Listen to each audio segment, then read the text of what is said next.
jìnnà sí wọn bí sánmọ̀ sílẹ̀ o ara ló ń ta wọn ṣe mọ́ o náà bá sunkún sójú bẹ̀rẹ̀ má ti fi ní sọ kó fẹ́ yẹ ẹyẹ kó lọ ìgbín sọnù sígbó wọn dúró títí ọwọ́ wọn ò tó ìṣó máa ṣe ta ní kókó ṣòkòtò tí olókùn ó dá kìtìyàn ó dórí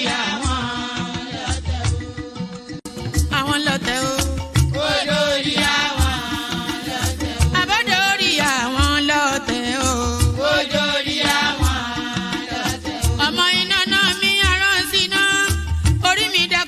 Ṣí mi lọ́nà o, mo tẹríba fàdàgbà o, àgbà ẹ foríjì ni, ojoojúmọ́ ni mo ń pọ́n wọn lé, mo ń ṣẹ̀yà sí àwọn àgbà o, mi ò fojú tí rìn wọn láyé, ọmọdé ẹ má fàgbà ṣe yẹ̀yẹ́, torí oníkọ́ tó yẹ ọ̀la ni, ọmọdé ń bọ̀ wá dàgbà o, màmá ń bọ̀ wá dàgbà o. Máa ń bọ̀ wá dàgbà o. Ọmọdé ń bọ̀ wá dàgbà. Ọmọdé ń bọ̀ wá dàgbà o. Ọmọdé ń bọ̀ wá dàgbà. Bọ́lájú kòkòrò bá gbẹ́ran nígbó tó bá fúnra ẹ̀pín ló dára jù o. Kọ̀wé mi á jẹ́ dàgbà o. Èyí mo rí màrò ẹ̀fọ́ gbogbo náà ní ilé ayé. Sùúrù ní ṣẹ́gun ohun gbogbo. Ẹ má ṣèké mo ní ẹ má dalẹ̀. Forí orí kìlọ̀ ló jẹ́ ẹ̀yin forí wọ́rí yóò sábà mọ́ àwa ò ní sábà mọ́ láyé o. nílé ayé o. àwa ò ní sábà mọ́ láyé. àwa ò ní sábà mọ́ láyé. àwa ò ní sábà mọ́ láyé. dẹ́bìtọ̀ rẹ̀ àtàrà ilé o. àwa ò ní sábà mọ́ láyé. àwa ò ní sábà mọ́ láyé. àwa ò ní sábà. Ṣòkòtò wọn múra wọn sáré kẹrù sọkọ o àyànmọ́ ògbóògùn o wọn ò béèrè lọ́wọ́ orí orí lọ́mọ mẹ́wàá lọ ìyàwó ohun tí ẹ wá lọ sí Ṣòkòtò ohun rẹ lápò Ṣòkòtò mo sọ àkúnlẹ̀yàn ọmọ ẹ̀dá láyé kò lè yí padà mo ń tẹnu mọ́ o olórí làlá bàrò orí làlá bàrò olórí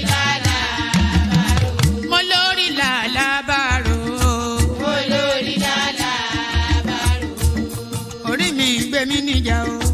olórí lálàbàrò. lálàbàrò. olórí lálàbàrò. oríjà jogun ìkànnì wọn rí má fi wá fáyé mu nílé ayé wa o. olúwa àgbẹ̀ wa níyà o. àmì nílé ayé wa. ó tilẹ̀ jẹ́ pé ọ̀tá kọ́ ni wá. ó tilẹ̀ jẹ́ pé ọ̀tá kọ́ lẹ́yìn. ṣọ́wa nínú ọ̀pá wọn kìnìún. ejò olóró akéèké ṣọ́wa nínú ìdàgìrì ayé dáàbò ẹ̀bùn wá fi ṣọ́rẹ́ ṣọ́wa o mo sáàdì ọba bá lókè o mo sáàdì ọba bá lókè o mo sáàdì ọba bá lókè mo máa sáàdì ọba bá lókè o mo sáàdì ọba bá lókè o olúwa gbé wa níjà o mo sáàdì ọba bá lókè o kó má fi wá sílẹ̀ o. Olúwa má fi wá sílẹ̀ o. Mo sáàdì ọba bá lókè o. Àwọn ọ̀tá tí wọ́n rè rajọ ìbànújẹ́ ti bá àwọn ọ̀tá nílé. Àwọn ọ̀tá tí wọ́n rè rajọ ìbànújẹ́ ti bá àwọn ọ̀tá nílé. Ebu ló sànyà sọ̀dí kan wò ó. Yo Jagaban. Yo Jagaban. Yo Jagaban. Now here we want to Jagaban. Who they want them? Our mama papa want them. Silver we want them. The same people will give us Jagaban. Now the same people come to tell us say Jagaban is not good again. Which way Nigeria oh? Because the government don't favor them oh. They won't go scatter Jagaban government, but people everywhere. Yo, eh. Buhari finish in 8 years. Jagaban go finish 8 years. We know they for cha. Yo, Jagaban. Yo, Jagaban. Yo, Jagaban. Now here we want to Jagaban. Cause see what we want them. Our mama, papa want them. Cause see what we want them. My country.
All right, enough of all the noise. Enough of all the noise. A different kind of noise from me, though. Good day to you. Good to be in your company and all that. Please indicate in the comment section if you can hear me okay. I'm having a bit of a problem with my speaker, so indicate in indicate in my in the comment section if my voice is coming across clear and lucid. Let me know if my voice is coming across clear and lucid. It seems to be on my screen, but I'm not listening to it like you are. So let me know the quality of the output that you're experiencing. Good day to you. Good to be here. I've never really still known how to position this thing just about right. Good day to you. Good to be in your company and all that. A real delight to be here with you yet again. Apologies we missed yesterday's session, but that's the way it's been going over the last few days. But and nevertheless, we'll maintain some sort of a presence until we start to achieve some sort of consistency. So apologies for that, but no apologies for what is about to come. The dynamics within the Nigerian political space, that's always what's up for discussion today as well. So fasten your seatbelt as we go on a roller coaster ride around and about what is known as Nigerian politics. So brace yourself, brace for impact. So brace for impact, but before you fasten your seat belt, una momento. Before you fasten your seatbelt, the protocol remains the same. Click on the like button. Just as I'm inviting you to do so now. Click on the like button. If you are not already subscribed, please subscribe. If you want to come and join me on the screen, there's a hyperlink that says StreamYard. It brings you into a studio space. So if you do want to come and voice your opinions, that's always welcome. So click on that hyperlink that says StreamYard and come and join me on the screens. So do that. Share the links to the stream just as widely as you can. Super chat towards the stream. Say hello to me in the comment section. So those are the calls to action that we always call you to act on every time that we do stream. We always call you to click on the like button, which hopefully you have done. Every single person now listening to the sound of my voice should have or should be doing so now, clicked on the like button. So do that. And ditto, every single person listening to the sound of my voice now should be proceeding towards subscribing. So you should be subscribed, and then you should have clicked on the like button as well as you're listening to the sound of my voice now. So do those two things, like and subscribe. And then if you want to come and join me on the screen, like I said, the hyperlink that says StreamYard, share the links to the stream just as widely as you can. Copy the links and pop it in your WhatsApp groups, etc., etc. Do all those things. And then say hello to me in the comment section. Tell me where you're joining us from so I can acknowledge your presence. Say hello back. So do that. And then, of course, super chat towards the stream. Nobody does that anymore, but we're always inviting you to do that. So do all those nice and funky things. So since the last time we came out, as ever and forever, a myriad of happenings in the Nigerian political scene. Omoyele versus Omoyele Sore versus Very Dark Man. That's going on as a side dish somewhat in the going on within the Nigerian dynamic. So that's there still playing out. The coalition, the basket of deplorables, as you may want to term them, that coalesce under what they call a coalition, the basket of deplorables, ably led or unably led by the likes of Peter Obi, Rotimi Amechi, Atiku Abubakar, etc., they took to the streets that are insisting that the INEC must give them the window to rig elections in 2027. So we'll be discussing that as well. And of course, the ADC space still very much ensconced in dramas of leadership and who members of that party are. David Mark-led ADC asks court to reverse INEC decision. So INEC made no decision. So I'm not quite sure. Let me actually put this on the screen. So INEC made no decision. So I'm not, hello, Anchor. Is the only Akin that loves me today? Only Akin is saying hello to me. Can people say hello to me, please? I'm a very sensitive soul, and I need my hello. So good to see you, Akin Anchor. Let me know where you're joining us from. So how are you doing? I'm doing great. All the better for you being here. So that's Akin Anchor right there. Everybody say hello in the comment section so I can acknowledge your presence. Say hello back. David Mark-led ADC asks court to reverse INEC decision. So that in itself is a misrepresentation of it's a misapplication, I should say, of processes, because INEC made no decision. Do you get me? INEC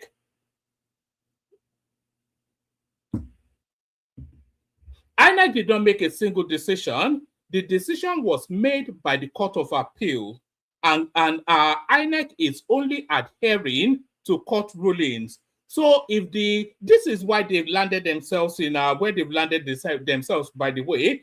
Rather than follow the judicial course of action, they are trying to politicize it and see if they can bully INEC into taking a position that runs contrary to the law. So INEC will never take a position that runs contrary to the law. So they then have to find judicial vehicles, judicial means to make the law favor them, and then INEC is obliged to accept. So by the way, there's another storyline, of course, that we'll be discussing. The general that was spied in the general that was spied in Borno State. Why am I suddenly so dark? Where's my light? You know, all this fun. One of these days, I'll get proper equipment. Maybe when you guys start super chatting, then I'll invest your money in equipment. Well, if you don't super, I'm not spending my money on this, so I spend enough money on this thing. I pay the subscription and all that to all these streaming platforms. And anyway, that doesn't really matter. What was I even saying? I've lost that traction now. So INEC is not responsible for the position that ADC finds itself. The courts are responsible for the position that ADC finds itself. So what happened? There's a contention about exactly who runs ADC. There's the historic ADC that is run by Dumebi Kachuku, who was their presidential candidate in the last cycle, and a whole raft of other functionaries of that party. Now, Atiku and his posse of not so merry men, they've gone and packed themselves in that party. So they did not fulfill all righteousness, and they are now in contention with the people that historically own that party. So they're in that contention. And then within that contention, then it has been taken to the court, and the court is now. Thank you, it doesn't really matter. I do it for the love of it more than anything else. There's no, I don't gain anything out of it. I do it just to keep the record straight. That's really why I do it, because there's too much funky stuff out on the social media space. So I just feel I have to hold the bridge in order to maintain some sort of a sanitized conversation, because a lot of the conversations are so ethno-biased. Let me put it that way. I'm responding to Ake Anko, who says I should be handsomely rewarded. The reward is always nice, but it's really to fulfill that mandate of holding that space where facts is not swept away by screeching and squealing. As Kashim Shettima said, you cannot bully your way into Aso Rock. You cannot use ethnic jingle. This is why I do it. I cannot allow it that some wildlings from the back of beyond will just use obfuscation, abuse, outright lies, intimidation to try and force their way into the Nigerian presidency. It's too important to you and I to be left to follow in the hands of our miscreants, and that is why I do it. I want to stand as that bridge, as that wall that they cannot surmount, in terms of making sure that the actual functional, real information is available to the people. I will not allow, for as long as I draw breath, I will not allow this sleight of hand that these miscreants are doing. I will never allow it. And if I'm not allowing it, then it would not be allowed. It would never happen. For as long as I draw breath, anyway, sorry, Akiako, I'm just responding to you there. So it's not really, yes, of course I should be paid handsomely. Who will ever turn their nose up to that? I'm always hustling you guys for super chat, but it's not about that.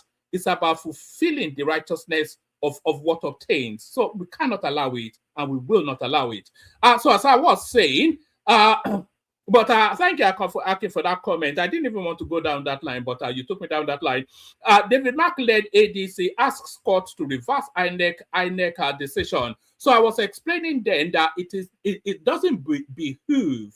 It doesn't behoove towards INEC to take any action, because INEC is a secondary participant in what is happening to the ADC. What is happening to the ADC is a judicial matter. Do you understand? It's nothing complex. It's all playing out in front of us now. And this judicial matter has been festering for in excess of 12 to 18 months. As soon as they came into that party, they were in conflict with the with the historic custodians of that party. They were in sharp conflict with that party, which then became litigious, and the litigation then has gone through 2 cycles of the Nigerian judicial system. They've gone through the Federal High Court all the way to the Appeal Court, and pronouncements have been made. And the pronouncement of the Appeal Court, the pronouncement of even the Federal High Court, it binds INEC. So INEC by force of the mandate and legality, are bound by what the courts say. So it is not INEC that they should be asking to reverse a decision. It is the court of should INEC then reverse the decision in outright contrast, in outright, you know, is this subjudication of whatever it is, whatever the legal terminology is, in outright conflict against an appeal court judgment? Should INEC allow David Mark and his band of not so merry men to be members, to be executive of the ADC, when the appeal court has stated categorically that they are not? So what are you asking INEC to reverse? It's just, but they thought they would take to the streets, make a lot of noise, constitute a nuisance, throw agbada all over the place, throw some youth, some gullible, you know, never do well youth, too many of which we have within the Nigerian firmament, some just pond of the litter elements, some miscreants, some pond life that we have too many of within the Nigerian firmament. They'll throw them onto the street, shouting, "We no go gree, we no go gree," with 5,000 naira in their pocket, and that would then let them commit an illegal, you know, it will never be allowed. So just forget all the fun. And when people like me still draw breath, it will never, ever be allowed. Ever. I will not allow it. David Mark-led ADC asks court to reverse INEC decision. The African Democratic Congress ADC, led by David Mark, has approached a federal high court in Abuja, asking it to compel the Independent National Electoral Commission, INEC, to reverse changes made to the party's leadership record on its portal. So what is the genesis? Actually, let's put this thing, because I'm getting somewhat, as I'm starting to boil up from within, actually, just the irritation of it all. Let me, where's my chat GPT? It's always slow to load. Okay, let me just put this in chat GPT. What is the genesis of INEC removing David Mark from their portal? Okay, let's see what, because you know, INEC did this off the back of INEC did this off the back of a Supreme Court judgment. It's not a whimsical thing that they did. They did not just wake up one day that we want to favor Tinubu. All right, let's just go through this quickly.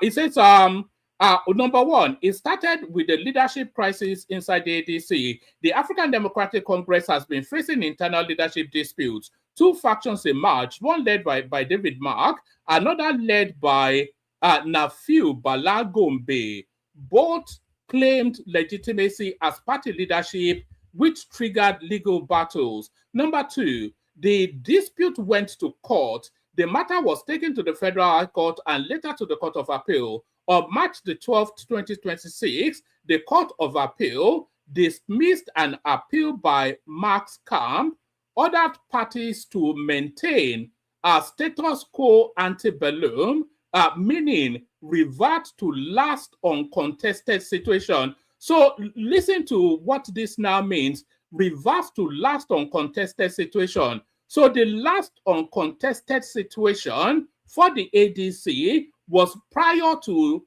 Atiku and his bandit of criminals joining that party. So this is what the Court of Appeal said. So number three, it says court orders directly affected INEC's records. Lawyers representing the rival factions formally wrote to INEC demanding enforcement of the Court of Appeal judgment, asking INEC to stop recognizing David Mark's leadership. The court also issued preservatory orders, including not recognizing either faction's leadership, not acting in ways that could prejudice the case. Number four, based on the court ruling, INEC decided to remove David Mark and his NWC from its portal, stop recognizing any faction, any ADC faction for now, avoid attending or monitoring party activities, maintaining neutrality, until the court's final judgment. INEC said the names were originally uploaded after the lawsuit had already started, so removing them was necessary to restore the earlier legal position. INEC did not remove Mark arbitrarily or politically. It was a legal compliance move based on the Court of Appeal directive meant to avoid taking sides in an ongoing case. Number 6, what's happening now? The Mark faction has gone back to court, asking the court to reverse INEC's decision, arguing that INEC misinterpreted the judgment. Bottom line. So this is just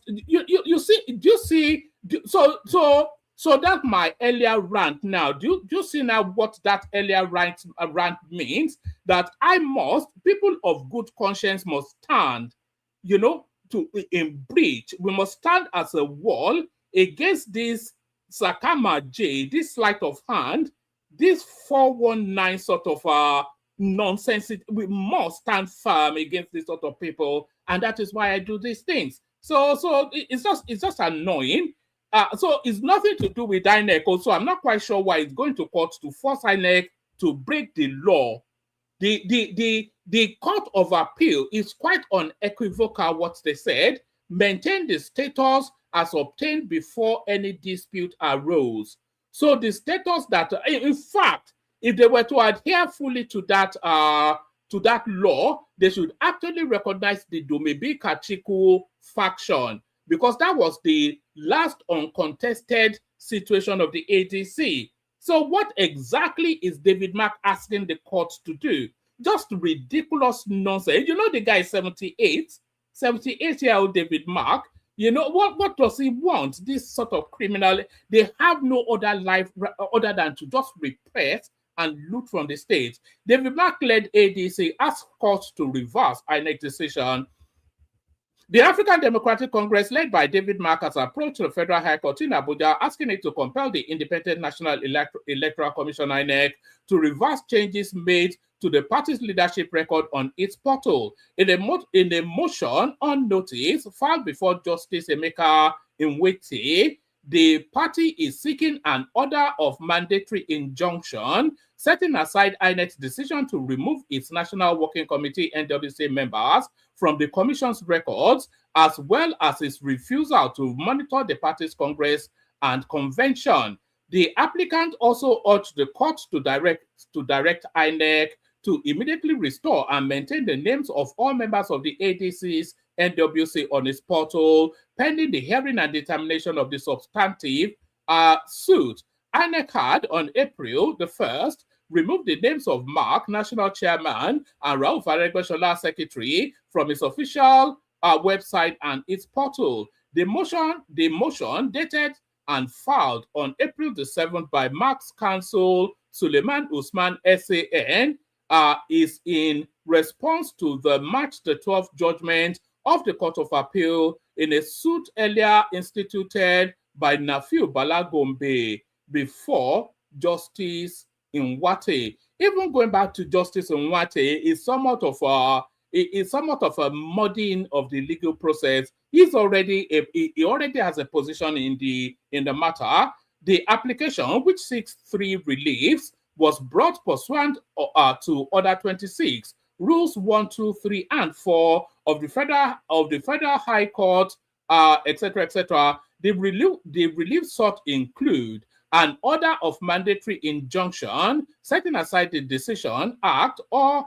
directive of the respondent, removing the names of the applicant's National Working Committee from its official portal, and the decision of refusal to attend or monitor the applicant's congresses or convention, pending the hearing and determination of the suit.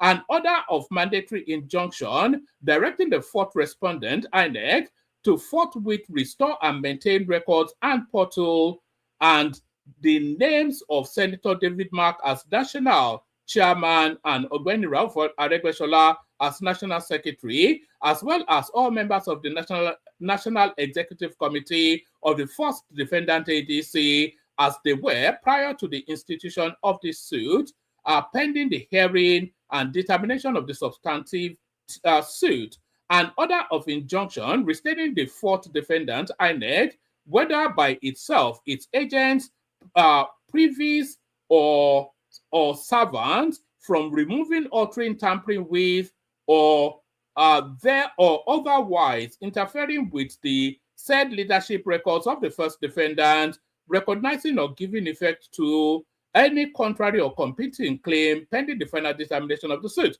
So that's just, this is just bollocks. They call this bollocks in colloquialism. Back on the streets of Brixton, they will tell you this is bollocks. This is total bollocks, you know. But keep going down that road and we see where that leads you. You know, TikTok, the clock is ticking. I don't think they have more than a week's window left. Let's go on from that to this. U.S. security advisory on Nigeria is a bad omen. Your friend, not mine, P2B. Former presidential candidate P2B has described the recent United States advisory on Nigeria as a bad omen. Obi said the directive to evacuate embassy staff over rising insecurity should be treated as a national emergency. The recent directive by the United States to evacuate its embassy staff from Nigeria due to rising insecurity is deeply worrisome and should be treated as a national emergency, especially for a country already struggling to attract investors. The former Anambra State governor said Nigeria's insecurity has worsened despite its ranking on the Global Terrorism Index. Nigeria currently ranks 4th in the, I think this guy may be listening to also because we discussed this thing a lot.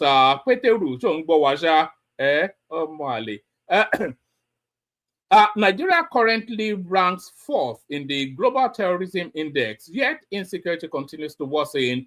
Our lives are being lost and communities remain under constant threat. There is a glaring absence of effective governance. Instead, what prevails are schemes that undermine democratic processes as though politics has taken precedence over the safety of citizens. The U.S. directive is a clear signal of declining confidence in our national security architecture, he said. Obi also referenced reports of the killing of a senior military officer in Borno by suspected Boko Haram bandits. Disturbingly, reports indicate the loss of yet another army brigadier general to terrorists in Borno State earlier today. A nation where people cannot live, work, worship, or travel safely cannot progress or attract investment.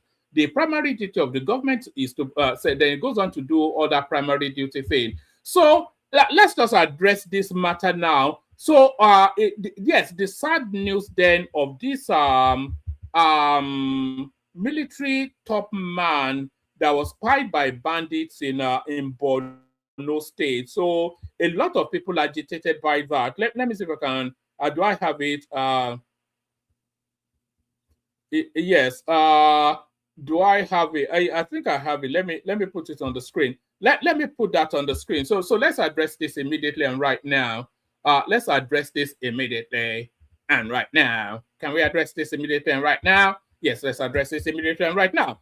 Brigadier General, 17 soldiers feared killed by Boko Haram in Borno. So before we get into the details, you would have noticed a spike in incidents of insecurity over the last 6 months thereabouts, even though in the first 12 to 18 months of the Tinubu administration, it looked as though they were getting a handle on it.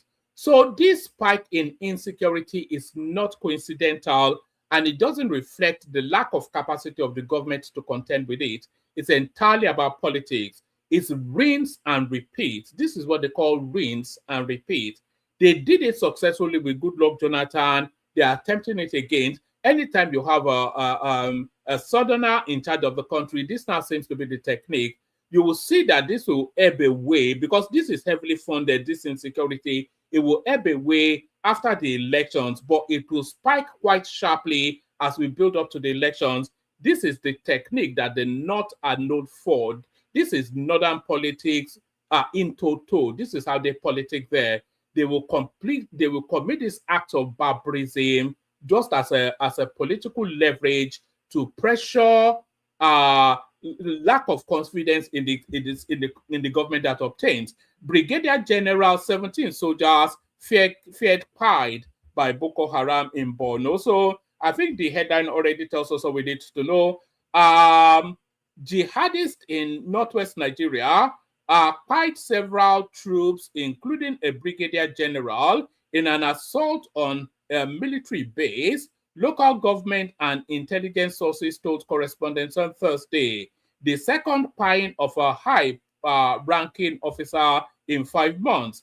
Violence is surging across the country's mostly Muslim north, with at least 90 people pied by gunmen in several remote villages since Sunday night, according to correspondents. Tally of tolls given, etc., etc. Africa's most populous country has been fighting a jihadist insurgency for 17 years since Boko Haram's 2009 uprising, which has seen the emergence of powerful splinter groups, including Islamic State of West Africa, ISWAP. Four sources, including the military, confirmed the overnight attack, with one intelligence source putting the death toll at 18. Unidentified jihadists overran the military base, pieing 18 soldiers and torched vehicles in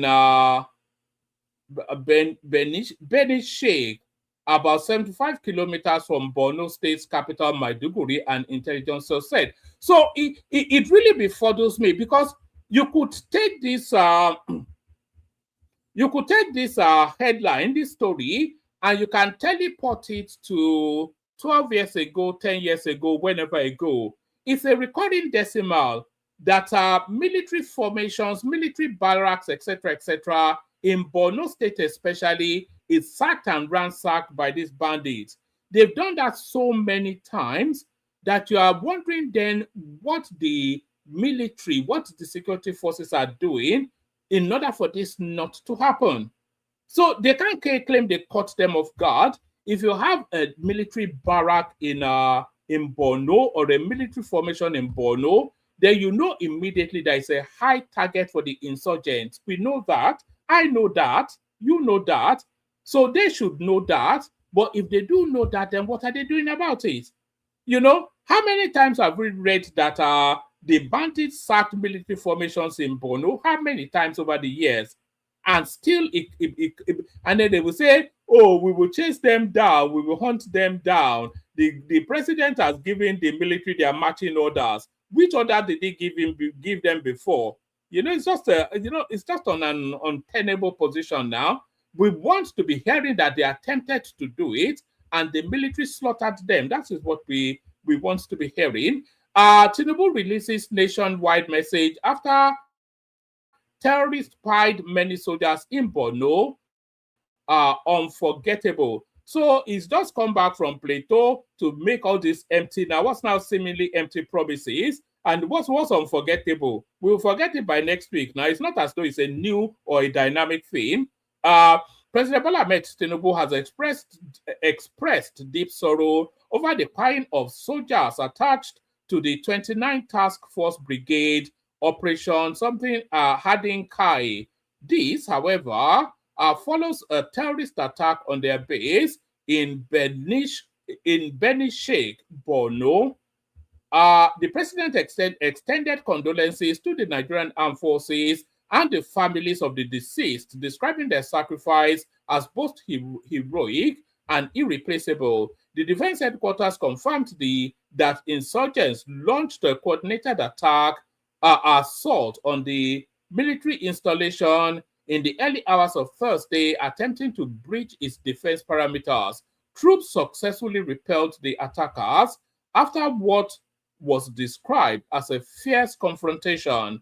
According to the military, soldiers responded with exceptional courage, professionalism, and superior firepower, forcing the attackers to retreat. However, it acknowledged that a few personnel lost their lives during the encounter, though their identities were not released. In a statement issued through his special advisor on information and strategy, Bayo Onanuga, President Tinubu commended the courage of the fallen and serving soldiers, noting that they prevented a worse outcome. He said ongoing military operations had significantly weakened terrorist groups, forcing them into desperate counterattacks. From the reports I have received, our armed forces have been conducting sustained, intense land and air offensive against the insurgents, neutralizing many of their fighters and commanders. The insurgents' counter-attack is a sign of desperation, the president said. Tinubu extended condolences to the family of the deceased troops, including those under the leadership of Brigadier General Oseni Brahma. So it looks as though he's a South-South guy. Praising their dedication to national defense. I extend my condolences to the family of our gallant soldiers, led by Brigadier General Oseni Omo Brahma, who made the ultimate sacrifice in defense of our country today in Borno. He added that their sacrifice would not be forgotten. It would not be forgotten. The government would never forget their sacrifices. Their sacrifices will not be in vain. Because of the courage and dedication of our troops on the front line, our resolve to defeat terrorism and all forms of violence across Nigeria is stronger than ever, Tinubu stated. Tinubu called on the armed forces to remain steadfast despite the loss, assuring them of continued government support in terms of equipment and welfare. I urge the military high command and our troops in all theaters of operation, do not lose heart, do not be weary, do not be discouraged, he said. He also appealed to Nigerians and the media to support ongoing counter-insurgency efforts and avoid actions that could undermine the troop morale. Well, I don't think Peter Obi cares about troop morale, though. He just wants the country to burn because they would not have him as president. These soldiers are heroes, unforgettable and irreplaceable, he added.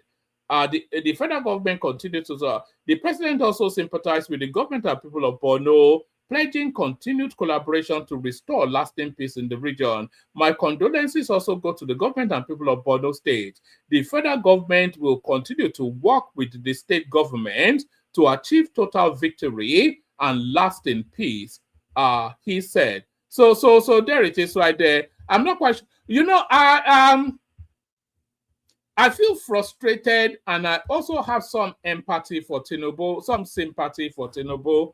You know, I feel frustrated that this continues to be a recurring decimal, but the sympathy that I have for Tinubu is that if you are monitoring that space, every single day we hear of success stories. If you monitor Insecurity, they've been paying countless of these insurgents, bombing their enclaves, all of these things, achieving great success with them. But all these people need is just one successful big event. And that successful big event, it will cancel out all of the successes that the military has achieved against them. And then it will make it look as though the military are not doing anything. But ultimately, at some point, we will have to reach a crescendo with this thing. It's not even a matter of politics, but then, of course, they will use it. They will use it for politics, as always is the case. So that was Peter Obi speaking to that space right there. Let's go on to the next one. You can't bully your way to presidency. Shetima blast obedience. So this guy, I think I've actually got a clip actually where he mocks them. So maybe we'll get to that clip in a moment. Let's go on to the next one. Tinubu releases nationwide message after terrorists. So I think we've already just addressed that. Let's come to this one. This is still the insecurity narrative. So an interesting list has been released by the Americans in terms of their advisory to their citizens. A full list, U.S. Embassy list 23 Nigerian states citizens should avoid. So if you consider that we have 36 states in Nigeria, is it 36? Yes, we have 36 states, but plus the FCT, is that right? So that is to tell you then that the Americans only consider 13 states livable in Nigeria. Out of the 36 states, only 13, 1-3, is considered livable by the Americans. So we'll see which states they consider livable. A full list, U.S. Embassy list 23 Nigerian states citizens should avoid. The United States, the U.S. Embassy in Nigeria has identified 23 states across the country. That tells me I need water. I'm starting to stutter. Pardon me. The U.S. Embassy in Nigeria has identified 23 states across the country as high-risk areas, advising its non-emergency staff and their family to avoid them due to worsening security conditions.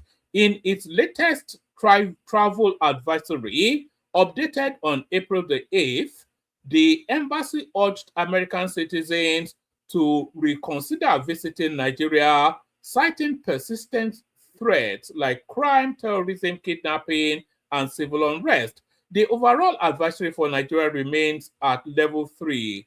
Reconsider travel, while several regions have been escalated to level 4. Do not travel. So the whole of Nigeria is categorized as don't reconsider, think carefully before you visit this place.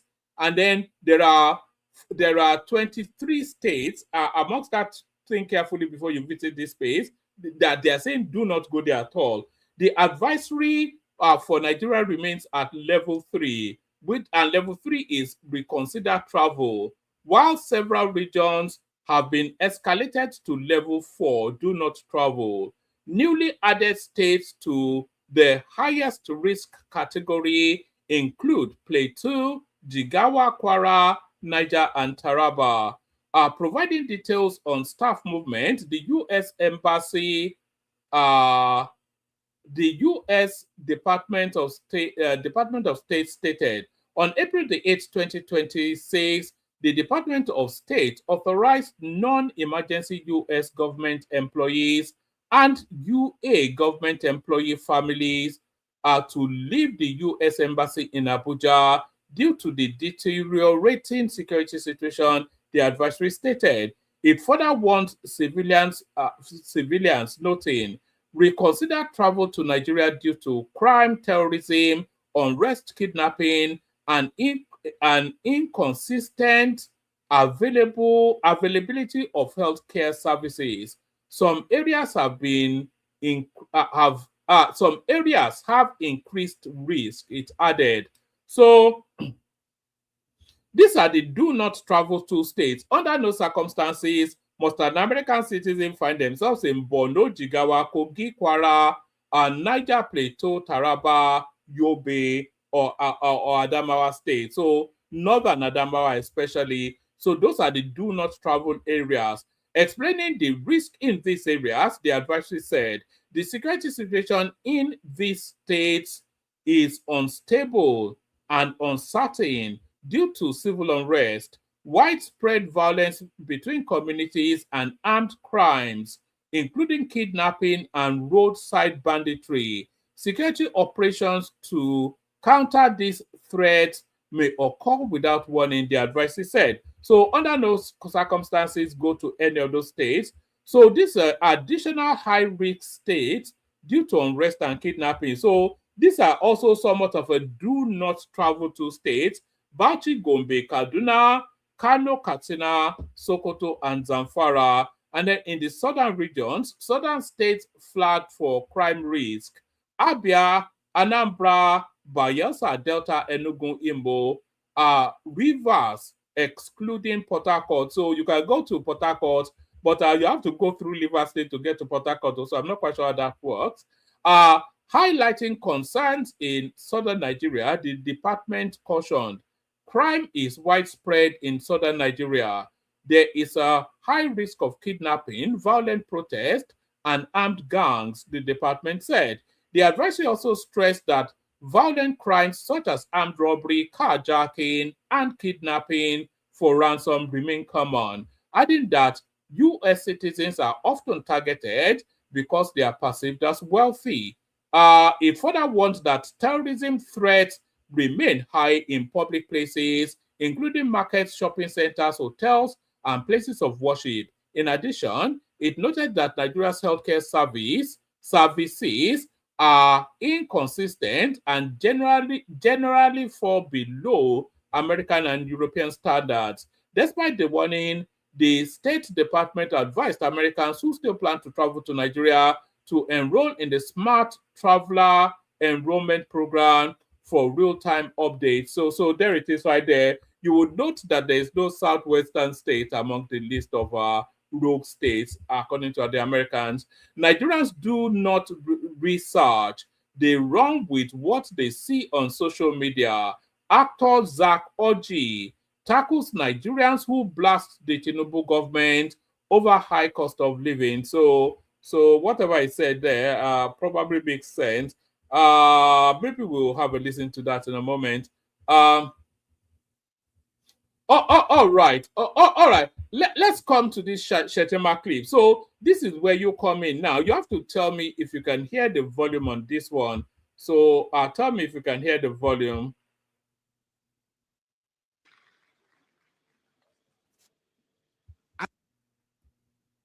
I am. Can you guys For the emergence of a Nigerian president tell me in the comments of Southeastern extraction to heal the wounds of the civil war. But the modus operandi. Can somebody tell me in the comment section if you can hear it? Condemnable, and it will take them nowhere. Right. Can somebody tell me in the comment section if you can hear the volume on that? There's sufficient enough of you listening now. So can somebody tell me in the comment section if you can hear that clip or not? Is there nobody there? Thank you, HKO. Yeah, all right, thank you. That's all I needed. Just one person to say we can hear it. In a multi-ethnic, multi-religious polity like ours, nobody can bludgeon his way to power through deceit, lies, intimidation, threats, and blackmail. You get to power by building bridges, by reaching out. I am. In a multi-ethnic, multi-religious polity like ours, nobody can bludgeon his way to power through deceit, lies. By the way, he said bludgeon there, but Shettima has a very thick northern accent, but he has an exquisite grasp of the English language. There are probably only Wole Soyinka can craft the English language better than Shettima. He's a master orator if you understand his accent, but his accent is so thickly layered over what he's saying, you don't get the nuance because he speaks in double entendres and he speaks with mock and mirth, but his accent doesn't really let you fully engage with just the wealth of his grasp of language. In a multi-ethnic, multi-religious polity like ours, nobody can bludgeon his way to power through deceit, lies, intimidation, threats, and blackmail. You get to power by building bridges, by reaching out. I am for the emergence of a Nigerian president of Southeastern extraction to heal the wounds of the civil war. But the modus operandi. You know what Shettima said there, whether you choose to believe it or not, is actually the want of majority of Nigerians. A lot of Nigerians, myself included, we would love to have a Nigerian president of a southeastern extraction, which is what Shettima said there. I would love to see that. When we all started this journey, I was canvassing for who was that? Kingsley Moghalu back in those days now. That was my guy. So everybody would like to have a southeastern president just to cap it off, because that's the gaping wound, that's the elephant in the Nigerian politics room. So that's the missing part. So we would all love to see that, but we don't want an Igbotic like Peter Obi, who's too ethnic and too divisive and too tribal. Somebody like Umahi, who is more Nigerian than he is Southeasterner. Somebody like Tinubu is more Nigerian than he is Southeasterner. Even Atiku is more Nigerian than he is Northerner. Tinubu Southwesterner, Atiku. But Peter Obi is just ethnic. That's just the thing. It's just too ethnic. It's too Igbo. And we don't want a Nigerian or a president of Southeastern extraction of that particular flavor. But that's the flavor that the Southeasterners prefer.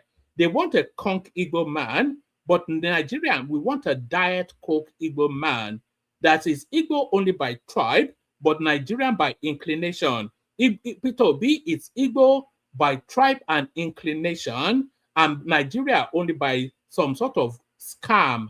He's just trying to scam his way in. So everybody knows what he is now, and that is the problem with it. It's not that he's an Igbo man. Nobody objects to. Everybody loves the Igbo. Who doesn't delight in their culture or the beautiful women that they produce and all that, the literature, and we all delight in the Igbo, but not of the Peter Obi brand. It's too Igbotic. Do you understand? It's too Igbotic for the Nigerian palate.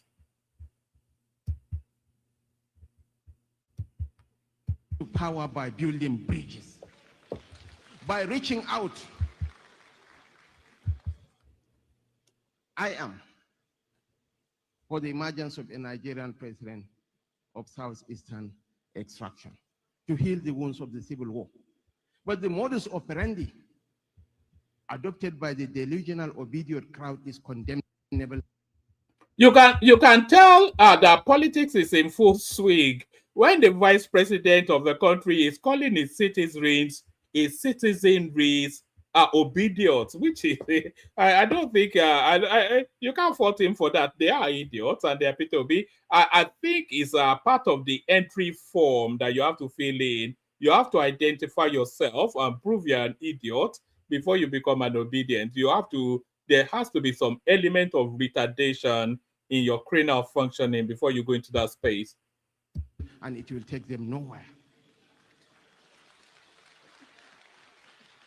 Shehu Musa Adwa crisscrossed the whole of this nation building bridges. And when he defeated the late Lateef Jakande in Lagos, and Lateef Jakande invited him to a contest, to a popularity contest along the streets of Lagos, he retorted by saying that, go for that contest with Dapo Sarumi. Because it was Dapo Sarumi and co. It was the likes of Dapo Sarumi and Bola Tinubu that delivered Lagos during the presidential primaries to the late Shehu Musa Adwa. I believe, even in the Southeast, there are better qualified people to rule this nation. And that is the sentiment of all of us. And if you go back to the Soludo essay, it was all mentioned there. Maybe we will revisit that Soludo essay. Soludo did say in his essay, going back, nearly 3 years now, he said you cannot unzobu your way into the Nigerian presidency. And we are seeing it playing out in real time now. When the Inzobu energy has plateaued, it has reached its crescendo, and it has not broken through any glass ceiling. So you cannot just, through tribal war chant, get into the Nigerian presidency. And now, at the 11th hour now, is trying to form some fake alliances and look at the retinue of people that is aligned with Abubakar Malami and El Rufai. So it's just smirks of dirt. You know, it's marks of dirt, I should say. It's just filthy stuff. It's just trying to. He thinks he's who's being gamed. He thinks he's gaming us. It's just is it snake oil salesman, or what's that terminology? Trying to sell you fool's gold that is going to tame. I think I have a clip actually. There's one of these. Of all of the ridiculous things that I've heard Peter Obi say, this is probably the most ridiculous. We'll come back to this, but listen to what this guy is saying. Listen to your guy, Mr. Walk on Water, Peter. Listen to him. So what do you say to such persons who say, yes, Obi has been preaching the need to have a corruption-free society, but in the same breath, is dining with perceived corrupt individuals? I think the most important thing in our life today, especially me, is the Almighty God, which was represented in His Son Jesus. that came. When Jesus came here, his friends were tax collectors and prostitutes. Because it's all part of what he's trying to change. It's all part of what he's trying to build as a person. I'm not saying, I don't know any of them who have been convicted for corruption. Most of them are actually facing persecution. Because yesterday, they were the people who were sent. Let me let Malame Rufai, for example. Everybody knows contribution of Malame Rufai to the present government. Everybody knows contribution of Malami, all these people. So, are they really? And you can look around and see so many other people who are part of this government. So, why are these ones being persecuted? Are they going through the rule of law? Are they doing the right things? I will do the right things. I will ensure that the law prevails. I will ensure that things are done in organized manner. I'm not going to be chasing people, going to ask people to break into their house. I'm not going to ask people to go through the roof to be able to. No.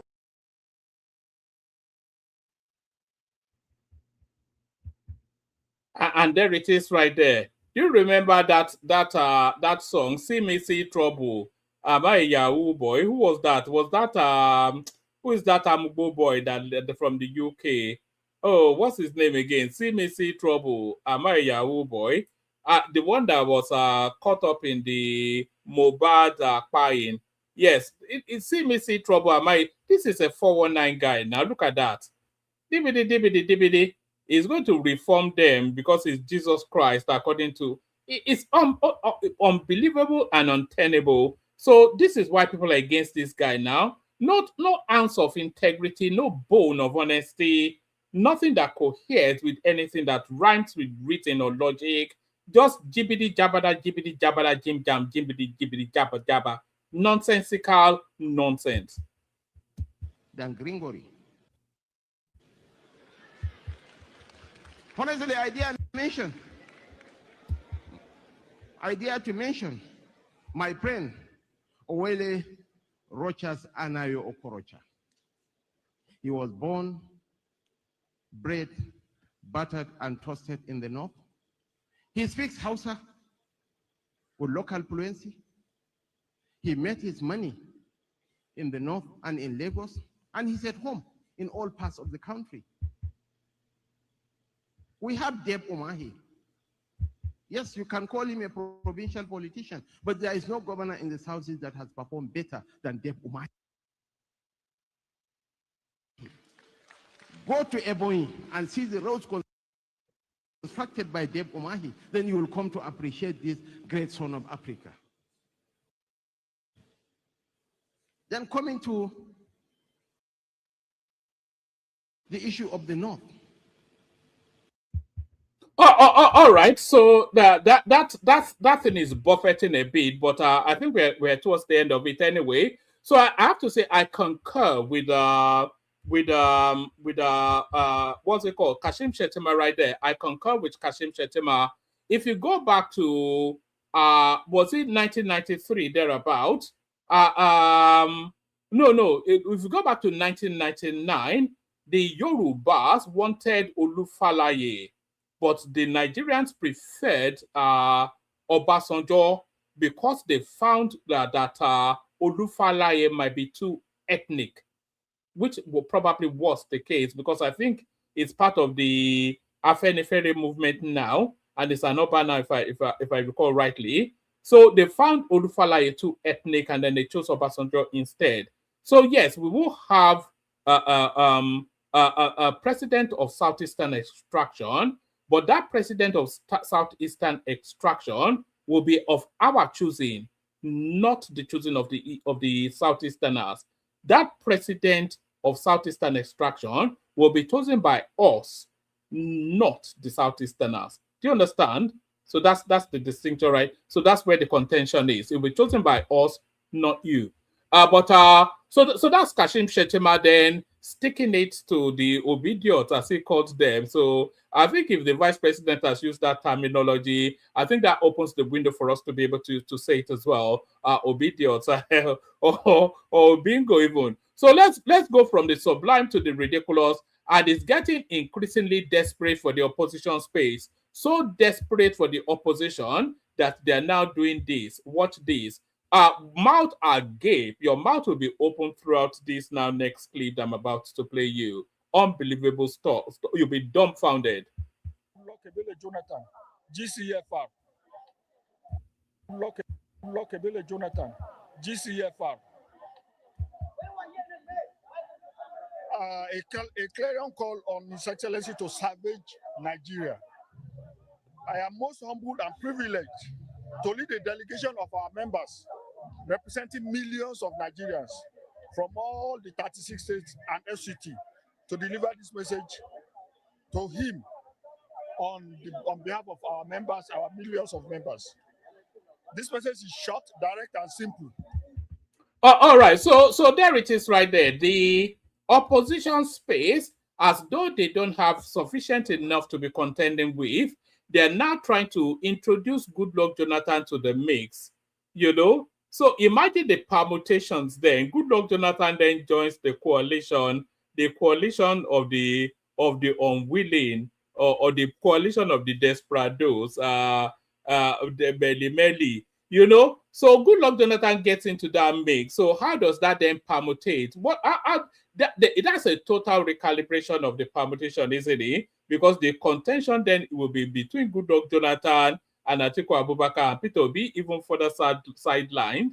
And Rotimi Amechi completely out of the door. Can you imagine? I would love to see good, and that's their best chance, by the way. That's a narrative that they can sell. They can sell Obi to the north because Obi has two terms that the complement that the Constitution facilitates for him, that the Constitution avails him. So the Northerners will never, the moment they announce Peter Obi as their flag bearer, Tinubu starts ordering champagne from France. It's just as simple as that. But if they presented Goodluck Jonathan, then Tinubu might have reasons for concern, because the Constitution restricts Goodluck Jonathan to only one term left. So that would be their best move.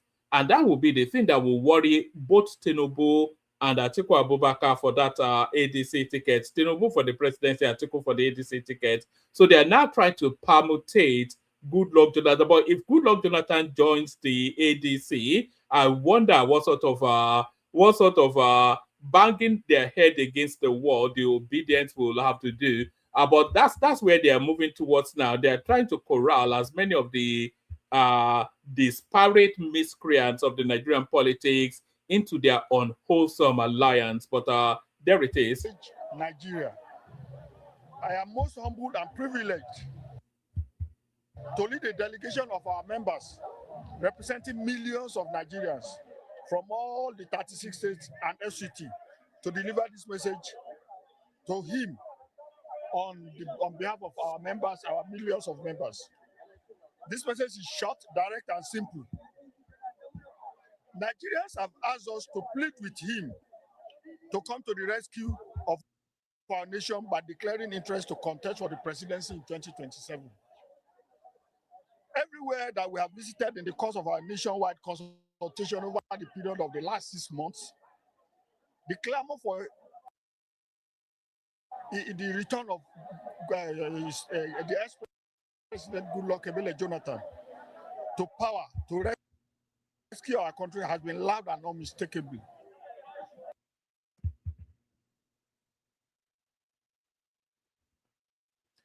And by the way, apologies for the buffering. I've got so many tabs. Nigerians are lamenting the current state of despair, homelessness, and disunity in the country.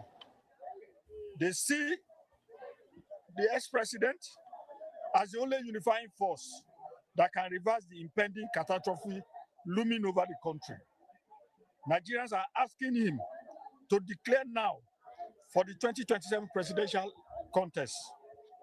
They are prepared and determined to come out in their millions to support and vote massively for good luck.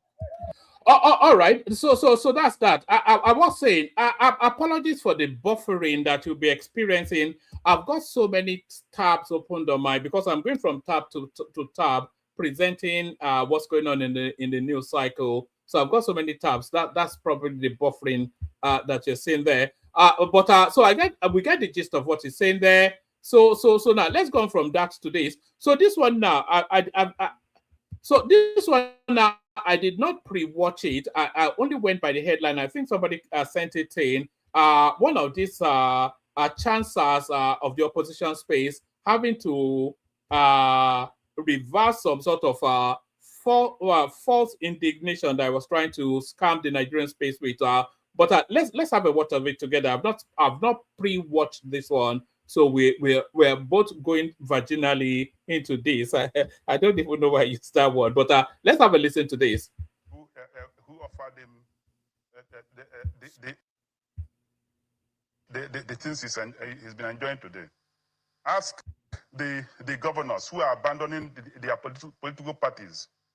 Ask the Plateau State governor, where people are being killed on a daily basis. Who offered him whatever for him to say he has abandoned the party to enter the party that has brought the country so low. Come, my dear friend, we all live in this country. You don't gaslight people with integrity because of wanting to play the same game that the so-called powers of the moment. Well, Chief, also you've not answered my question. Who offered you those slots? I have answered it 1,000 times. Okay, who exactly did?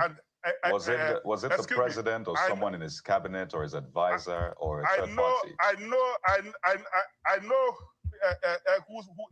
I know who sent you a text message to ask me this question. I know the person. Chief, also Stop that. That is not true, and I must say that is not true. You do not have evidence. I can show you my phone. Nobody sent me a text message, and it's unfair. It's unfair for you to say that on national television without proof. So, Chief, also, I will not take that. That is impugning on my integrity. I will not take that. Nobody sent me a text message, and I think it's very unfair for you to raise such allegations when you know that is not true. Okay. But we have to anchor at this point. Thank you very much for your time. You have not answered the question. You've not provided proof. Who must come to equity must come with clean hands. And that's what we're trying to do here. Over to you. Ms. Kwankwaso, do you mind apologizing for what you just did right now? You laid an allegation you can't prove. Just hold on. Just hold on, sir. Just hold on, sir, please. With the greatest sense of respect, sir. Can I speak? Yes, just hold on. At least let me hear. Just hear me out for a moment. Just hear me out for a moment. Wait. You need to apologize, Ms. Kwankwaso. Hold on. My apologies, but I know the persons who have been sending different kind of messages, even threatening messages to my person. But the truth of the matter is clear. I make this apology with deep sense of responsibility. I am a Nigerian who is interested for us to find a way forward, and for our polity and our democracy to go well. All right. I don't intend. So there it is right there. That's the Nigerian politicians for you. Charlatans, chancellors. What was that song?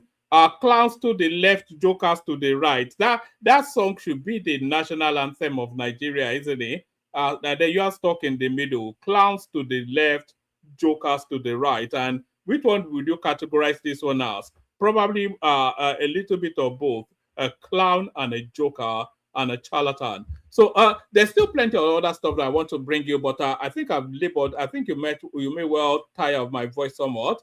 So let's play the Kegite music, and then we'll see who we can scare into the studio to come and engage with us. First, the Kegites. Water.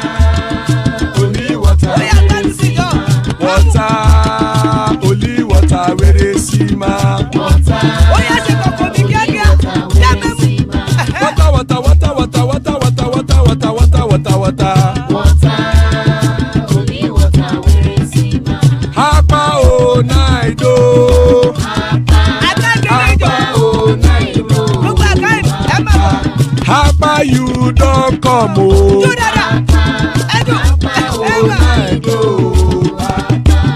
Apa oh naido.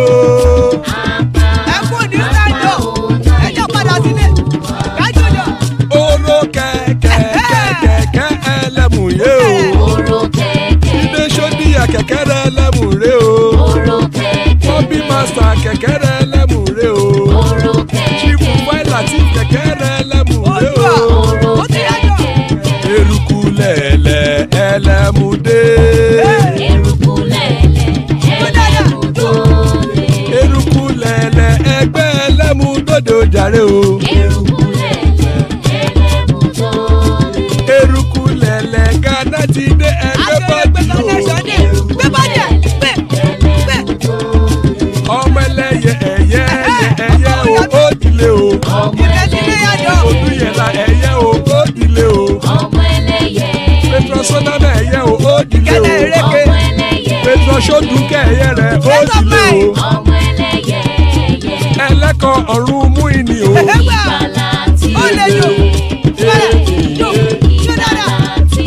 Àkùkọ ọ̀run mẹ́kọ.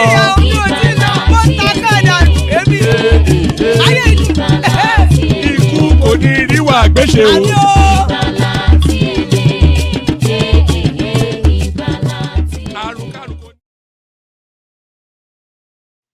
And there it is right there. Ikuku Neru Agbeshe, may death have nothing to do with us. Amen to that on behalf of myself and you, my friends. Amen to that on behalf of myself and you, myself, my friends. So a stellar panel to address matters Nigerian. Joining us, the good. Joining us, the good. That's Zita right there, the excellence that is this Zita. And then also joining us, the bad. That's Baba right there, ready to smack you down if you act too funky. And then the ugly, that's Solly right there. So one for the ladies, Prince Daddy. One for the lady boys. That's Ola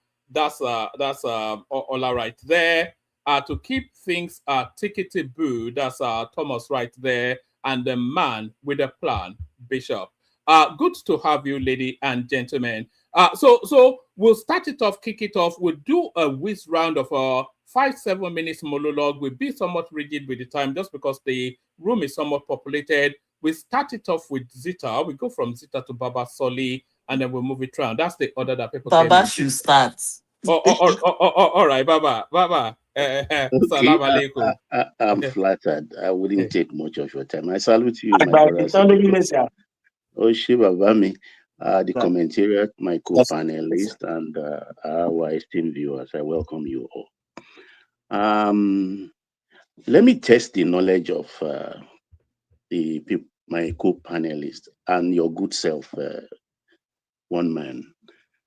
Do you remember who comes to most TV stations in Nigeria and a bearded professor who always quotes, "Oh, what a tangled web we weave when first we practice to deceive." He quotes that Sir Walter Scott all the time. Can anybody remember? I know where that quote came from, but I don't know who says it's from Mice and Men, isn't it? But, yeah, but a professor had been going around bearded in the last 3 years. They always quoting. He even challenged Professor Wale Soyinka to a debate. An ardent obedient, of course. He lives in Abuja. Have you forgotten Professor Chris Nwankobia? Oh, right. Yes, I wouldn't have guessed that.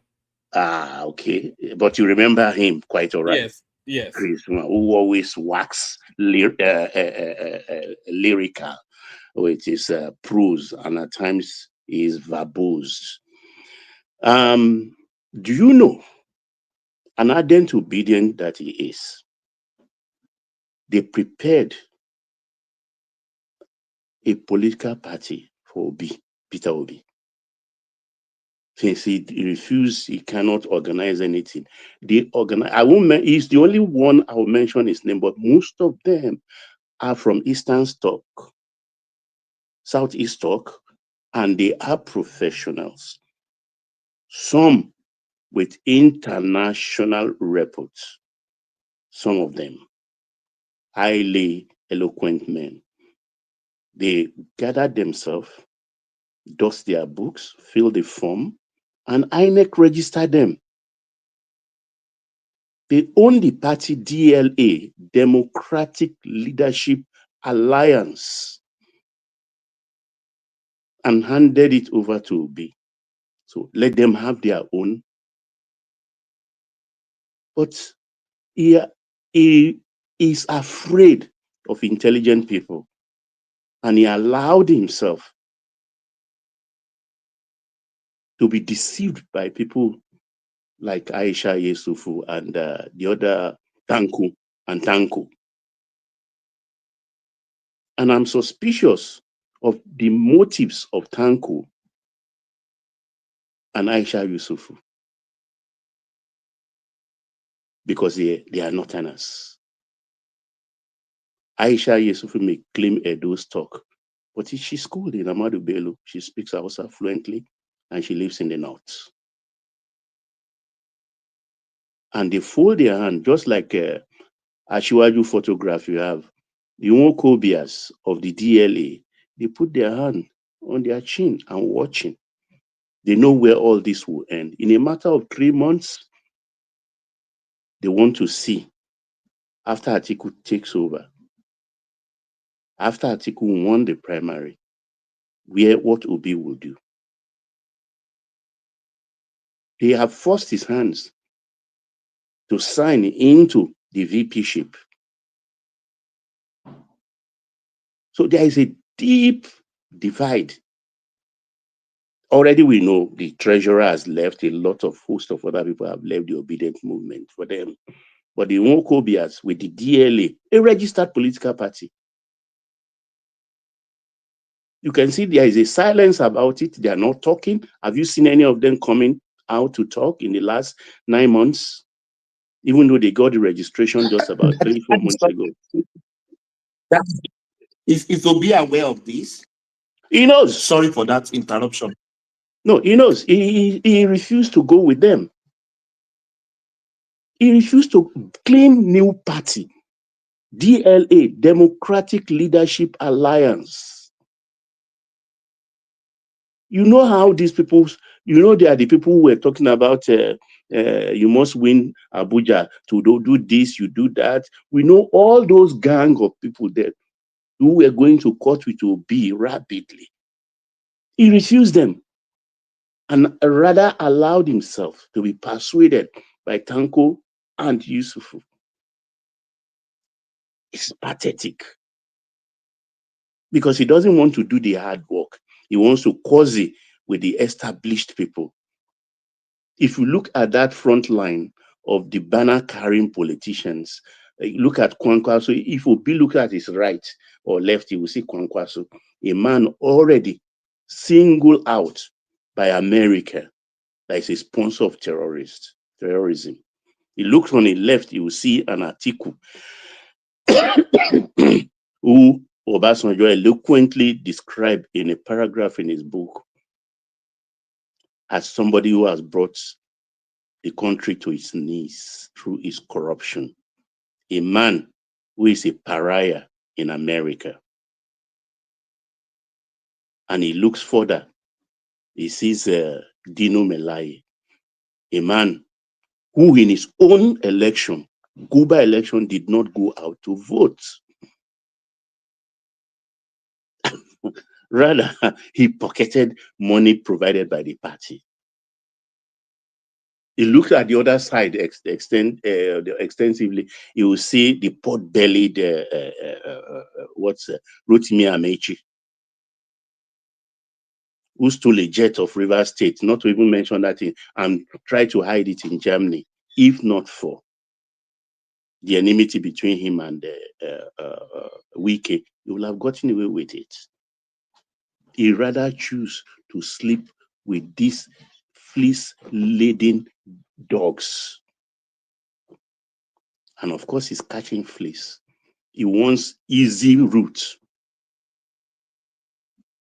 That is why I always refer to them as lazy politicians.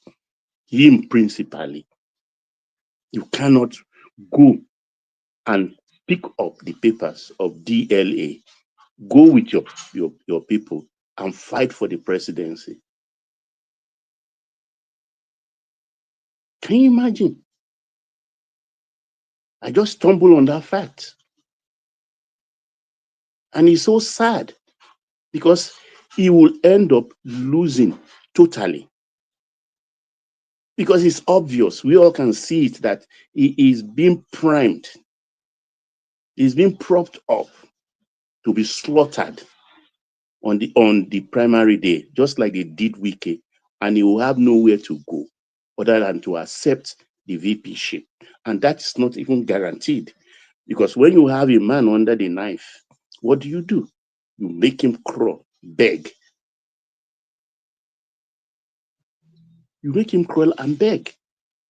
So I just, it's so sad. Honestly, that's why you have not been hearing anything from that quarters in the last 6-9 months. They've not been talking because we are so disappointed, demoralized, shamed, with eggs all over their faces. So that's for that. Coming to Baba, you have 5 more minutes. I want to try and move it around fairly quickly. Yeah. So the Ekiti Brigadier General that fell is actually Olatubosun Oluyode Oseni, aka Omo Braimo. He's from Ekiti State. He's not a Northerner. He's from Ekiti State, and that is so sad. And I've been reliably informed, and impress it upon me that we should, even though I'm not patient because I'm very, very angry, and I'm just like, I will still say it, even though I want to have an understanding of my own contacts. They'll say, okay, just wait a moment. Something is about to happen. Earth-shaking things and things like that. I will advise the Southwesterners not to go for recruitment in the meantime in any of the armed services. Honestly. Any of the Southwesterners should not bother to enlist in any of the armed services, as far as I'm concerned, despite the information I have. Because how do you go to war? Because we are at war. Whether we want to believe it or not, Nigeria is at war. You are at war and you have enemy within in great numbers. You are being cut down. And nobody is doing anything. So why should they go? Why should Southwesterners go to be slaughtered? All I have for this president, whatever you are doing, whatever you're going to do, whatever, yes, sir. Please, can you repeat the name of that Brigadier General that you just mentioned? Olatubosun Oluyode Oseni. Yes, sir. You heard that? Bishop? Yes, sir. I'm here. You got that? Oluyode, yes. Olatubosun Oluyode Oseni. I thought you said Brimo. No, also known as Omo Braimo. Oh, okay. AKA Omo Braimo. Okay, yeah. Thank you. Yeah, he's from Ekiti State. So this is the thing. Whatever the president has to, I can't say things. There are things I try to hold back. You understand? But whatever is going to happen, the earth-shaking incident that is going to happen, that they are brewing, okay, let them go ahead and do it in good time. I yield, woman. Brilliant, excellent. I still want to expand on that space because there's a lot of nuance in that what happened in Borno State and the response to it. But we'll move it around and then we'll open it up to a more nuanced sort of conversation. So thank you for opening it for Baba. From Baba, you get even more spoiled with the excellence at Zita. Zita, you're up next.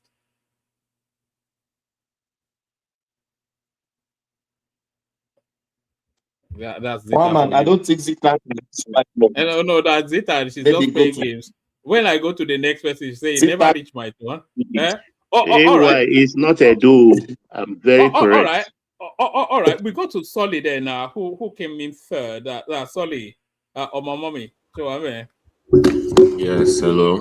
Yes, hello. I just woke up, like just as you started. But anyway, one man. I worry about your life, Solly. You're a young man, you live irregular hours. I saw you fighting them all over TikTok earlier on. What? One man, I wasn't fighting. You need a wife. That's what you need. You need a wife. Yes, but not yet. Not yet. When is yet?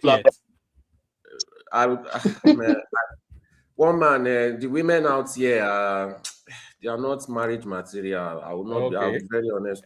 Go to some village in Ekiti. You'll find a. That's the plan now. That's the plan. I love my village ladies, but for now, one man, I'm not fighting them again. No, they are so disappointing. One man, I've been going. All right. Sorry. We're being a bit rigid with time. You may or may not get interjection, but we'll moderate that. So you have 5-7 minutes just to vent your spleen. Floor is yours. Yeah, so I specifically target, because me, I've given up on your generation. So I went to go and meet my own generation, went to their live stream and everything. Man, these people are so disappointing. They know the right thing to do, but they still choose to dine with the devil. If you see the kind of lousy, ridiculous things they were saying, I say, God. There's a guy called Randy Peters, right? Do you know Randy Peters? The guy who wears the green beret. Yes, you know him. Yeah. Yes. So I don't know him, but carry on. If you hear this, capital guy.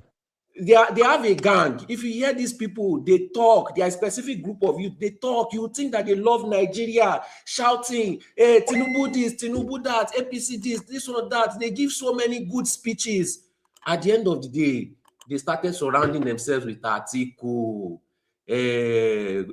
Amici, what's the name of this ridiculous guy?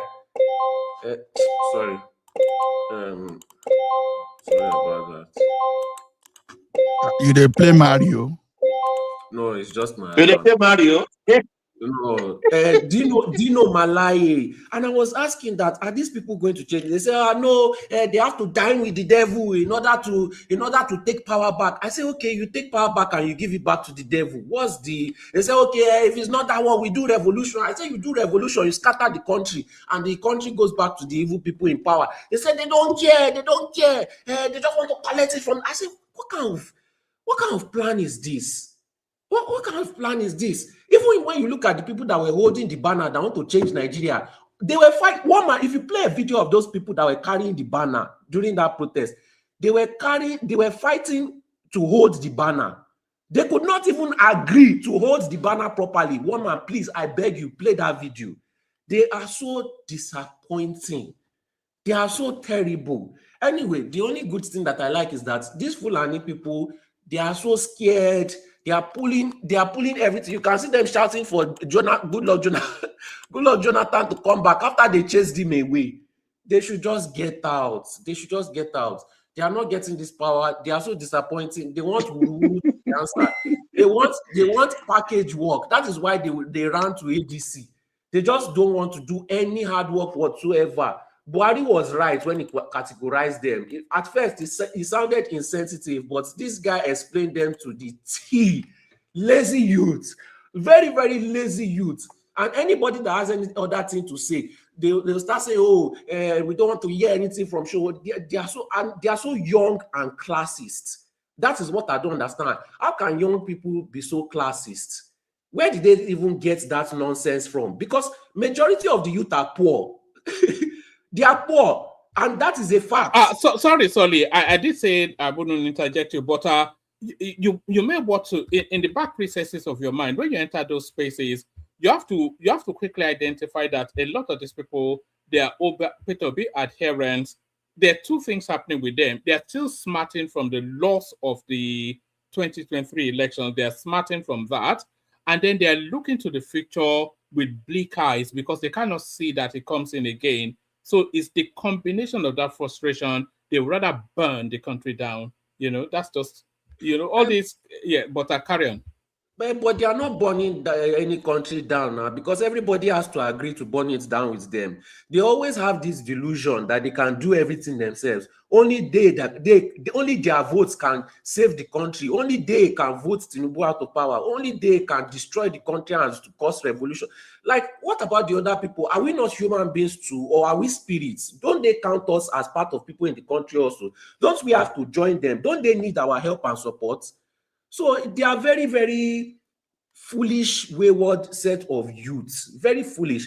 I don't have any hope in them. At that moment, I just know that, okay, Nigeria, let me just focus on my life. Let me focus on my investments. Let me focus on my own security. Because my age mates, they don't have any sense. They are just very foolish and they don't want to hear anything. They are ready. The most disgusting thing, I'm not even Christian anymore, but they told me that did Jesus not go and meet the woman that was a prostitute? And did Jesus dine with her? Did Jesus take her to his house after saving her? They always act like they know Bible more than me. That I've read Bible 3 times. They want to be quoting they want to be quoting Bible to me, and when I quote Bible back to them, they always keep quiet, or they will kick me out of the space, or insult me, or call me APC, or some stupid. They will not tell me that APC is paying me money, that there's no way that I can be talking like this without APC paying me. How much does APC want to pay me? How much does APC want to pay me to come into a space with 30 viewers and be arguing with them? So they are just ridiculous, and they are going to, the loss is going to be so immaculate because they don't want to hear anything. All they care is, oh, Peter Obi, Peter Obi. Why can't Peter Obi come to AAC? Why must he dine with the devil? And that's the person that is coming to come and save them. Atiku is coming to come and save them. They don't want to hear. They are even solely, there is a DLA there for him, ready-made. He doesn't want the hard work. So, and that is what he's doing. And you ask them questions about Obi, and they cannot. Why must Obi stay with these criminals? Why must Obi, God, the Obi is even disgusting. You scattered PDP, you did all that, you shouted, you ranted about these people, and you went back to go and meet them. And Nigerian people saw all this happening. God, they don't want good. They just want to go there to go and do. They want to go and be the new APC. They are jealous of APC. They are jealous that APC was able to do all these things. And they feel like they can get there and do what APC is doing, but they are too dumb. That's another thing. They are just a bunch of abokis. When you talk about aboki and the definition of the thing that you think in your mind about aboki, that's what you see in ADC. No common sense. They want to use gragra to enter there. They don't want to do the hard work. They want finished product. Just like every Nigerian, they just want finished products. They don't want to do the hard work. They want somebody to package everything for them, put it there, and they should just arrive. They want to just arrive and collect everything. They are jokers. And when they lose the election, there's no Nigerian that is going to protest for them. Very foolish set of people. I just want them to do their primaries, come and go and let everybody go and rest. They don't want good for Nigeria. They are liars. All those people, if you see them, one man, there are plenty of forming activists with that Randy Peters. If you see them when they talk and everything, you'll be like, yes, the youth, they want to save Nigeria. But it was all a lie. I was so disappointed. It was all a lie. They don't want to save Nigeria. They just want their own criminals in power so that they can bring things back to normal and they can take advantage of Nigerians just like before. Very ridiculous people. I was so disappointed.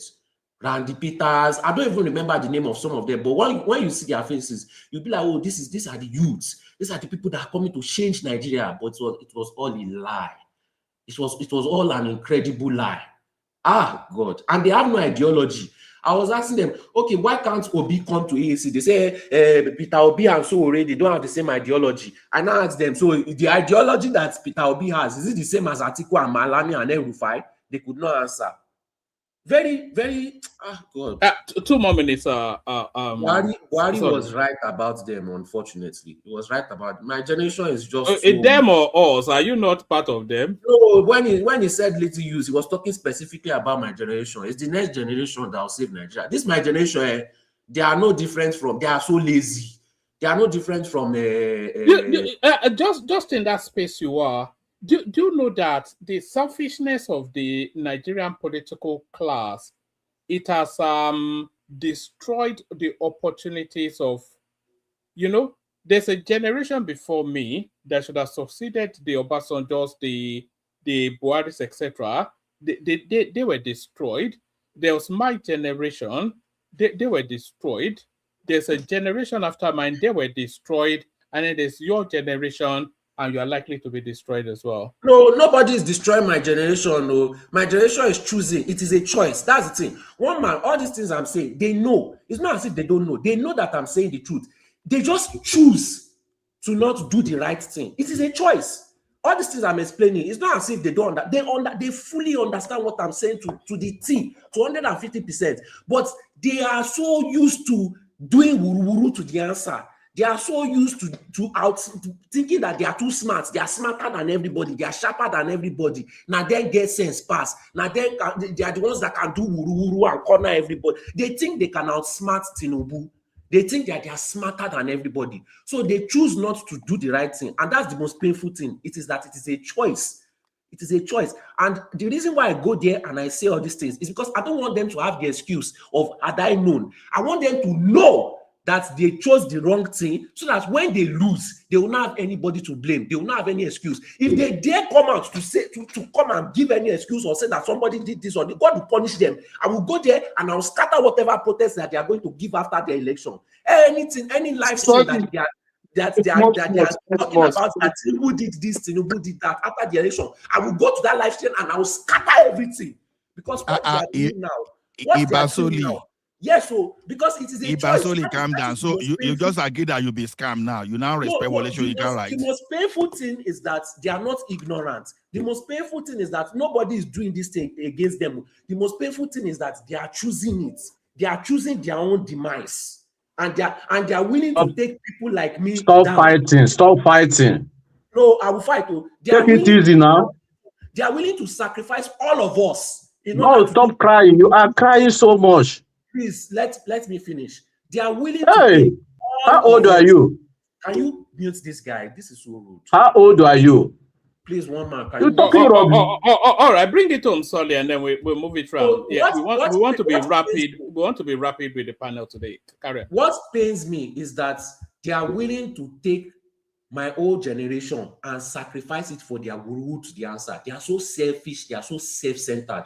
I don't have any hope and faith for my generation. They are just God.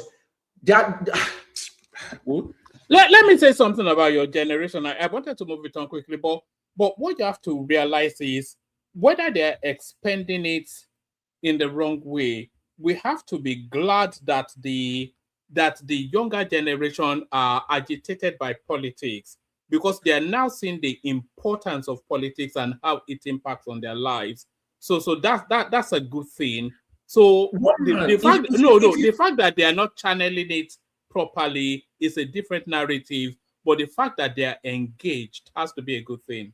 They are only engaged when it's too late and they can do nothing about it. If you even see some of the way some of them talk, they sound so smear. They sound so slow.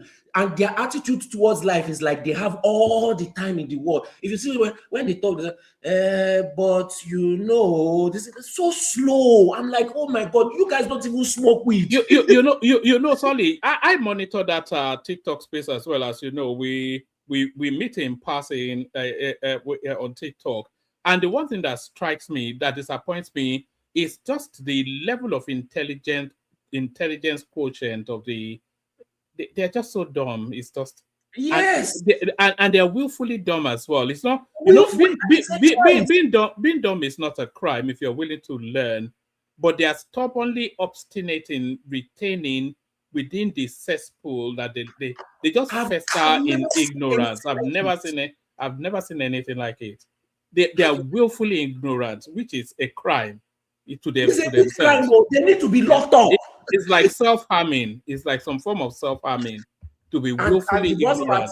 The worst part is that they are now sacrificing all of us along with them, which is a very selfish and self-centered thing to do. But they don't care. They don't care. God. All right, sorry. Let me move it around. Hopefully, Zita is here. Sorry, your connection is quite quaky, Thomas. Hopefully Zita is here. Zita, I've got a bit of music to bring you in. I saved this one for you. So, Zita, are you there? She's not there. Zita? She's not there. All right. All right, then we come to you then. we should go to Prince Daddy, but let's come to you, Ola, because I think you want to engage with the conversation. So, like I said, we're being somewhat rigid with the time. So give us about 5-7 minutes, and then we go from you to Prince Daddy to Bishop, etc. We'll move it around quickly. Ola, you're up next. Okay. Let me first. Who talk? Who they talk? Let me first celebrate. I said you are one of the hosts. Thomas Chua. I send the my deporters in Sweden. So let me first of all celebrate Soli. At least Soli, you've now agreed with one of our elders. You know, when they said some movement in Nigeria is just like a 419 bad way. You understand? So you are waking up to reality now. You know. So the thing is, okay, let's talk about this. The fake protest, and unfortunately, some Nigerians that maybe they have some kind of sentiment, because something we have to know is this: when you see politicians gathering around, the first thing you need to do is to profile those people there and look at their antecedent.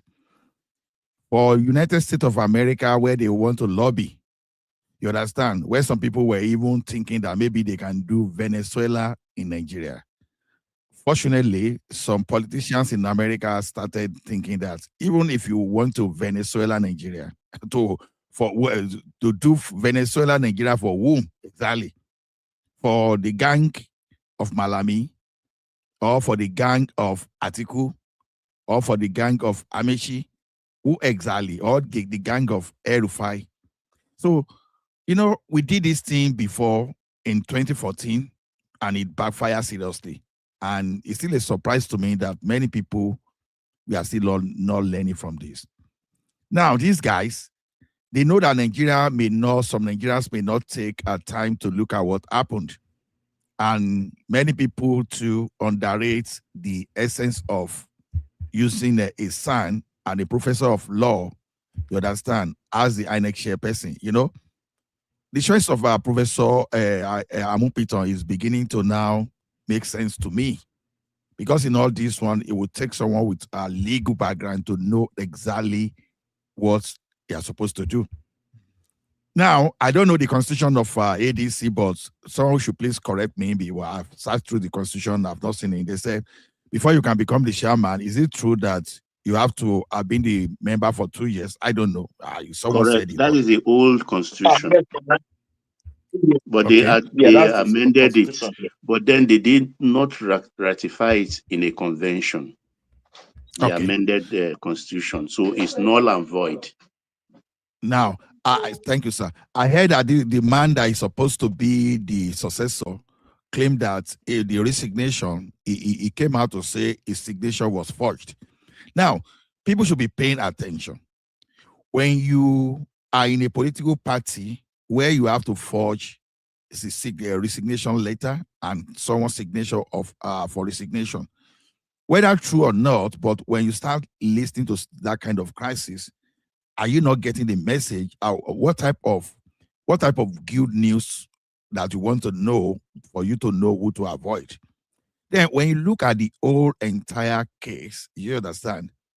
Inec, after Amopiton said, after he consulted with the legal department, they look at the what they call delivered.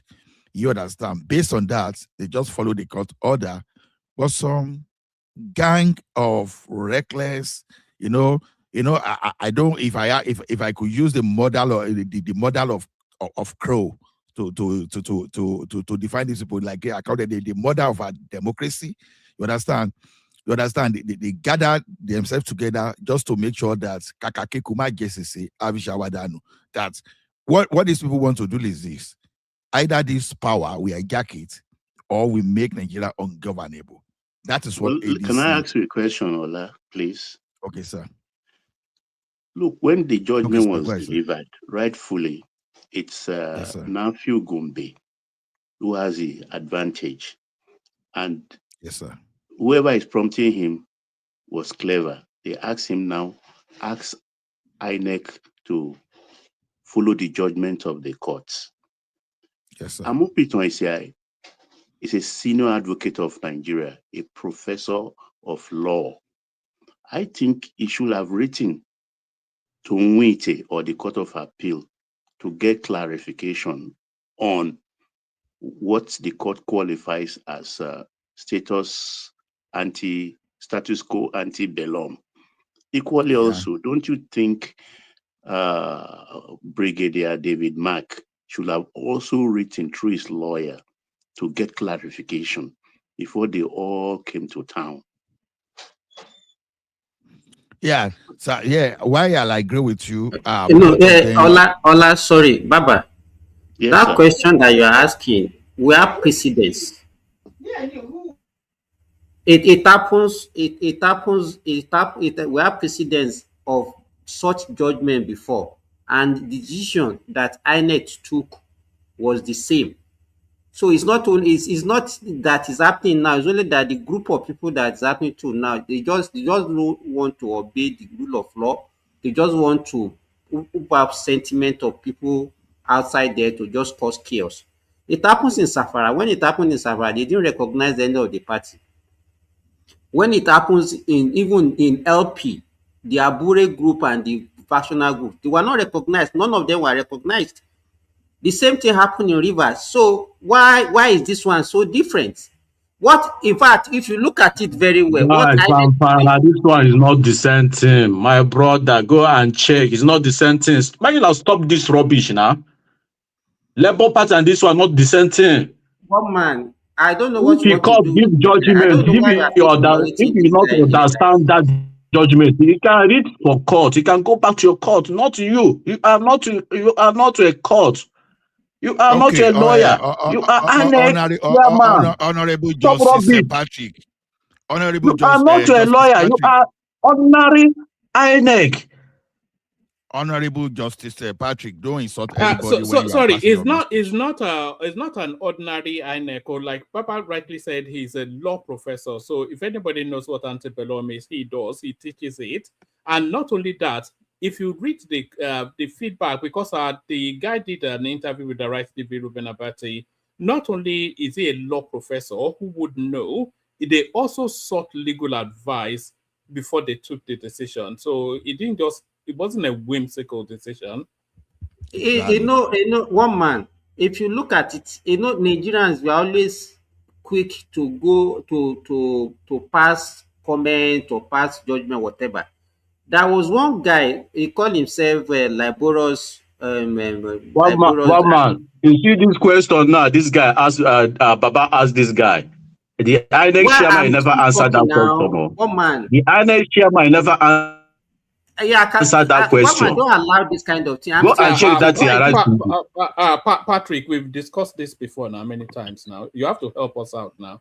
You know we love you here, but please don't make it unbearable. Make that point and then let Ola carry on. Okay, so what I'm saying, initially when Inec made that pronouncement, he quickly said, no, Inec is wrong, that what they're supposed to do is to recognize but later, if you look at him now, when he now went back and look at the previous judgments and the previous cases like this, he has not changed his mind. He's not saying that why did David Mark went to appeal court when the case was still in appeal court in high court? So these people, I think what they wanted to do is that they just don't want to follow the rules. And okay, let me come in. Who is the chairman before the guy went to court? Who is chairman before he went to court? Well, I think where court say go and maintain.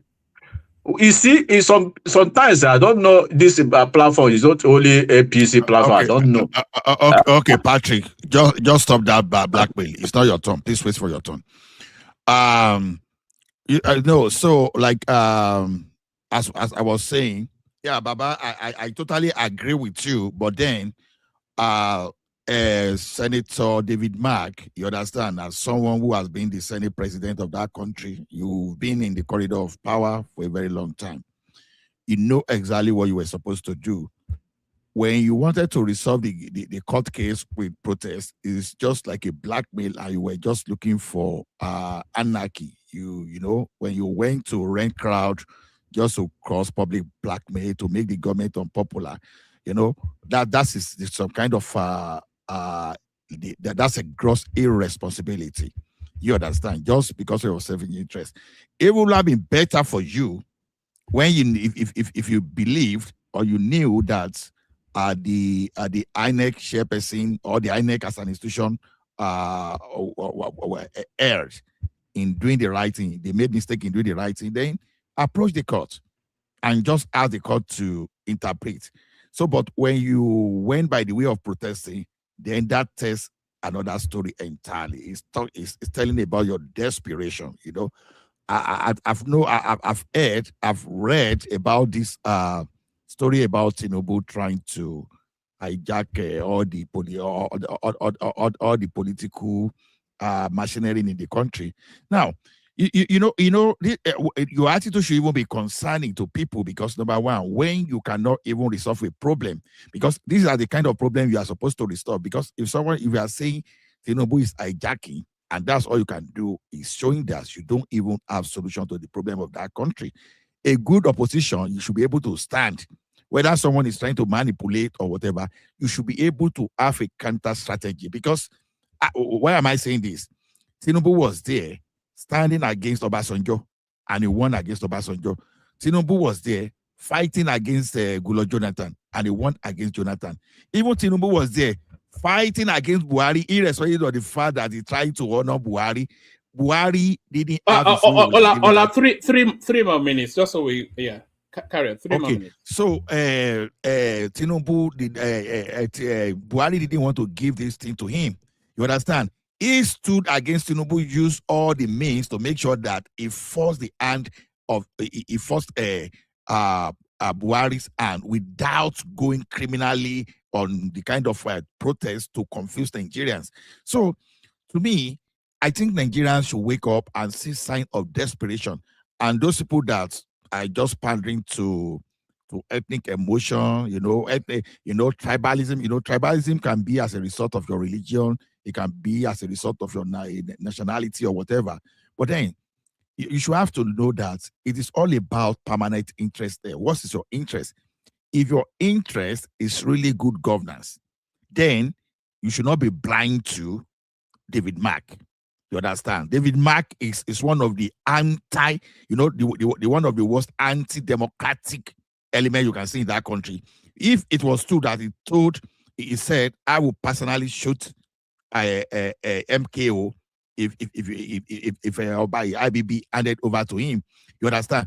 People like that. Someone telling you how the poor people cannot use telephone, and those are the kind of people you are waiting for to come and solve your problem.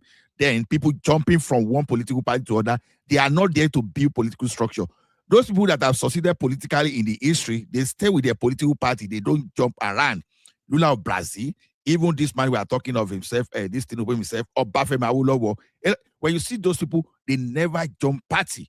But when you start seeing politicians jumping party, it's not there for you. It's just there for business as usual. So to me, and if you really want to be sincere with yourself, you look at person that this guy has done most. He has been the one that is doing exactly what Nigeria need to progress.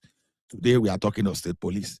People may be shouting of insecurity, but look at the approach of this man.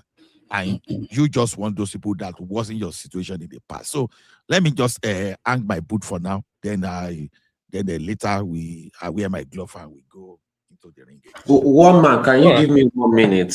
Oh, all right, it's a literal 1 minute, and then we go on to either Zeta or Prince Daddy. Me, I don't see anything that this government has done except for the passport program. I see that they've improved on that. But there's another thing that Lagos State just did. Now you can go and verify. You can sit down in your house and there's not going to be any Onile issues. None of this land scam anymore. There's something that they introduced. I think it's called Lagos something where you can just research, go online on the website. Anybody can go there. If you want to apply for any permit for housing and all these things, you can just do that on the website. You don't need to have any connection at Alausa or bribe anybody.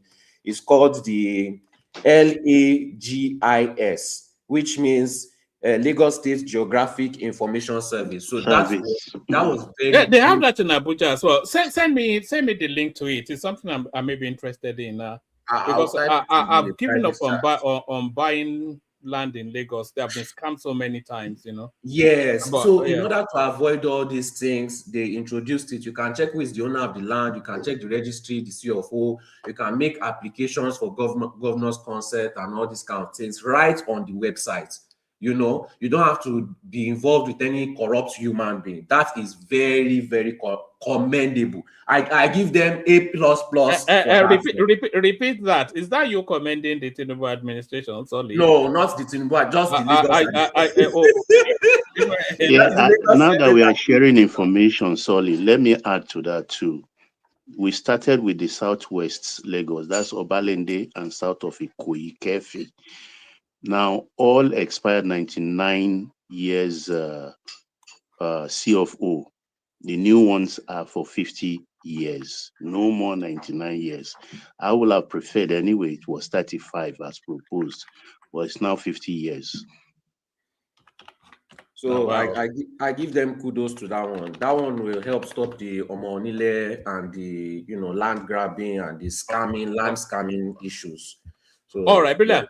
Post that in the comment section actually, in case people want to follow up on that information. So that's a bit of information from Solly right there. So all right, is Zita there? If Zita is not there, then Prince Daddy. Oh, all right, Prince Daddy, are you there? It's Prince Daddy and Zita this day. Okay, you are not invited. Yeah. Okay. All right, hello, man. So the music. Right. He was wondering if we were in the other room with Zita, but I don't think you have the budget. I don't think you have the budget. Woman, now you talk that one, no? It no be me. Okay, the music I wanted to use to introduce Zita equally applies to you, Prince Daddy. So I'll intro you with this music, and then you take the floor. Yeah.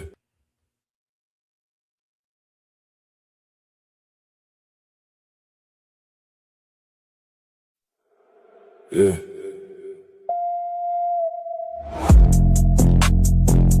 Power plant day. Bridge day. You scared of the pictures? Power plant day. Bridge day. Open the fucking straight or you'll be living in hell. Censor the satellites. How what we did to your bases. You're losing your mind and you're losing this war. Face it. You tweet like a madman, threatening power plants and bridges. Praise be to Allah. You sound unhinged, you bitch. You want us living in hell, but you're the one scared of the sky. Begging every satellite company to hide what we did to your guys. 17 bases hit, C-130 and Black Hawk's gone. 100 million wasted just to save one pawn. Now you're blocking the photo so the world doesn't see how bad little Iran fucked up your military. Power plant day, bridge day. Open the fucking straight or you'll be living in hell. Censor the satellites. How what we did to your bases. You're losing your mind and you're losing this war. Face it. Sacred defense. We still standing. You censoring the sky.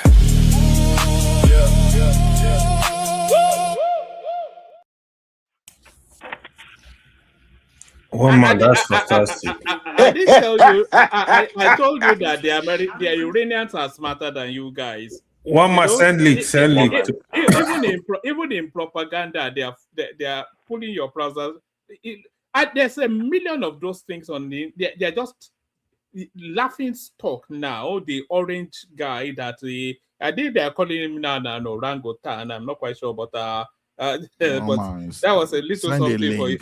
Yeah, I'll send the link. I'll be posting it tomorrow anyway. I did a montage of it, so a whole raft of it. I'll post it tomorrow.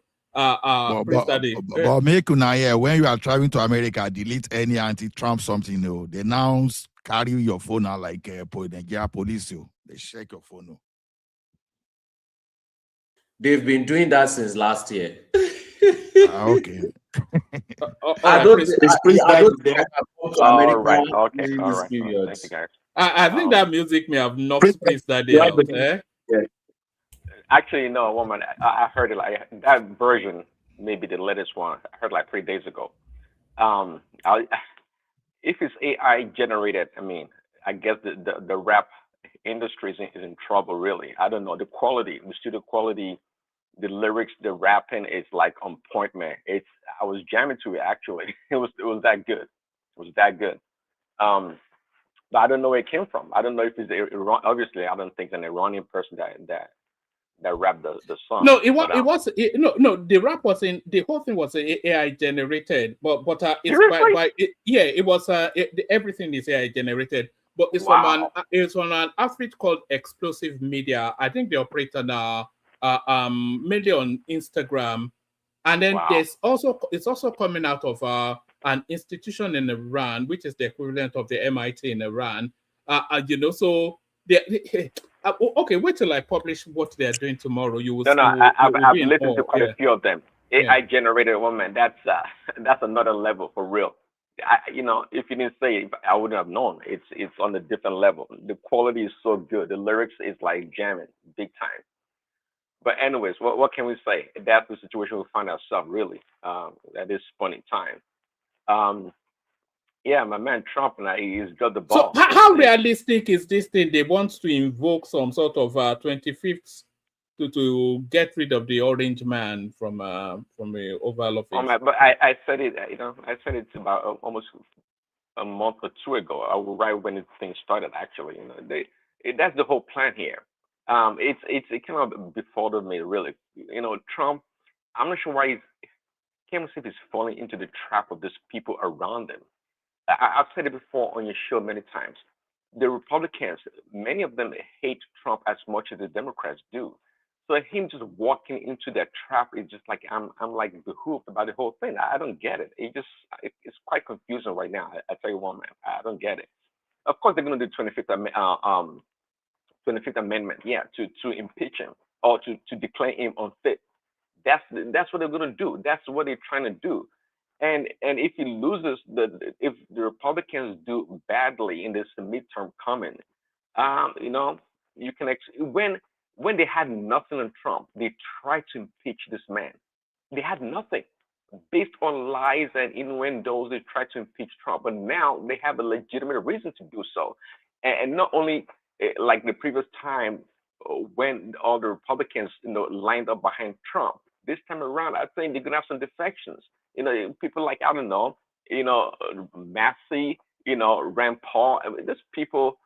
It's unfortunate. We'll see. But one thing I would say though, no matter what we say about Trump, at the end of the day, this guy's a fighter. He's a fighter, and for him to have lost, quote unquote, the second election for a second term and came back the third time around when all odds were against him, the the lawfare, the intelligence, apparatus against him. This guy fought through everything and he won. And that's why, people like me and many others actually, quite disappointed. But I don't think we should place too much on him winning again.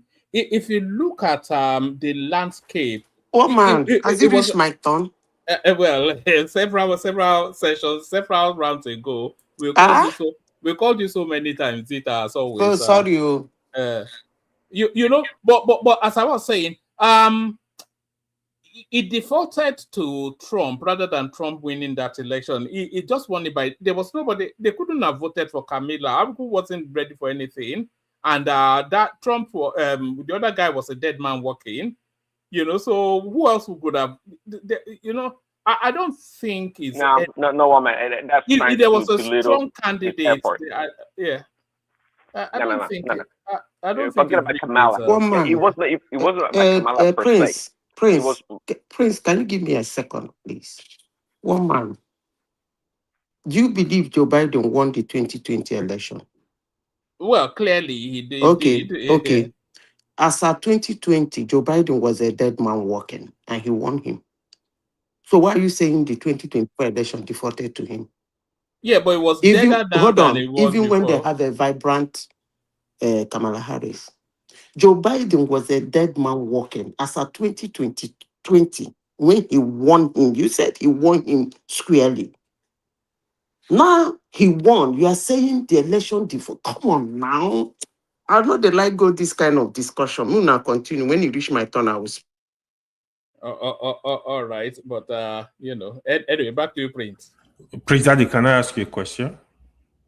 Is that okay? Sure, right.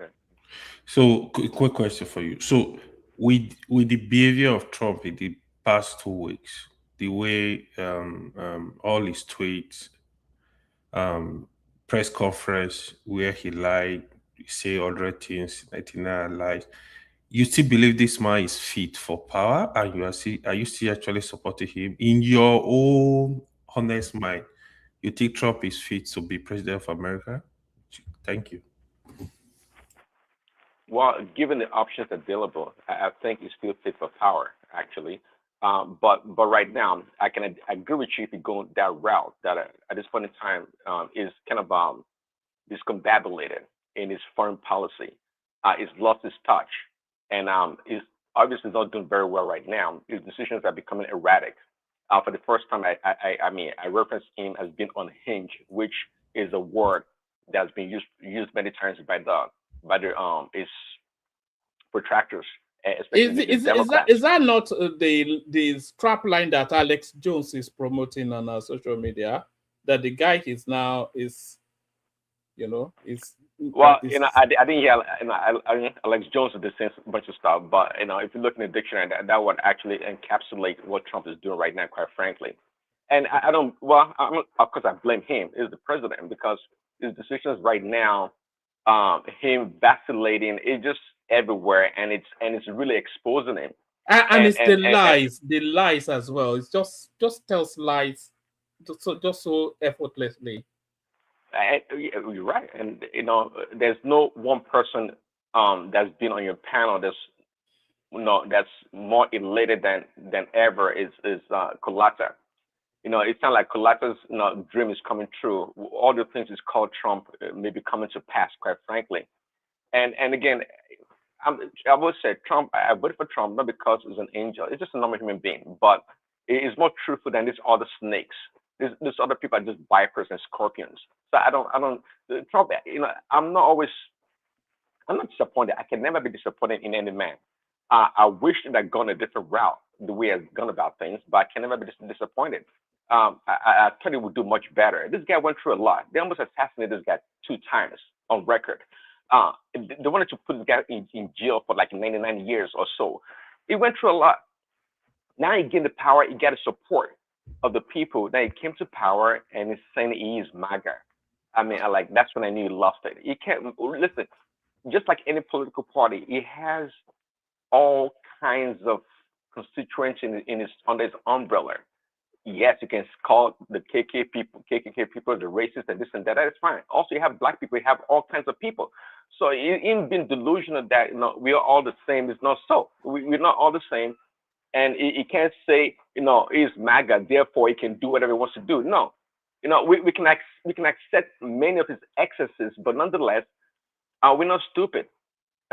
Him going to war, it's turned a lot of MAGA against him, and I hope he knows that. But he's still playing tough. It's just unfortunate, quite frankly, one man. So I don't blame the Iranians, the people trying to mock him. It's all good. Prince Daddy. Yeah. Let me ask you a question or your view. What do you think of the new law being proposed that anybody from 18 years and above should register for military service? If not, it's an offense if you do not register. You will not That's called conscription, isn't it? Yeah, you will not get a loan for student programs. You will be fined $220,000 or $250,000, and you will not be eligible for federal stipends. What do you think of that law if passed? I think Barron should be the I've not first heard on the the detail list. about that law. Just like what I say, Barron, it's real. Now it's voluntary, but now they want to make it compulsory. So if you have an 18-year-old high school that just left, go hide him in Africa. You know, that sounds very much. Sorry, apologies to you, Prince Daddy. You know, we are talking about Israeli influence in on American life and politics. That sounds very much like the Israeli model. That's what they do in Israel now. No, many countries, even Greece. As a reservist in Greece, you have to go for 3 months every 2 or 3 years. Even as old as 50, 40 years you are. I don't know. I mean, I'm not sure why the conscription. All right, but back to you, Prince. I will give you 5 minutes and then you will carry on. I think we chopped into your time a bit. So, Prince. Yeah, can you hear me? We all can carry on. Okay. Yeah, just like I said, it's conscription, but I'm not sure why that is necessary, really. I mean, unless it's something. Are we talking about the Iranian war, or we're talking about another world war? You see, that's what's puzzling about it. He's ruling as if he's president for life. That's like he's not be expired by 2028. That's where I get puzzled, because most of these things he's putting in place and the troubles he's making, he will leave one day. Is it not 2 years away? I don't understand. Baba, you know, what can I say? Well, obviously, it's not going to. Well, I don't think it's going to come back the third term. One man, why are you meeting me? I cannot talk, but others will say something. Even though people are talking about, okay, Patrick, let me finish. Even though people are talking about it, so you know, it's using its own hands to destroy everything it's built. I don't know if you listened to Tucker Carlson lately. I mean, Tucker is like on his behind big time. Oh, it's not easy. Do you know that? Sorry, Prince. Do you know that Tucker is on a different strategy line? You know that he is ambitioning towards that seat himself. Do you not detect that Tucker is ambitioning towards that seat for the presidency? Yes. And for well, that, and for that MAGA slot as well. You know, because it's an acceptable face of MAGA now. So yeah, you're right. At this point in time, really, Tucker is MAGA. Absolutely, Tucker is MAGA. I'm not sure if we have 50% of MAGA, maybe 35, 40%, but it's surely MAGA. If the way it's going to pan out right now, I think J.D. Vance may be chickening out. Why? Because they're giving an excuse because his wife is going to have a baby. I thought having a baby takes only 9 months. I'm not sure exactly why that's an excuse why we don't run in 2020, 2027 or whatever, 28, right? So I'm not sure why we don't run. So he's trying to find a way out, an excuse to leave the podium. This guy is a neocon. People like myself, and I can probably speak for many other MAGA, will not vote for Michael Rubio. We don't like him. It's two-faced, it's fraudulent, it's a fraud. We don't care for him. I tell you, if Tucker enters the field, forget about Ted Cruz, he's a joker. If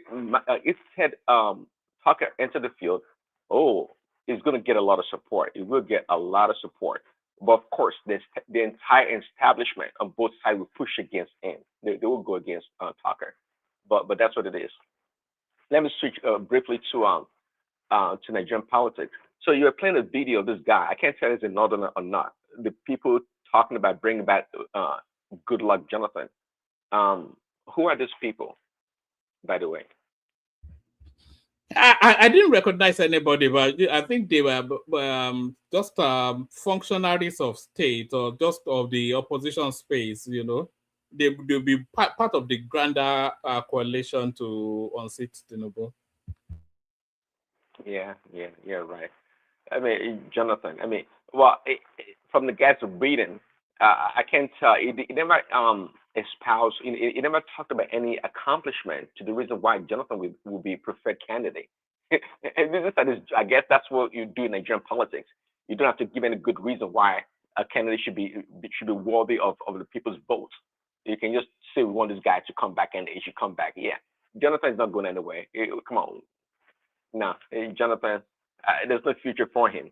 And Peter Obi, there's nothing new about Peter Obi. I guess Peter Obi is in the news, therefore you have to talk about him. And just like I told you before, one man, if I had a show, I don't think I'll ever talk about Peter because the guy is well defined. I mean, Peter, the guy has nothing to offer. If I heard it correctly, actually earlier, I think some people came together from the party, and they want Peter Obi to be part of the party, and he rejected it. Is that right? Is that a summary of what you were talking very about? correct. Okay.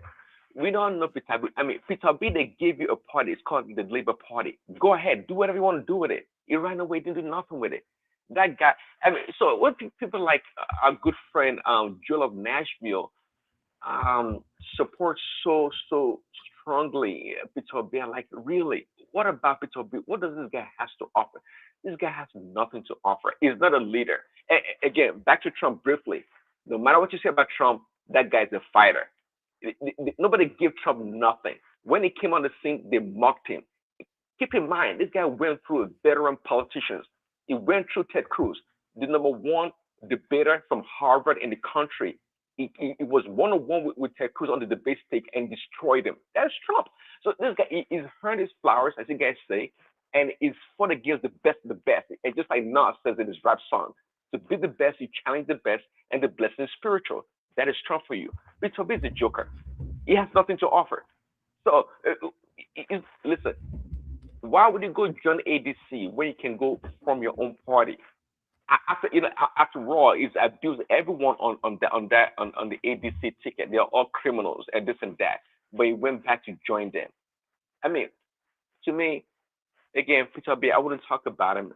To me, he's a joker, and the people that like him. Not because I believe in my heart of heart that people like Joe, I don't think the guy is competent. I don't think he does. They just like him. And that is fine. Sometimes we just like people regardless of their accomplishment or their ability. It don't matter. We just like him. And I understand that. But anyone that wants to make a case that Peter Obi is worthy of the presidency, that person is not a serious person. Thanks, Roman.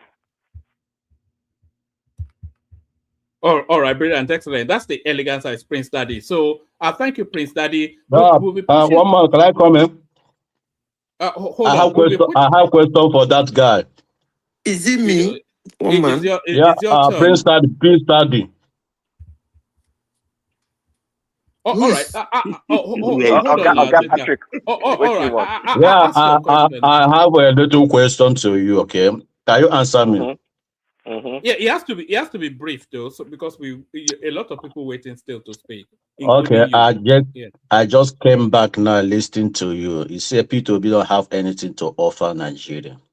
Please, can you tell us who that person have something to offer us? Is it Tinubu? Or can you tell us who have something to offer us?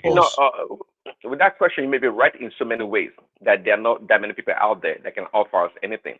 But right now, the man at the helm of power, Gajaban, Tinubu, is the man that has something to offer. He has a whole lot to offer. How? It's almost 3 years now. Yeah, 3 years now. He didn't secure us. He didn't give us anything. That he didn't not any project this man have started and finished. Why are you saying so? You know that's not true. My brother, let me tell you. Security. Wait now. Who is talking? This man don't have anything to offer. Let me tell you. Only Peter Obi. If Peter Obi don't have anything to offer, you see insecurity in that country. You will never see it anymore. Peter Obi will tackle insecurity in that country 100%. It's not Tinubu. Okay? At least we all agree that the activities of IPOB and all the killing of the ESF have stopped in the Southeast. At least we can agree to that one. Peter Obi is not a governor. He's not a president. Even though he's not, I'm not talking Peter Obi. He's not a president. Hold on now. I'm not talking Peter Obi. You said Tinubu has not done anything, that nothing has happened. He's not doing anything. I'm saying the killing in the Southeast has stopped. Yeah, it is your own army that stopped the killings. Have you listed for one man, almost 13 states in that country, he cannot enter. Listed for one man, where you read that most of 13 states, insecurity. Both Anambra you mentioned now, Abia State, Imo State. They're still in the RDP camp. If you don't know, I pay my duty. I pay my duty every day. I contribute for my youth in that Anambra state to tackle insecurity, not Tinubu. I know how much I pay every month for those guys to tackle that insecurity. Your president is not doing anything. Vita. All right. One more, please. 10 seconds. Let me quickly correct something with Baba, please. I don't know all right. You know, but you 10 can seconds. make the, It's not going to be more than 10 seconds. No, but save your breath. There are two Osenis, actually. I think you are right. That's and what I'm I wrong. want to correct. Yeah. Does that satisfy you? The one you mentioned, there are two. They have similar Brahma. Yeah, so you are correct. Okay, we must clip this. So this must be the first time here that Baba has been wrong on anything. No, Baba always correct himself. No. This is not the first time. We've had argument. Come back the next day will tell me, Ewa, you are right. Baba is not like a lot of you. All right, we'll push it round aggressively. It looks as though only Tima Jack brought his wallet to the session. I actually thought the super chat thing was not working anymore, but I see you there, Tima Jack. We're going to be quite aggressive in pushing it now, only because so many people not spoken yet. We go to Zita. I see you, AKO. I'll bring you in momentarily. Stay with us. We go to Zita. So Zita, the floor is yours. We're discussing the Nigerian situation. Let the next person go. All right. So let's go to Patrick. Bishop, I'll come to you, but let's go to Patrick. Bishop now. And just Bishop. Let's just let Patrick just vent his spleen so that he won't start interjecting everybody unless Bishop really wants to go now. Bishop, should I go to Patrick first, or you would rather go down? It's maybe shall go. You hold the knife at the yam. All right, carry on. I don't think even Patrick is fully with us anymore. So floor is yours. 5-7 minutes, Bishop. We've been a bit rigid with the time, but thank you. Good evening. Thank you. Good evening and good morning. It's 11:15. Yeah. Thank you once again. I just want to play the devil's advocate. Going straight to this protest in Abuja by the Atiku, the Kwankwaso, and the likes. I was just imagining in my head yesterday, if I were to be in their midst, what would I have done differently? Would I have joined them in this kind of a thing? And I'm trying to be very sympathetic to them. They say from I think it's Edo. The Yoruba people say he that gathers ant infested wood we play host to dancing lizard.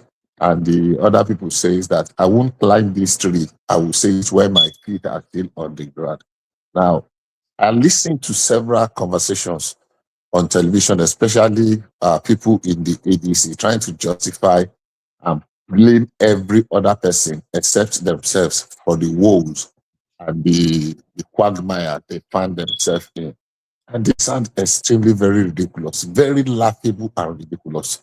I mean, let's even leave Bolaji Abdullahi out. I listened to Olobodiyon yesterday. Look at the mess that this man, the former chairman, is making of himself. Raf Woshu. Listen left and right. So I'm saying, if I'm in their midst, will I follow in that display of madness yesterday, what they were doing, that parade in Abuja, and all the case and all the, and I began to wonder, are these people really very serious about wanting to take over the reign of leadership of Nigeria? And they are promising they will get us out of the wood. They want to come and salvage Nigeria. And all the theatrics they are putting up. Even though I was sympathetic, I was trying to see that, okay, let me put myself in their shoes.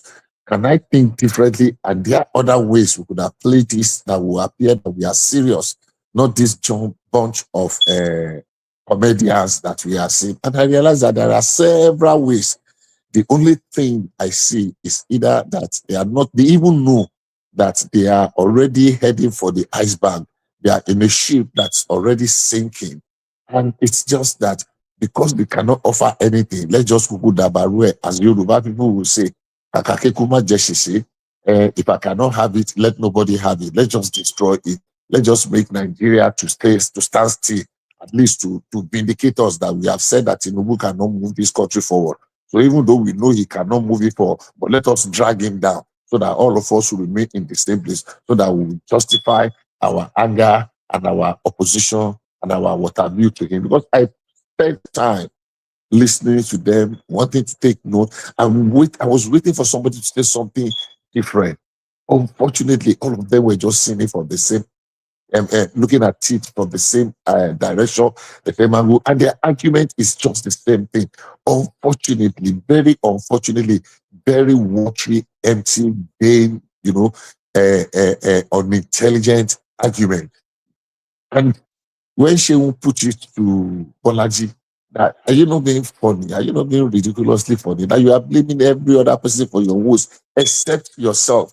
You entered into a party that had over a dozen court cases. People were hungry, left, right, and center. You came in, you handed. Baba was saying something earlier on that they already amended the constitution. You don't amend it after the fact. That constitution should have been amended at the Congress before David Mark and co came in. But David Mark came in the same day you gave them the card of registration, is the same day you handed over the reign of rulership by putting one year wrapper on David Mark's neck. You handed over, and they now had a meeting after that, and now amended the constitution to accommodate that. Everything they did cannot pass the scrutiny, legal scrutiny. Everything they did. And we are wondering, and everybody keep coming saying Tinubu wants to a one-party state, a one-party state, a one-party state. So we have now found a new mantra. I remember in those days of June 12th, our political lexicon keeps growing every day because we find one thing. I mean, at the end of the day, we remember step aside. Nobody has ever heard of step aside. It's either resign, retire, sack, dismissed, ousted, whatever. But Baba Buhari, what's his name? Maradona, Babangida Abibi brought step aside. And by the way, somebody was saying something there. I don't know if it was Ola. Yeah, that David Mark said that he would shoot MKO was actually true. If you read Omo Moruyi's book about the June 12 saga, he quoted it. At least I read it from Omo Moruyi. If you read his book, he said it, and several people have corroborated that fact that David Mark actually says so. That if and he has not denied it. Sorry, sir? He has not denied it. Exactly. That David Mark actually says so. No, somebody said it and he put a caveat. I'm just trying to clear it that no, there's no need to put that caveat. That he actually said so. That and actually said, at least I was old enough to know when he said that telephone was not for the poor. I mean, I was old enough to hear that one live from him. So back to what we were saying. So I want to pity the crop of opposition that we have now. I don't know what Tinubu did or how he did it, that he was able to demystify and reduce a whole Atiku. What is that? What is that? Is tied to in Adamawa? They don't take him now. They don't use it. Kuraki. No. He will now reduce him to a placard carrying Anuta, whatever. I mean, that is a low. That is a low with some bunch of riffraffs running around like headless chicken and just making noise and just threatening, and nobody is answering them. And the media and some whether paid on-air personalities in television and radio houses, and some so-called CSOs and NGOs, CSOs in particular, are just the one giving fuel to their. You had opportunity to present candidates in 3 different elections. You scored practically 0. You did not show any appearance. You did not even. So while I was trying to be sympathetic and look at things from their angle, I realized that they have nothing to offer. All they are just trying to do is noise that we swallow up the modest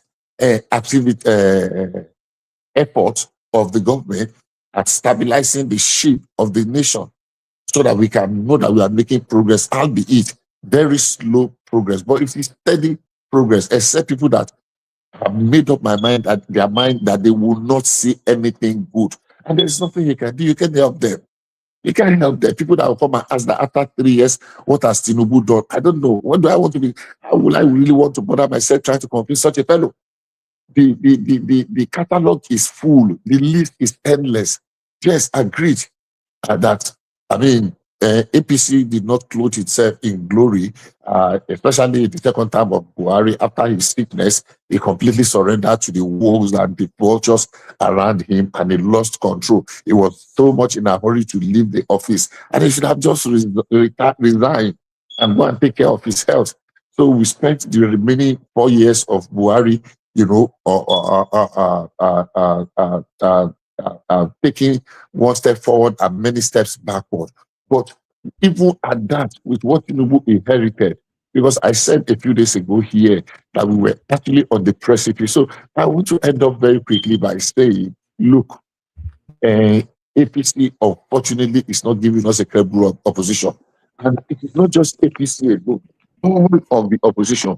Now, Bishop, let me ask you this question. Sorry for interjecting you. Don't you think that for Buhari to even survive that 8 years, it saved us a lot of headache in that country? I didn't mean Buhari died and Osinbajo took over. Do you think that it will not be another mess for us? Let me confess to you that I considered that yesterday. I really thought of it that maybe it should have been, especially what Osinbajo turned out to be, a complete disappointment. A very, very, especially now after the primaries and everything that is done. I'm very, very disappointed because I really, really believed in him. I thought it was going to be different, unfortunately. So this, what you just said, was exactly my thought yesterday. I was thinking around it. And remember, I said right on this platform in the days, I said Buhari was the price that we had to pay for Tinubu to emerge. So whatever happened, Tinubu is trying to undo, to manage and undo. I mean, he's not laying too much blame. I don't know what is happening to those ones that call themselves elite Buharists, that they hate Tinubu from day one, simply because against all their plans, they were not able to plant another northerner in, what's this guy's name? Ahmad Lawa. They wanted so bad to plant Ahmad Lawa to cover up for all the shenanigans that Malami and the rest and their likes that they cover up. So they are overlooking a whole lot of things, except the very grievous ones. They are overlooking a whole lot of things, and it's a shame. It's a shame that the opposition have reduced themselves to just like boys in the hood, just playing tente or doing suwe, because everything they are doing. Look at Dino Melaye. Look at all right. Start to bring it home, Bishop. Look at Dino Melaye. Look at Tarek Beshola. Look at all of them. So unfortunately, we don't have any opposition. Bishop, I think we have short memory, Bishop. Tarek Beshola. 1 year you can't get a passport. Something as simple as passport. Yes. No, Tarek Beshola was a monumental failure. He was buying classes as governor for graduates. Beshola was a monumental failure in the Ministry of Internal Affairs. All he could do was to announce. So, I mean, and this young man came. The date for Salah. That's all they did. Announce public holidays. Exactly. So announce public holidays. They mail your passport to you. Yeah. I mean, these guys. Look at the reformation that is our airports are.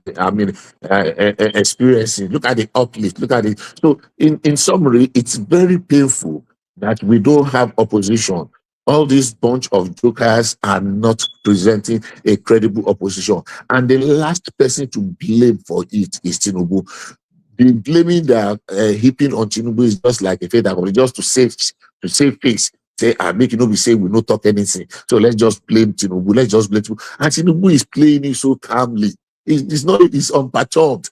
I mean, I was so happy they allowed them to have their show. Do you know why, Bishop? Do you know why? Yes, sir. Because he's been fed his own medicine. He did it too. He enjoys it better. No, Professor I don't Soyinka agree said with you, serves Baba. you right. I don't agree with you, sir. I don't agree. I bet you do, sir.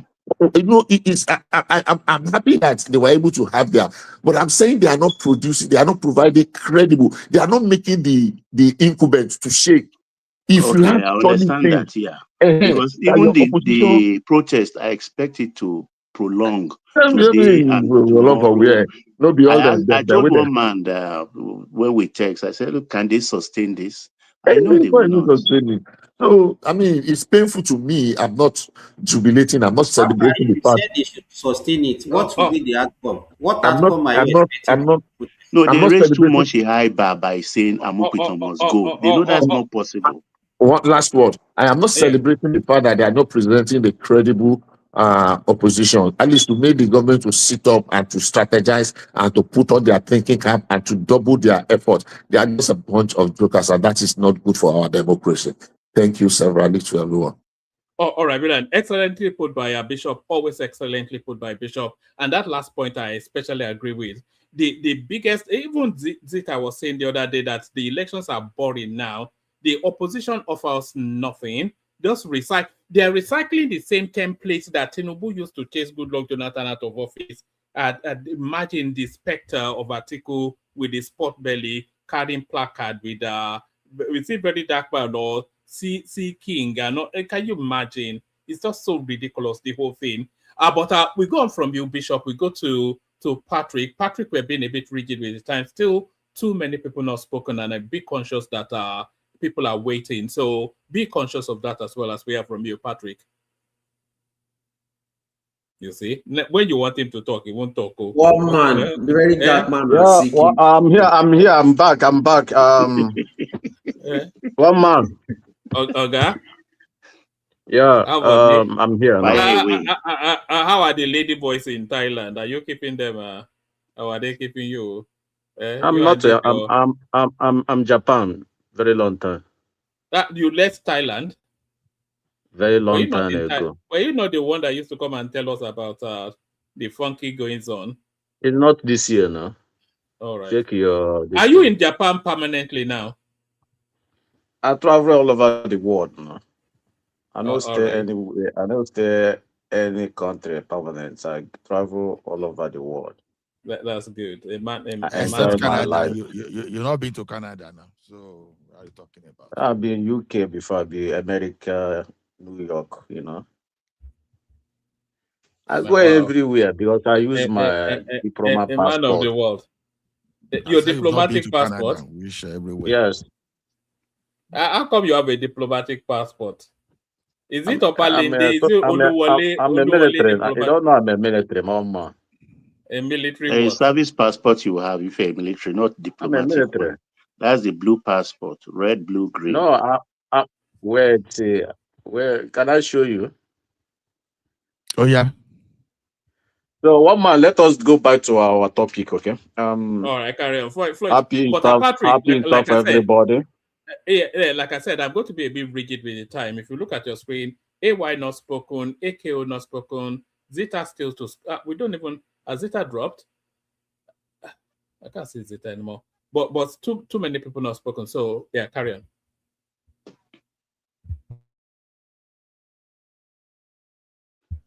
Okay. Sorry, carry on, Pat. The fundamental purpose of government to maintain and secure citizens. Listening to news yesterday, I see many people dying in that country. I wonder, maybe this government went to Jos last time, say what he said, and went back. And this insecurity continued happening in that country. Almost 4 years now, this man cannot tackle insecurity. And some people are here and keeping supporting the same failure. I don't know. The problem Nigeria have is not leaders, it's our youth. You know, the problem Nigeria have is our youth. It's not all those old people. Because where you give them chance to govern you, they will use you and do anything they want to do. You see, in that country now, they don't have any rule of law. There's no law. Wike can do anything he like because he's working with a president. If a country have a law, Wike cannot do almost all those things he's doing because he's a common minister in Abuja ACT. Now he's a second president in that country. He can sort everybody. He can shoot somebody in outside. He can shoot somebody in TV. I don't know. You see, my brother, somebody say Peter Obi cannot offer anything in that country, cannot offer Nigeria anything. My brother, go and check Peter Obi. You see that man you see called Peter Obi. He's a very gentle guy. But anytime you give that man power, anytime power enter that man's hand, you will see action. I trust that man. He cannot make noise. He cannot tell you how to tackle the insecurity. Give him that power. You see all those Boko Haram, bandits, kidnapper will run away from Nigeria. You know, they will run away from Nigeria. They will sleep and wake up. They will drink water and keep cup for ground. If you say that one is okay for you, because when you secure a country, we have investor, foreign investor. When you have a rule of law, you have a foreign investor. Not today, a lawyer can change your this thing, your Nigeria constitution because of your poor man. When you see a rich man, he back for a rich man because you don't give him money. Nigeria cannot function like that. Tinubu is almost 4 years now. I never see any project this man started and finished. When I ask Tinubu followers, they say student loan. Student loan is not achievement.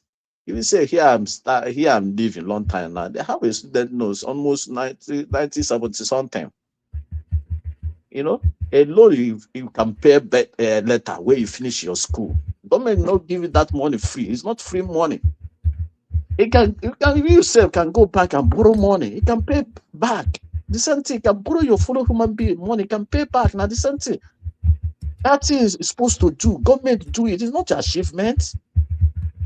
So I don't know why some people will still come in here and keep supporting this government. You are up in another country. Since you are maybe one month you are staying in London almost 40 years now. They never take light one day. Your water, you never running out from water. Why did I get to London for something? Who told I just there. Since where you are London, they never took lights one day. You will sleep with the lights, you will wake up with the lights. They will walk anytime, any day, midnight. Sorry, Patrick. I just one man. Can you answer that question? Have you have loss of electricity for 1 day? I have. I have too. I have. And then how many minutes? Maybe they will give an announcement. They will take out. Changing now. I'm basing it on your question. But Patrick, let me ask you one question. America. Wait, Patrick. Wait. And this is for Joel of Nashville. I want to test the level of your truthfulness. Were Obi to be president, let's say the beginning for 4 years, do you think Obi will not do the second term? My brother, Peter Obi have plan. If you see somebody who prepared to come a leader or president. No, just answer my question. Peter Obi will never pass 4 years in that seat because he have a plan. In 3 years, if Peter Obi is a Tinubu now, in 3 years, you will see a favor of government. You will see, like this morning now, this subsidy money Tinubu remove. And they give all those governors. People will use that money, build a standard hospital. So why didn't he build standard hospital in Anambra? Because Anambra does not have that money. Oh, but he has money to be putting inside his own bank. The money is enough to be put inside BFF. No, my brother, don't talk like illiterate. You know. You sound like the money Peter will be put in bank. Is for future of Anambra State. It's not enough for hospital. It's no. If that the same money, you use that money build airports It cannot empty your pocket because you are government. No, we can't do that. Any government is supposed to have service. If you don't know. Patrick, you know what you just did? You just told us that. But Patrick, whatever you do, don't declare yourself as an AZ in Japan, no. Because I don't think don't go to Japan and declare yourself the king. They have their king already. Listening to this guy is very amusing. Peter will have plan. You know, let me tell you, plan of Peter will have in Nigeria. Peter will be one too. Can you hear me? It's comic relief. Unfortunately, we can't. Absolutely. Okay. Patrick, just give me 10 seconds.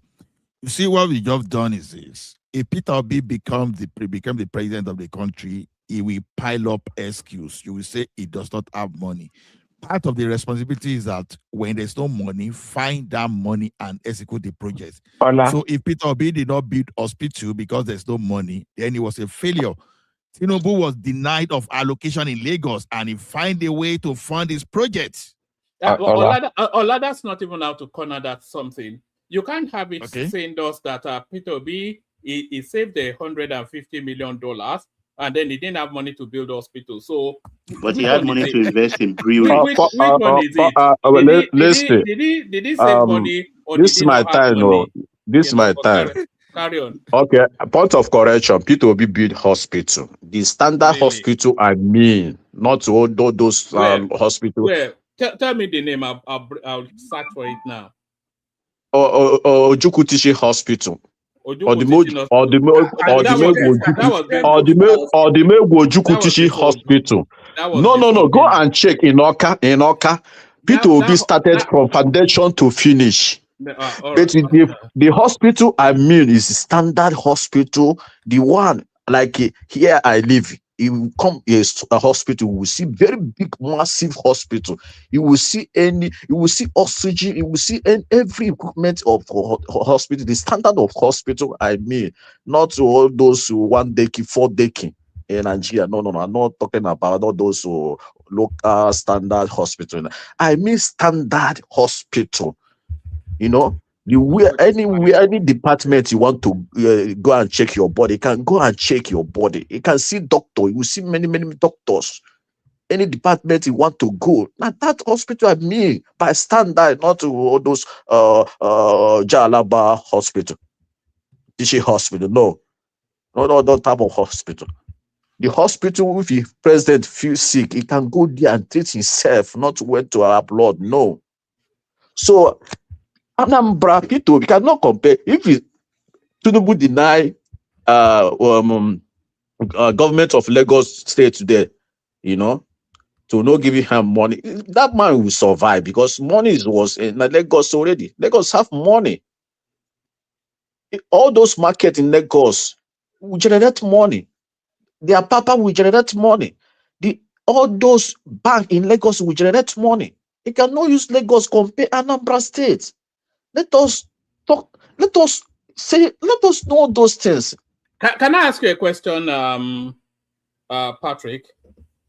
Was Peter Obi the governor of Anambra State in 1956? Is that what? Was Peter Obi the governor of Anambra State in 1956? 1956, no. Yeah, that was when that hospital was built. My brother, go to Oka. Yeah, That hospital, my brother, there's nothing like that hospital. The one you mentioned is Newi, not Oka. That one is Newi. Not Newi. Go and check now. Newi, not Oka. That's why I'm telling you.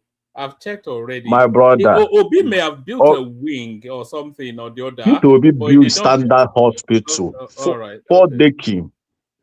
From foundation to finish.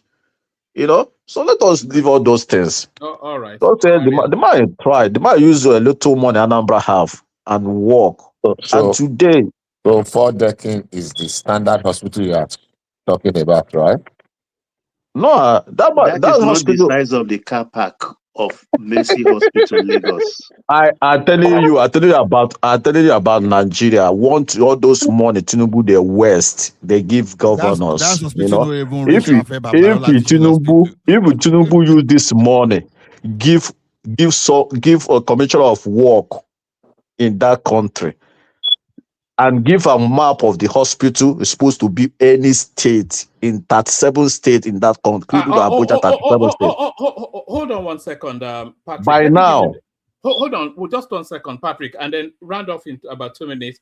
That it started off as Amaku Cottage Hospital in 1956, and then in 1980 it was rebranded as Amaku General Hospital Oka, and then from there and then it became the teaching hospital around about 2012 thereabout. So that hospital has been long-standing. It's nothing to do with Peter Obi, but carry on. my brother, Peter Obi built that hospital. It's not old hospital. It's not guy, old one. Now new one, I'm telling you. That old one is not existing Patrick, what about anymore. schools? What about schools, Patrick? I built more than 500 schools now. But he himself said he didn't build a school now. So why Why he say he didn't build school? He built all the school in Anambra State have, my brother. He changed all those schools. Some he changed the school. Almost 500 schools. You can go and collect 5 million naira from Reno Mokrio, because Reno Mokri said if anybody can prove that Peter Obi built a school in Anambra State, he will pay them 5 million naira. Why he say has Peter never Obi himself come out to dispute that? Wait, why? You see what Peter Obi do in Anambra State? Existing school. You know, he changed all the school in Anambra State. That because Anambra have much school in Anambra, but most of them is not a good shape. You know, the man came. He did not do that. He handed it to the church. No. You do. In my village, go and check now. Even say now the school is very standard. You know, which your village? What's the village? Anambra State now. Your village where you said he built a school. What's the name? I'm from here. Ihiala, right? Yeah. Okay. Yeah, he changed the school, put the generator, put borehole, put a computer, internet in that school. Till today, that school is a very standard school. It's not standard. Please stop calling this mediocre village crap standard. Do you know the meaning of standard school? Do you know? Do you know the meaning of standard? A school will go and see equipment, computers, everything. It's a standard. If you don't know. Patrick, will that standard be accepted in Japan where you are living? Yeah, the same thing now. You come to Anambra, all the Sunday school in Anambra State, almost of them is way quick. In computer, library, everything. Patrick, you will see it. All right.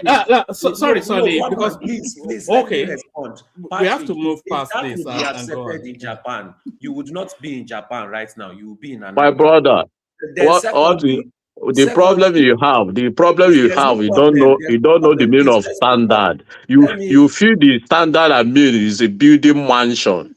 No, it's not a standard. No, I asked you. School may be a dance state, but it's standard. No, if you don't know. You said the standard will be accepted in Japan. And I told you that if it's accepted in Japan, you will be in Anambra right now, not Japan. Then my second question is that if Peter Obi becomes president, is he going to release your Lord and Savior Nnamdi Kanu, or to hell with Nnamdi Kanu now because you don't care about him anymore? My brother, only God I have is the God in heaven. I don't have any God I care. I didn't know. I never meet Nnamdi Kanu one-to-one. I don't know the man. All right. No, we must move on. I don't know the man. I'm not IPOP. I'm not IPOP number one. I did not call you IPOP. Answer the question. Sorry, it's giving you what Peter Obi cannot do that because Peter Obi is a man of his word, you know. I told you, Peter Obi will tackle insecurity in that country. Nobody will make. All He right. cannot reduce Okay. him now. I asked, answer the question. He cannot. All right, we must move on. Let me give you one final question, and then just give a very brief answer. We go on from you to Simba. So Charles Soludo recently told us that 174 communities had no school when he came into to be the governor. So is Charles Soludo lying that He's a very big liar. He's a very big liar. All right, wait, of course. let me tell you. I know it be in my community now. They have most of school. All those schools now don't exist. But as school, but people know they go that school because there are many schools in my community. In my own town now, you get one where they call community Sunday school in my own town. There's nobody is going to school because there's most of school in my community. Is where is they say there's no school in Anambra State? Now lie. Anambra have much school. If you say in my church in village, the primary school, a government school, primary school, that school people know they go that school again. They channel that school to church, Reverend Father Church, primary school. But the government, the government own, people know they go that place again. But the building remain there. All right, brilliant, excellent. So today you don't know Nnamdi Kanu, right? Baba, let me I never meet him. I don't know. I know Nnamdi Kanu through YouTube, through TV. I dey see him from TV, YouTube. I never meet him. I don't know him. I saw they see him and they see. It's quite a curiosity actually. Do you remember, Baba? You were here now when every session we had was Nnamdi Kanu this, Nnamdi Kanu that. For years. And as soon as they incarcerated the guy, they just No. Hold on now. Let other people speak, my guy. Now, what's all this? Well, let me round up now. No. You've rounded up already. Let me shift one thing. Let me just shuffle you for Zita. It's enough of all this. Let me even lose my. You have to just accommodate for. Let me just leave that. Let's go on to Simba. Simba, you're up next. No, one man. You were saying that from the moment they incarcerated Nnamdi Kanu. Yes, from the moment they incarcerated Nnamdi Kanu,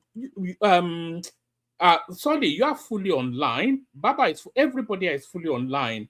Can you remember the last time that any topic of Nnamdi Kanu was being discussed anywhere? They just angry, honestly. They just abandoned. As soon as that judgment came in, they just abandoned him. I feel so bad for the man. Who talks about? Do you remember a guy called Simon Ekpa? Yes. Who talks about him now? All in the dustbin of history. All in the dustbin. Nnamdi Kanu, it's so scary. In 5 years' time, it will forlorn and it will depression no matter boy here now. They just threw him away like used and dumb. Used and dumb. One man, you can't even mention one group that is fighting for Nnamdi Kanu now. They don't give an FUC. If he appears in court once again, they will do. Everybody don't move on. No, they have moved on. It's not Peter Obi. And then when Peter Obi fails in okay, one man, you don't reach my turn. Yes, now he don't reach. We're going to say that because we don't know. But when Peter Obi fails in January, then the whole movement goes back to Biafra again. It's such a predictable sequence of So it's just anyway. Zita, the floor is yours. What's the topic? I saw Peter Obi turn to pastor. He was preaching of Jesus. Yes, he said that he was going to redeem. He said he was going to redeem the corrupt politicians if he became president, that he would turn Abubakar Malami around and make him a choir boy instead of a criminal. And El Rufai and Aregbesola. And this man, they say, is not desperate. Yes. So what is the topic of today? They say he has gone to Uthman Danfodio grave to swear that he will only do one term. This guy. One man, please. Can you? Did he not kneel at it? You have to send it to me. Sorry. No. I think you have it. The video of the protest. I want us to focus on every single one. I don't have it immediately. I don't have it immediately. Just send it to me. Just WhatsApp it to me. I've lost what I wanted to say. But we were talking about the David Mark people appealing to the court to reverse INEC's position for striking them off their list.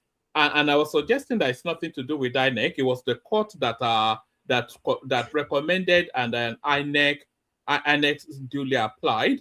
And then the Americans, they are putting out an advisory that Nigeria is too dangerous now, and they've listed 23 states that as no-go areas, which is quite it's quite a worry.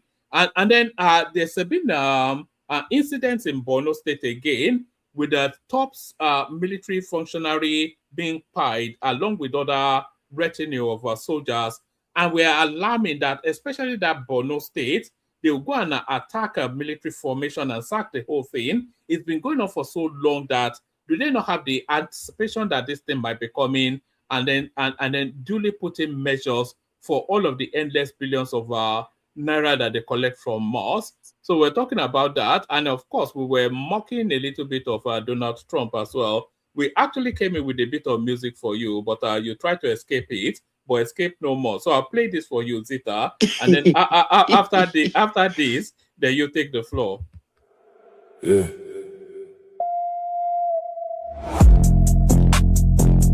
Power plant day. Rich day. You scared of the pictures? Power plant day. Rich day. Open the fucking straight or you'll be living in hell. Censor the satellites. How what we did to your bases. You're losing your mind and you're losing this war. Face it. You tweet like a madman, threatening power plants and bridges. Praise be to Allah. You sound unhinged, you bitch. You want us living in hell, but you're the one scared of the sky. Begging every satellite company to hide what we did to your guys. 17 bases hit, C-130 and Blackhawks gone. On a million wasted just to save one pawn. Now you're blocking the photo so the world doesn't see how bad little Iran fucked up your military. Power plant day, preach that. Open the fucking straight or you'll be living in hell. Censor the satellites. How what we did to your bases. You're losing your mind, and you're losing this war. Face it. Sacred defense. We still standing. You censoring the sky.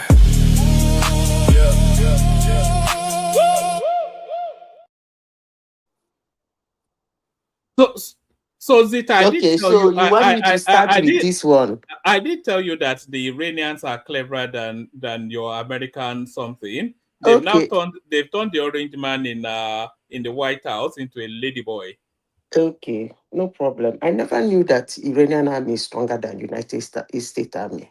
You just told me. No, they're cleverer. Please, you want me to speak? Yeah, Can I carry speak? on. I never Actually, knew. Zita, you speak, but with your permission, let me drop. Bring Thomas up. So Zita, Simba, and then Simba, Remy, if the slot opens. Simba, then AY, then Remy. So thank everyone. See you tomorrow. The super chat. Man, I was about to drop the link of their protests in the private chat. Oh yeah, drop it. Okay, drop it and I'll play it and then Zita, carry on. I'll wait for Zita and then I'll leave after Zita. Zita, carry on. Okay, so I never knew that Iranian army is stronger than American army. I'm just getting to know that now. That is one. Secondly, I don't want to talk about the music because it's AI generated. So the voice is not actually the voice of a human being, it's the voice of an AI. So I don't want to talk about that. Otherwise, I would have said something if the voice was actually human. Then the second one was the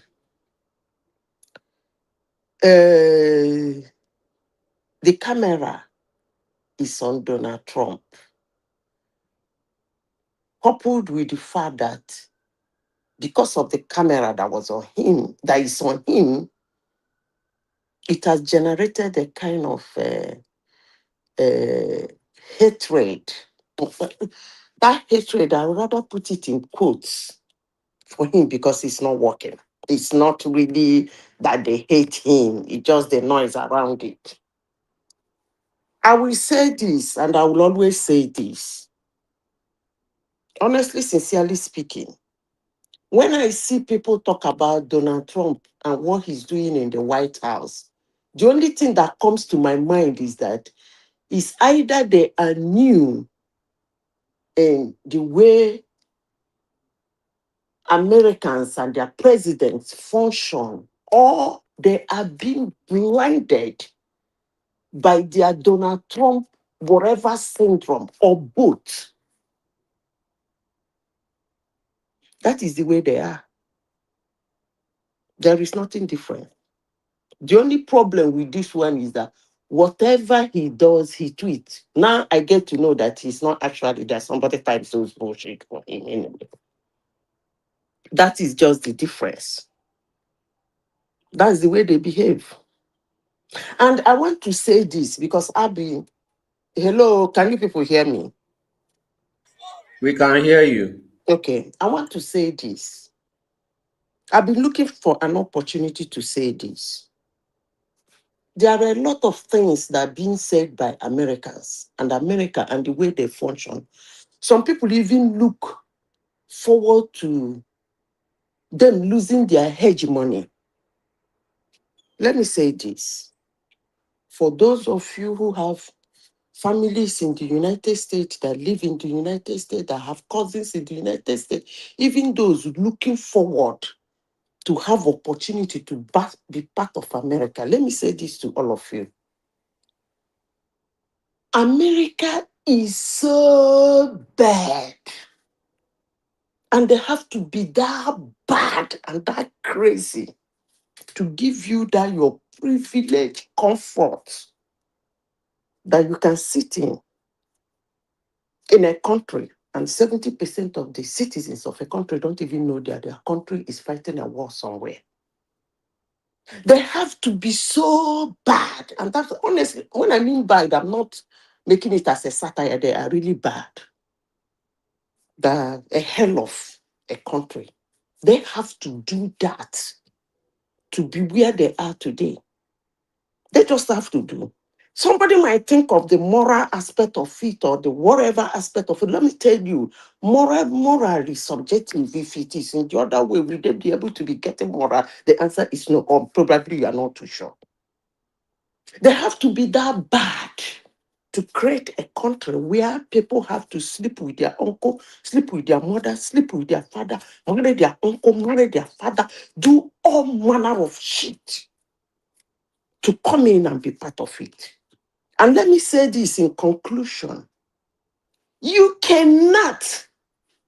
Hello? Is everybody hearing me? Hello? We did hear you now. Good.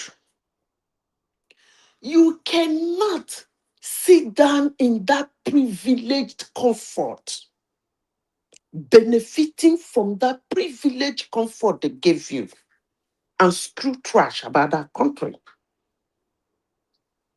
It's either you get out or you get in.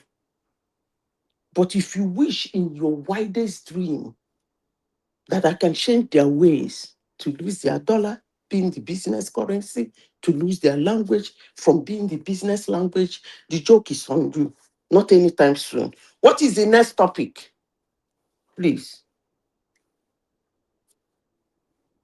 The next topic is the saviors of Nigeria, as you can see in the video, are protesting for our freedom from Tinubu. Which saviors of Nigeria? You can't see them in the video. Atiku, Dino Malaye, they are here to save us from Jagaban. Was it the 2023 election that they did riot, a demonstration? No, in 2020. I can't hear you people. What's going on? We are hearing you. We are hearing you. You said what happened? It is 2020. They protested yesterday. ADC is protesting. Yes, they want to save us from Jagaban. They want to salvage Nigeria. They are protesting. For what exactly? Because I've not been paying attention to. For Inec stop recognizing what's this man's name? David Mark and Aregbesola as the chairman and the secretary of ADC. So ADC is now protesting that Tinubu want to force a one-party state on Nigeria. So they are trying to save democracy. Oh my goodness. Why can't they approach the court? They demanded that Amukbito must resign. No, that one is overreach. It's not a laughing matter. But it's part of their demand now. They say democracy, they show our any demands on making that video just. Are you people kidding me, or is it just you people are trying to make a mockery of them? Or what? Did you not see the massive protest yesterday? 2 million man marching. Tinubu is shaking now. Tinubu is shooting in his pants. Quaking. Okay. Hold on. The obedience are coming. Did they? If there is anything, Inec cannot act outside of court ruling. So why don't they approach the court? That's why I said that if I were there, were there things we should have done separately apart from this brigandage, unnecessary Zobu approach? You see, let me be honest with you. Anyway, I'm going to say it anyway. There are a lot of things they can take advantage of and give APC one for their money.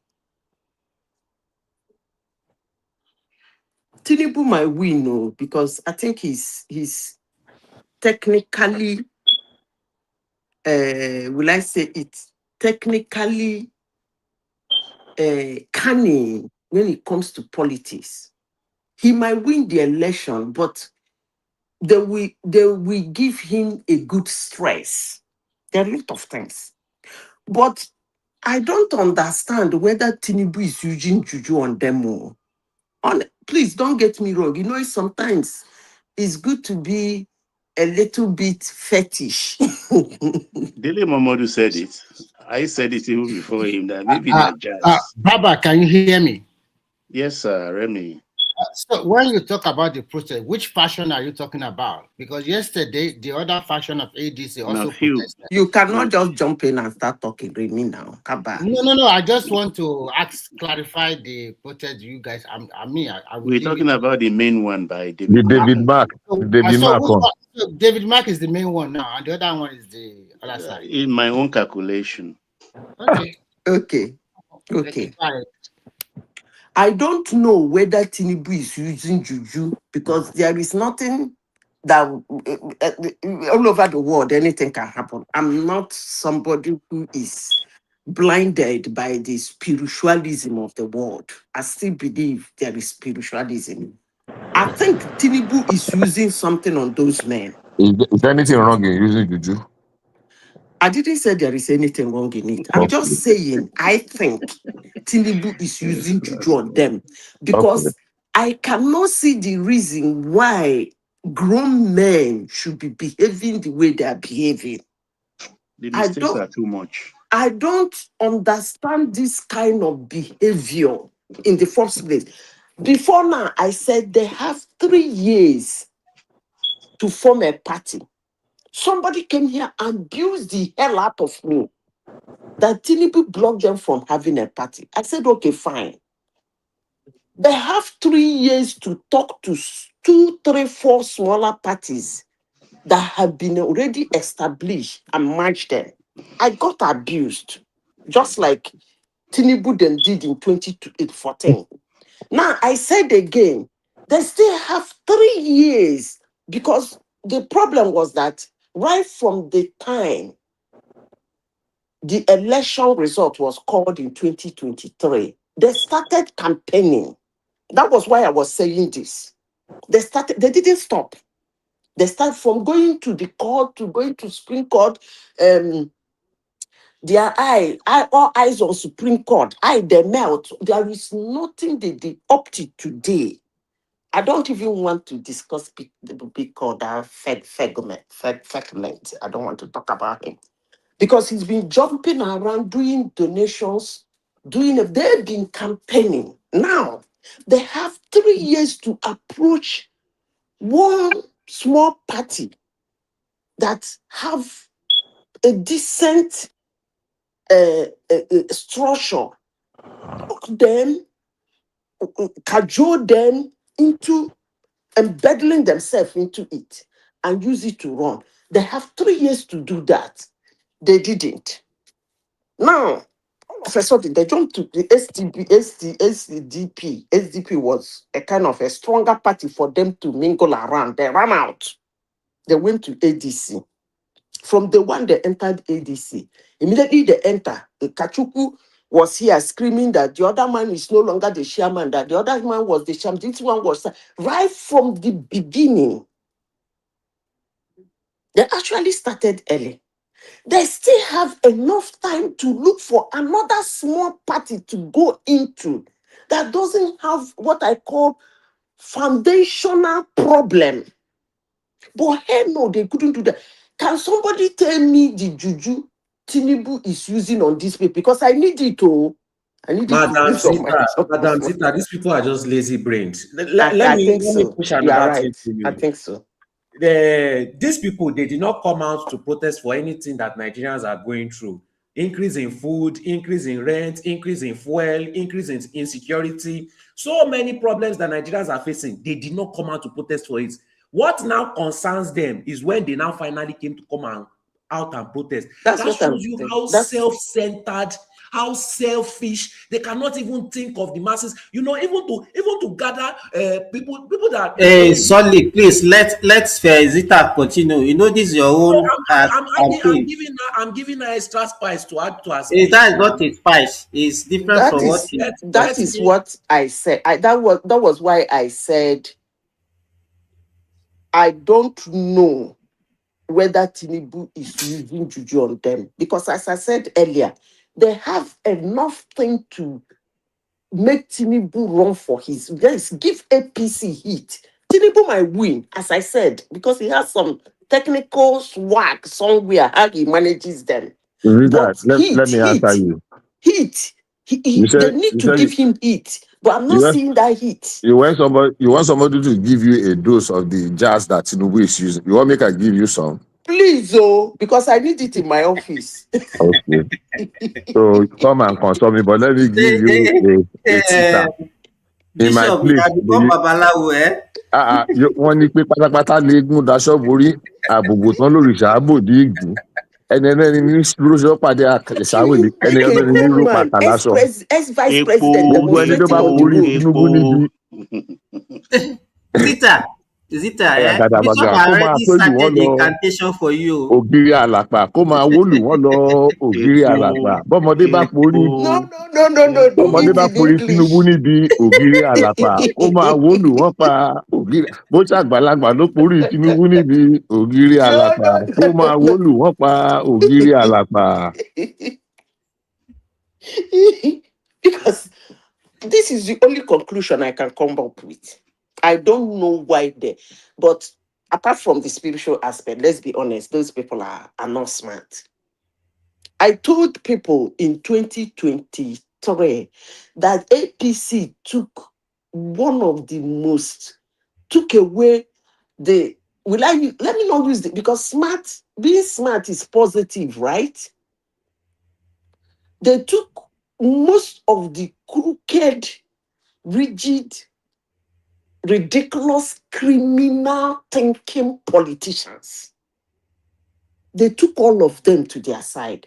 Now, people like Wike, who would have been giving them heat, somehow they cornered him to align with them. I don't know what they're promising, but he's playing that ball and he's playing it very well.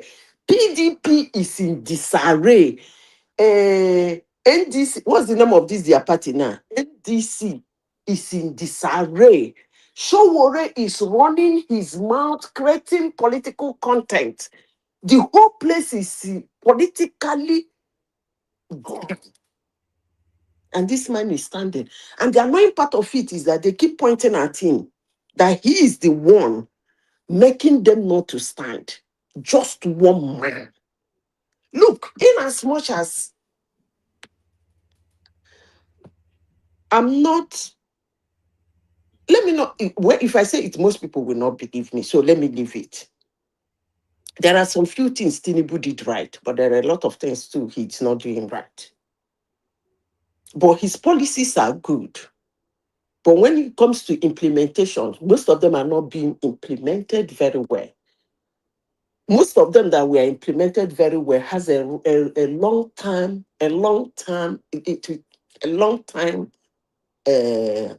will I use the word deliverables? I would have rather liked the election to be hot. It's too boring. That's why I keep saying that I will prefer Obi and Tinubu to be in the ballot as presidential candidate. I want that Obi Kererenke, all those jaga on the internet, running around, Obi Kererenke, I want it.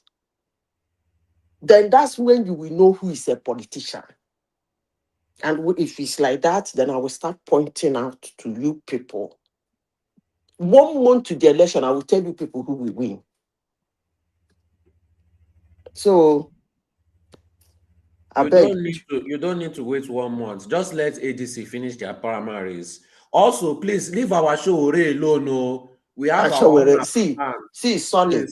Our own is not do or die affair. Please, if we lose, we accept it. Please, solid. Leave us alone. Thank you. Solid. Showore can never be the president of Nigeria. And he is okay with that now. I hope so. I hope so. If he doesn't win, he should stop collecting that money.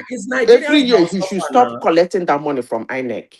That's actually my concern. Okay, but please, it is not do or die affair AAC. If he doesn't win, we are okay. Next topic, please. Let Nigeria suffer. Are you done? If they choose to suffer, next topic, please. Next topic now. Have you finished?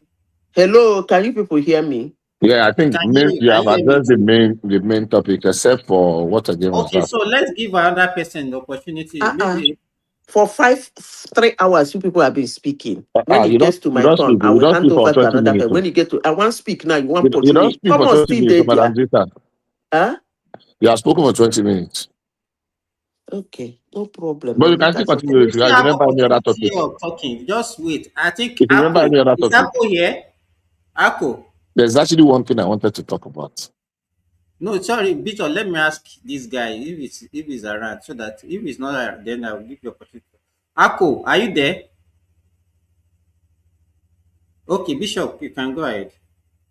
No, I did not say, I'm trying to remember a topic. I did not say I wanted to talk. I said there's one topic I would like to talk about. I've forgotten it. I will give you opportunity to talk now. Let's Bishop finish. No, I am trying to remember. I said there is one topic I would like to talk about, but I can't remember. I forgot it. That's what I'm saying. Okay, when you remember, not that I want to talk now.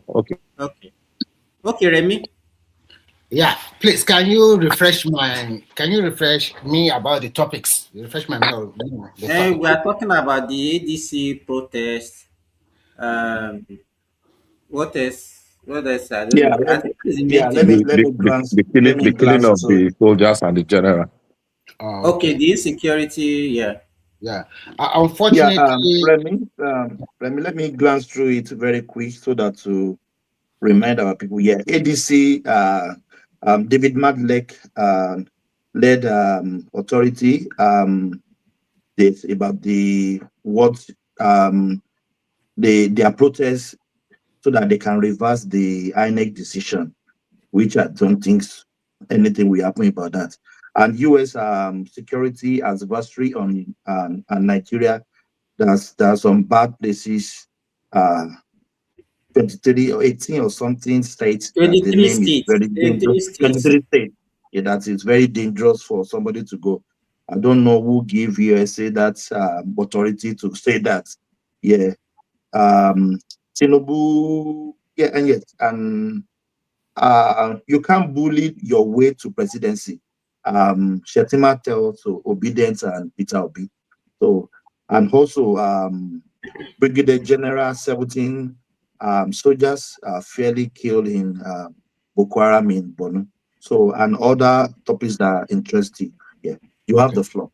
Okay, thank you very much. First, we must also say that the Brigadier General that passed away through this insurgents may his soul rest in perfect peace, because the soldiers are the one keeping protecting us, whether they are doing their job well or not.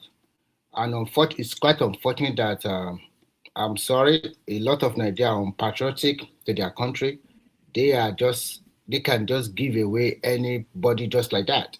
So it clearly shows that the Nigerian army still have a lot of work to do.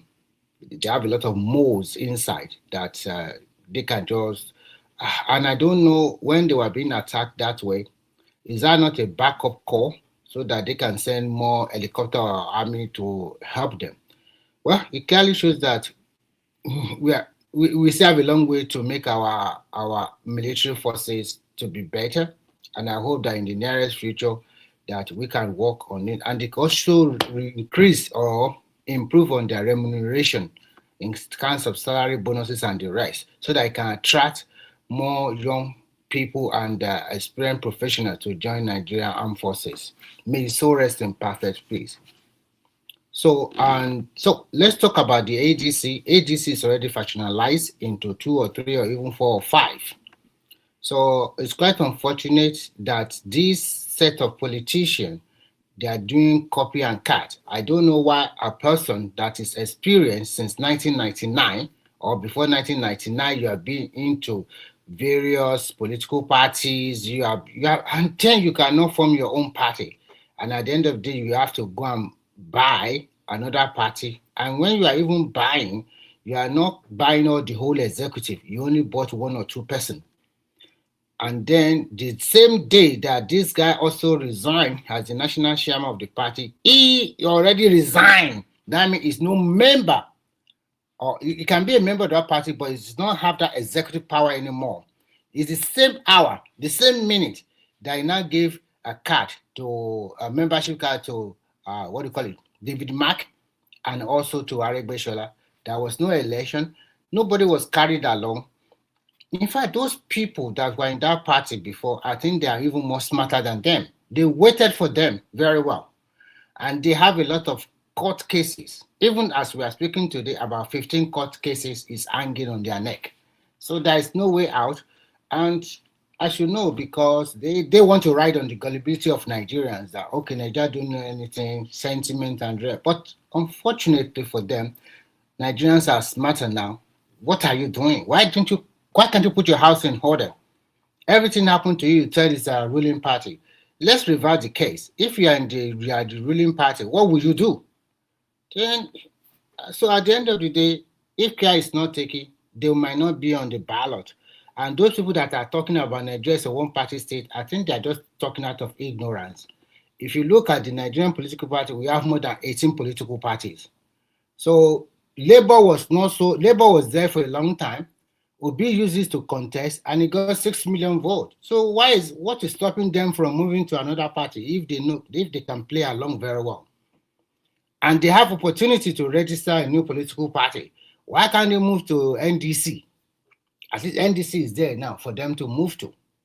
So can't they move MS there and go and contest? Why? So to me, I think what they're doing is just exercising futility. Nothing is going to happen. So at the end of the day, it's not taking both Atiku and the rest, they will not contest the election. And everyone will not fall, and Nigeria will move on.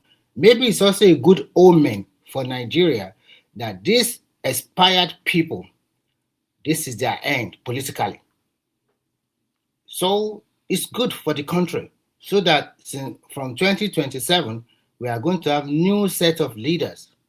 So Nigerians should also look at the bright side of it. So we should not, and these are politicians, so we should not fight ourselves about them. If Obi has been, or Atiku have been elected in 2023, he would have been our president today, and everyone will not fall.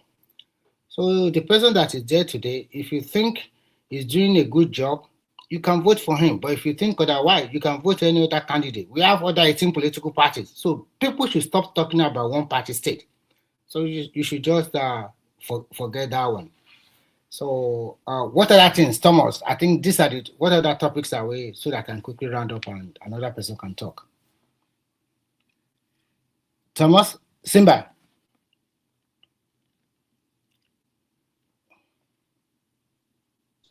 Are you hearing yourself? Yeah, I can hear myself. Can you hear me? I can hear you. We are I'm just hearing thinking you. about what other topics so that I can click on one or two other topics so another person can talk. So you've spoken about insecurity, about the ADC. Yes. What about which other one did you mention to you, sir?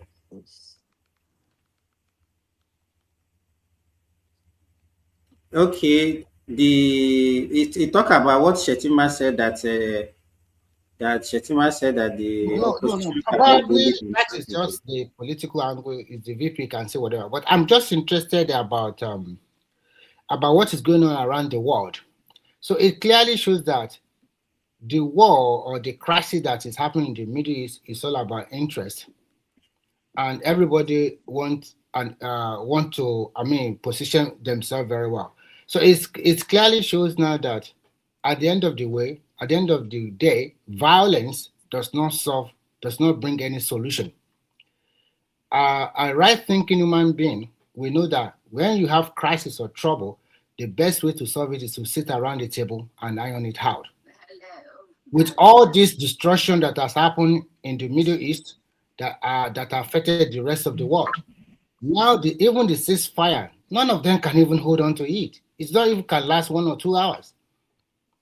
So, like I always said, we have two evils on both sides. So at the end of the day, nothing is forthcoming. So it's quite unfortunate for the rest of the world who is interested in peace, who want to just go on their normal business, who wants their country to progress or develop. People who are not interested in all this stupid power game, and they have to suffer for nothing.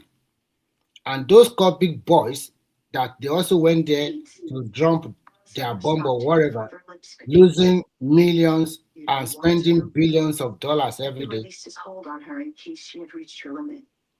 It's not that my mask will make this uncomfortable. Somebody is on Simba. Block your lips.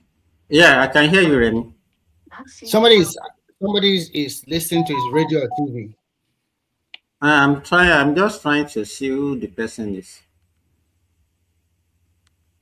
So in conclusion, I hope there will be peace soon, and they will come about. Everybody will come to their right senses and sit down and iron this thing out as a gentleman instead of jumping Bob and disturbing the peace of the world.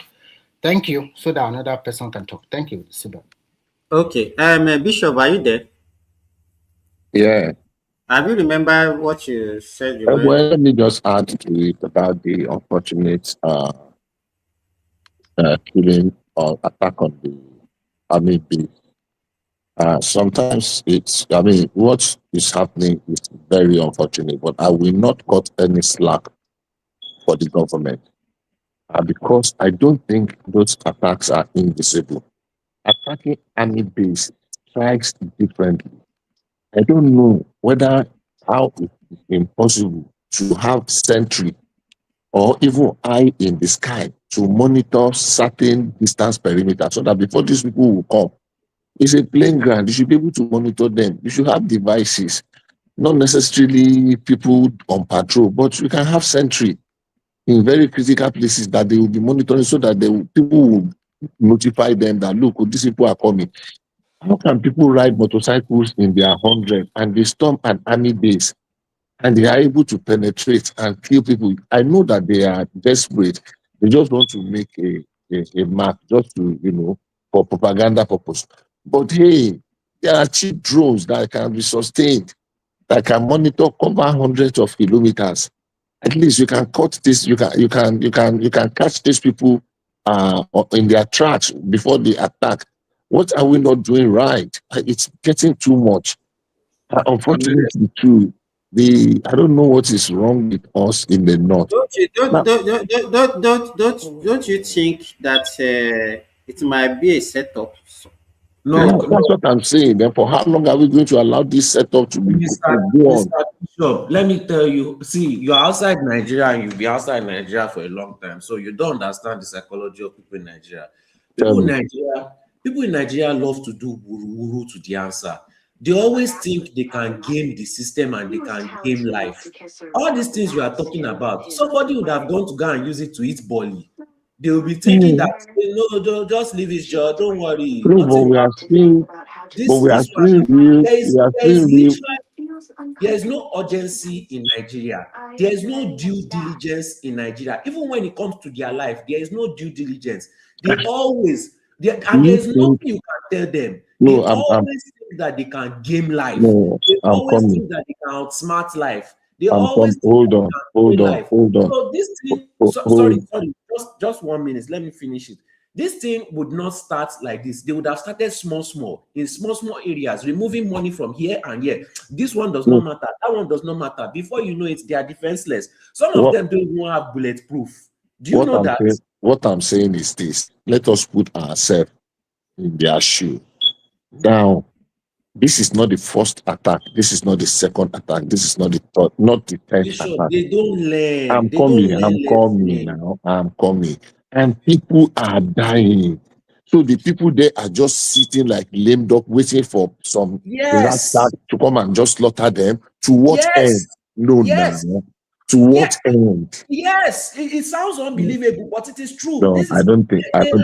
they have no Bishop. I don't think so. You need to go to Nigeria and discuss with the they people on want the to. streets. No, I don't think there is anybody that wants to just die All right. uselessly like that. For It's unbelievable. It's unbelievable. random criminals to just come and catch them on the bus and kill them. If I'm making money, where will I carry the money go? We are talking of a general. Bishop, what you are saying is not even. We are in the 21st century. Yeah.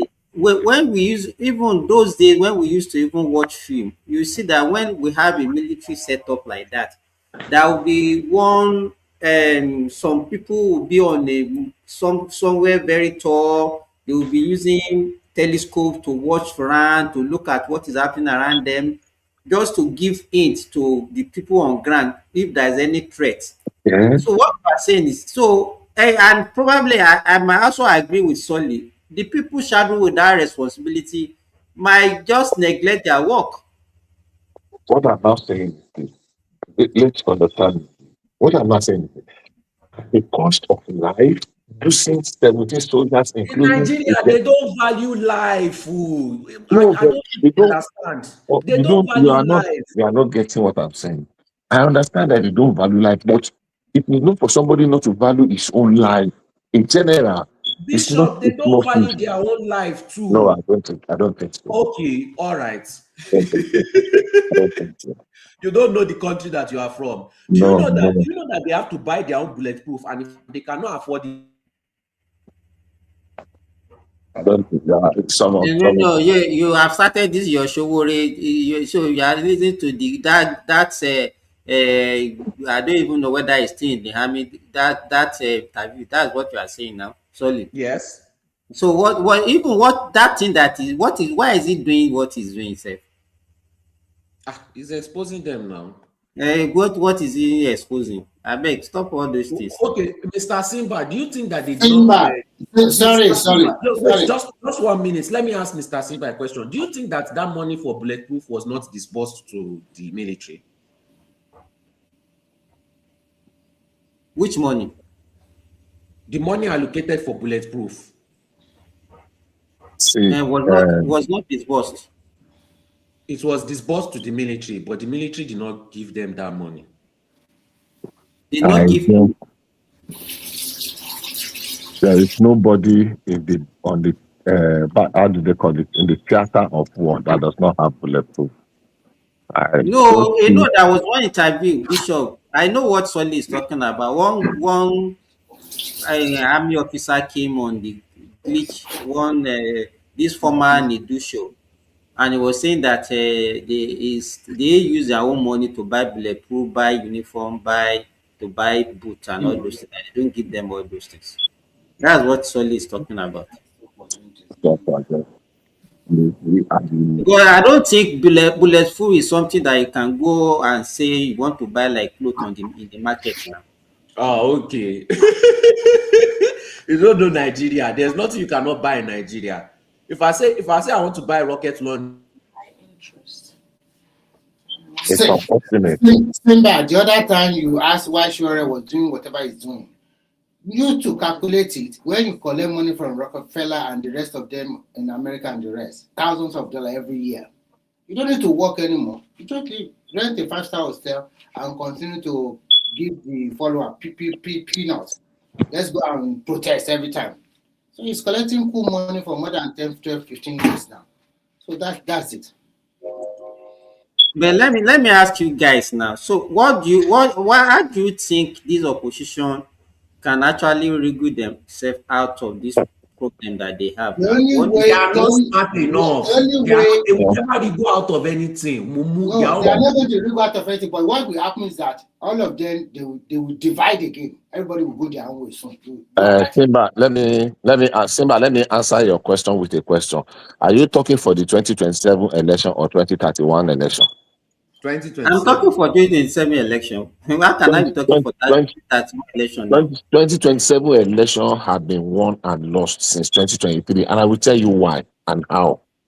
You see, the best thing would have been immediately after the final judgment that we all monitored here of the Supreme Court in 2023, for all the parties to begin alignment and realignment, to forget about the election. But after the Supreme Court had given its judgment, Obi and the rest started gallivanting about he's not my president. The process is not honorable. You cannot call him honorable. And all the miscreants, the what do I call them? The headless mob on television, all of them started saying he's not my president, he's not my president, it's a drug. And we started another round of campaign of calumny, campaign of destruction. So they got distracted by the populism that was going. Aisha Yusuf was saying it's not my president, I will not sing national anthem. They got distracted rather than start planning. Look, you cannot begin to plan for 2027 election in 2026 and think you are serious. If you don't start planning immediately after the last election and you are still smart, you did not get over the loss of that election. You are still making noise. You are still doing all this. What's this guy's name? The man that the running mate to. That's Ahmed is going to singing nursery rhyme on television everywhere. He's talking I don't know. He's talking jargons. He's talking like a baby. But Bishop, sorry, don't you think that's Ahmed will become Labour president candidate by April 24? I'm like this that's Ahmed, Joe. They are doing their presidential primary by April 24. I know. I'm not Obi cannot go back. Oh my God, it's so funny. Obi will not get a platform. You see, one problem with Obi is this: Obi does not have what it takes to contest.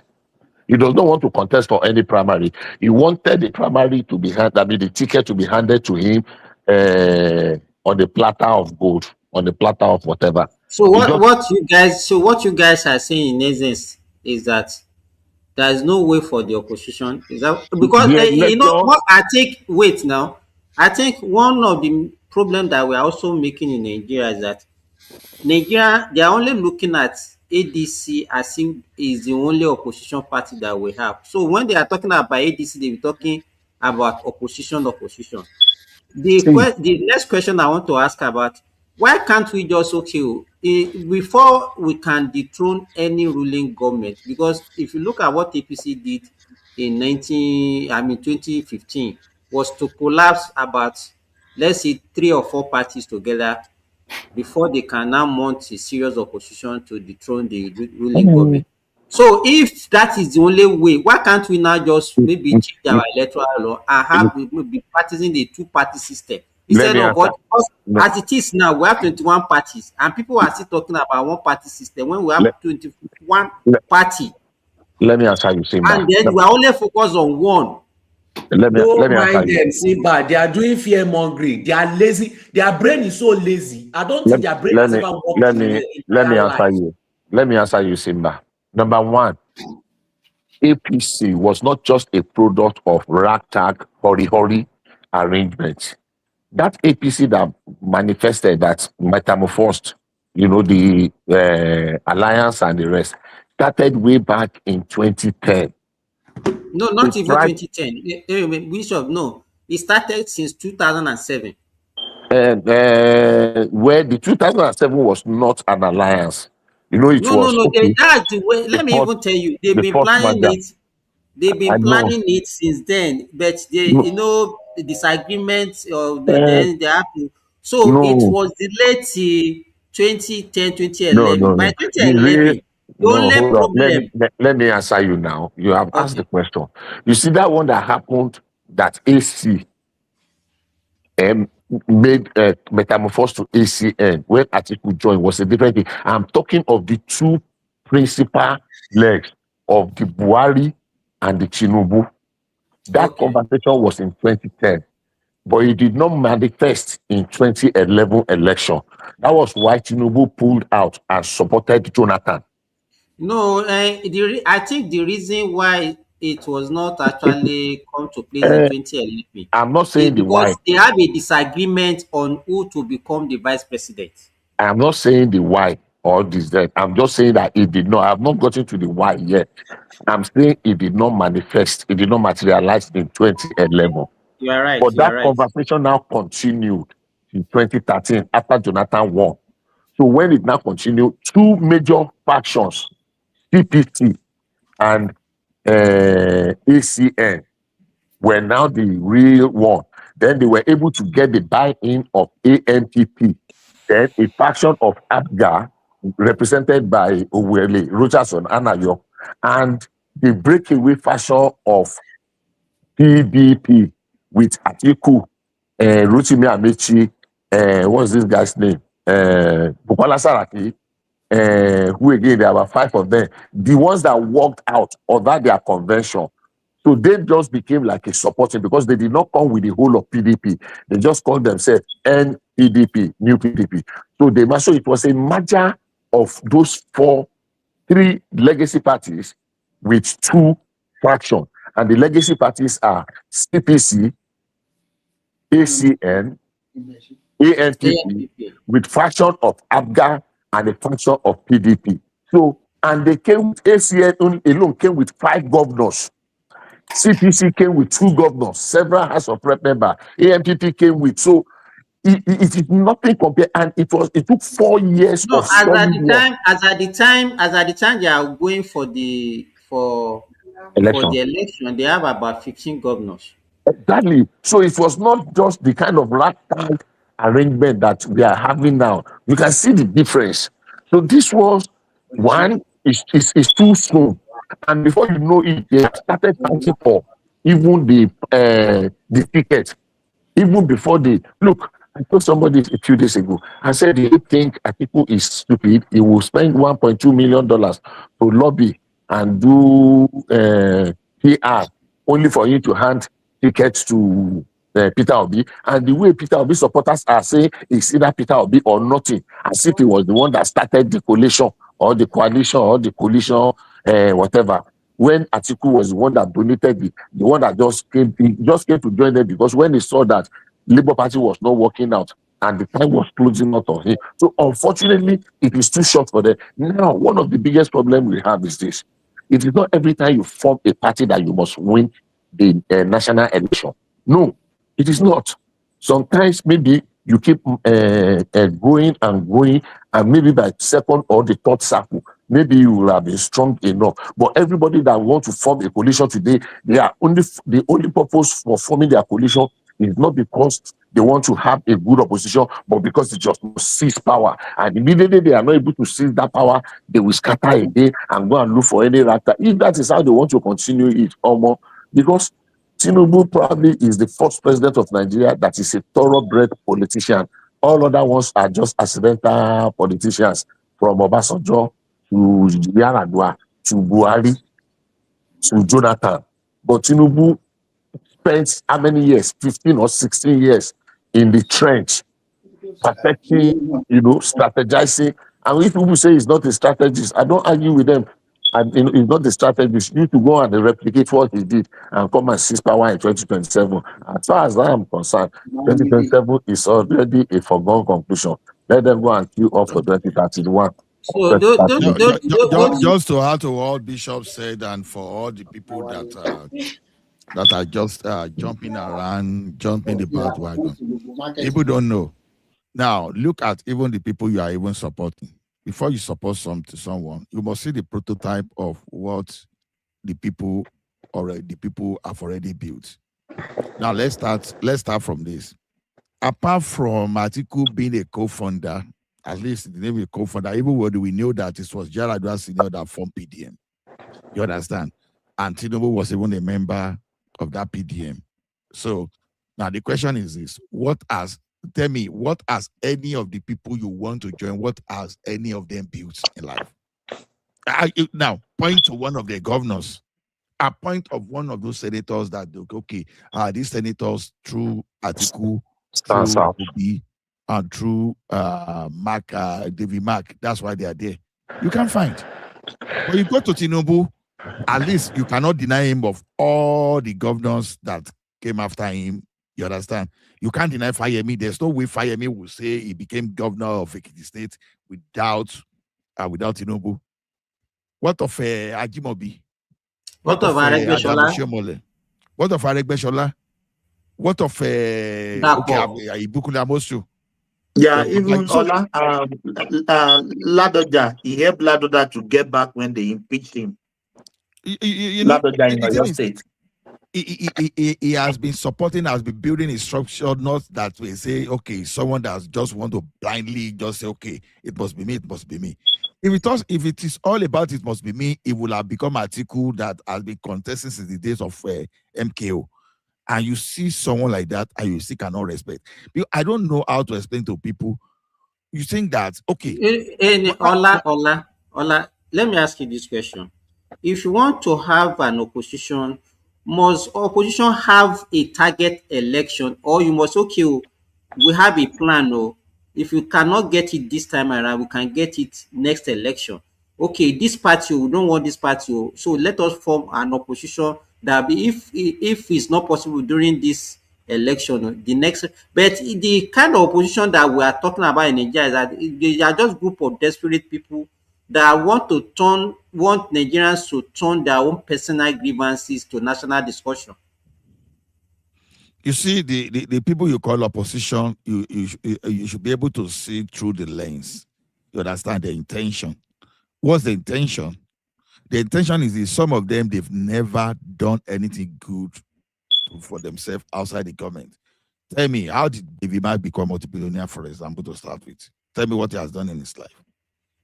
Tell me what Rotimi Amechi, an English major, if I remember. Tell me what he has done, what good he has done in his life, other than politics. So, in other words, just like everybody here is a professional, those guys, they are seeing politics as an alternative, especially those people that have failed in the public sector. Now, people talk of Tinubu today, but you will see his impact as, okay, it was Mobile, it was Deloitte or whatever, you understand? You will have seen his impact and how he rose. Tell me about others. Tell me about others. So that's why these people, they don't have that competence of doing anything. And unfortunately, you can't do politics with emotion and you expect concrete results. It's not going to happen. It's never going to happen. You understand? Because that is why I see that when people lie to talk about this Obi we are talking about, as if some of us were kids when Obi was the governor of a state. Look at what Patrick was saying here the other time. He said, there's no money. There was no money. And yet, the next time, he will tell us that, he saved money. And the next thing, Lagos have more resources. You understand? So that's not the issue. How many of these people will have survived Lagos when Obasanjo, because the Obasanjo intention, Obasanjo was so sure that once I just get hold of this allocation, Tinubu will just crumble. If you were not going to respect this man, you should have respected this man right from that point. Most templates are still used today. He brought Alpha Beta. All those things that came with Alpha Beta is not what all these states are replicating today. It's like, is that not the same thing they've been replicating? When I said no governor no governor, no president, maybe Obasanjo because of what he put. But at the end of the day, nobody must have fought corruption like Tinubu has fought corruption, even though you want to say Tinubu is corruption personified. You lie to yourself. Sorry, which Tinubu fought which corruption? I mean, the same Tinubu that you talk about, because I know which corruption did you fight, please? See, solely, how many times will I even repeat myself? Now, there are two ways. There are two ways to curb corruption, and you understand. You have preventive and control. So you prevent corruption by putting a mechanism in place to make it difficult for that act to even happen. Which areas where was the biggest corruption happening in Nigeria? Let's take just 3 areas, and I will tell you how Tinubu has tackled them. In fact, let's make it CBN. CBN one, in Forex. In Forex one. Then NNPC. In NNPC is 2 or 3 areas in NNPC. Number 1 is in the subsidy. That was a big subsidy, yeah. Number 2 is in the remittance, the management of our resources. Tinubu has blocked it. Number 3 is the customs. Number 4 is the tax. So the reform in the tax has removed serious corruption. The redirecting. The one that politicians are stealing, you cannot stop that one. The one who are stealing. No, I want to hear what did you say? Let me tell you one thing. I understand. Politicians are stealing, you cannot stop that one. No, solely. You know. So hold on, 1 minute, please. You know, we have the mentality, and I've mentioned it here before. We have this catch 'em, thief mentality. We just want to say catch 'em, thief. That is not even going to work in America. It's not going to work in Canada. You will not be able to point at anything. Okay, then leave America and Canada and come back to Nigeria now. You say what? Stop this show. You think they don't steal money in America? You think they don't steal money in Nigeria, in Canada? We are still dragging Trudeau. Till today. We are still dragging Trudeau of what they did during that COVID. That is minority. In Nigeria, it is a majority. That's a lie. Okay, I'll give you. Solely. When are you solely? My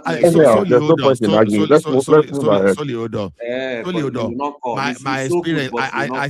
I said it there 3 days ago. My experience both in the public and the private sector. At least I have that experience that corruption. The president put in the public. The fact that you don't get to just hold on. I hear where I'm going. So lost the argument.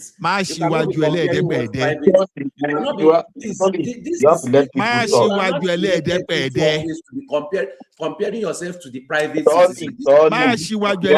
Just listening and listening good.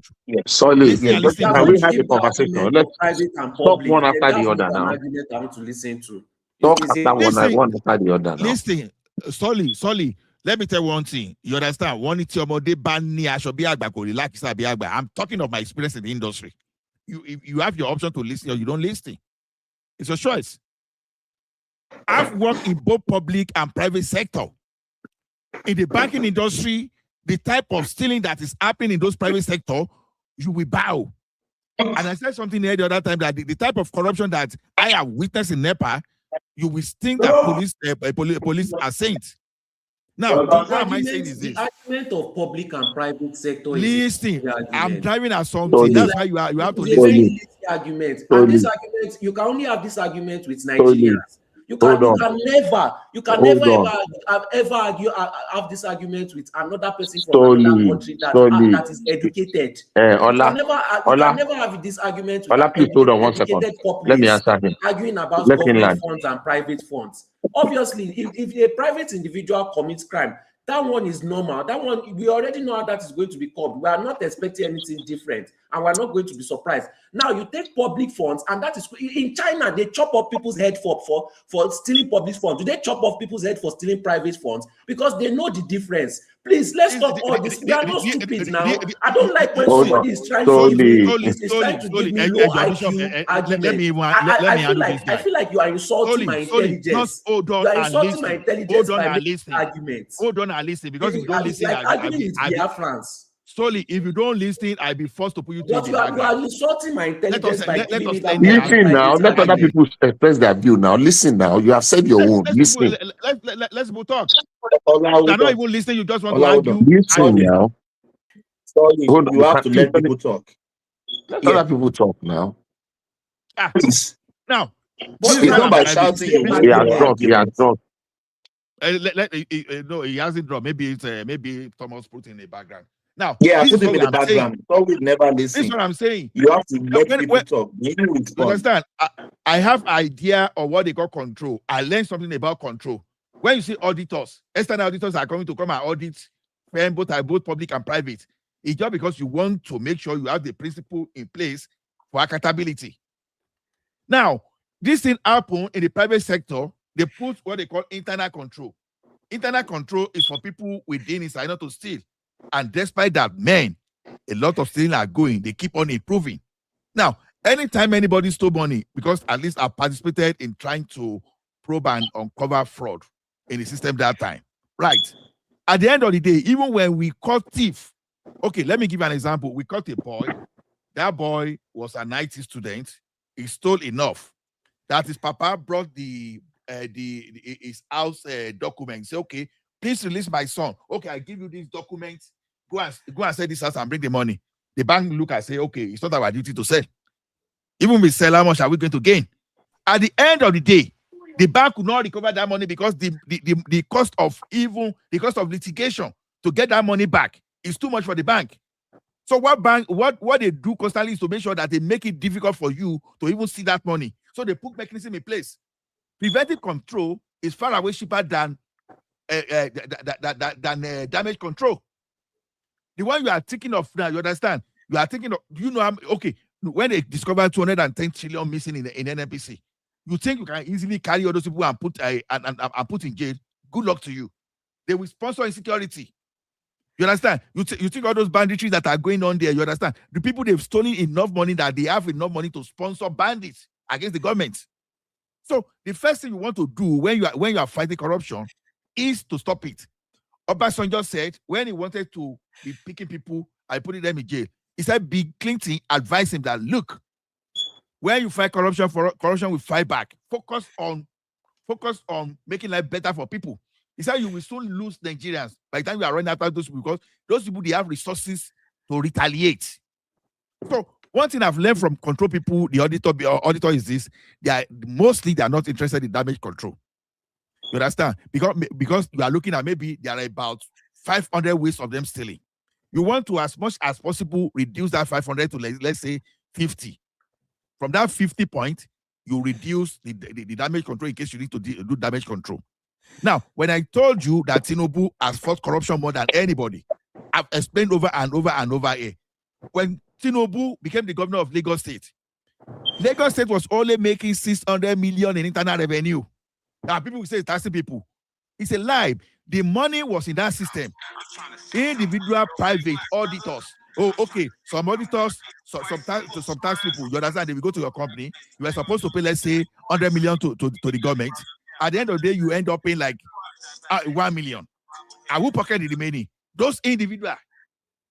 How did this guy tackle it? You put a system in place, you start recording everything, you start having digital trace. That is why. So those money that were coming, it was not as a result as at that time of new taxation. It was as a result of putting along the line, control in place.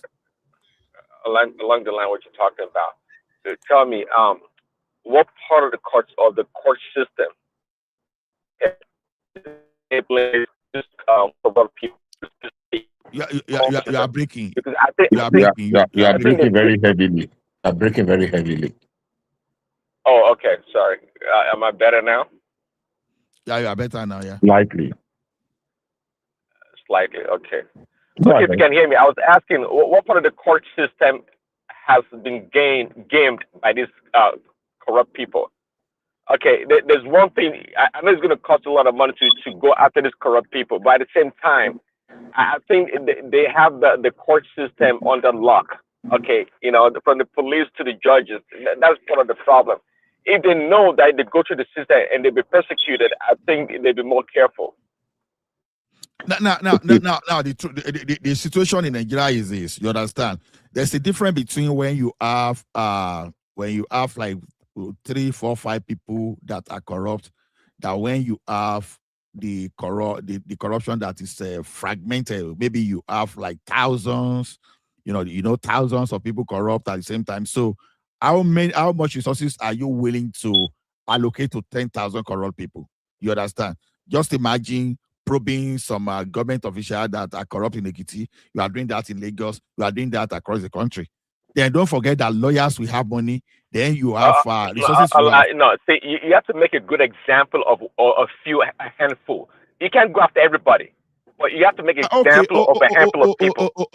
Hold on now. Since when I've been making examples, you understand? At least I was okay enough to know what was happening under a Buhari Diagbon regime. What happened after? Even the corruption grew stronger.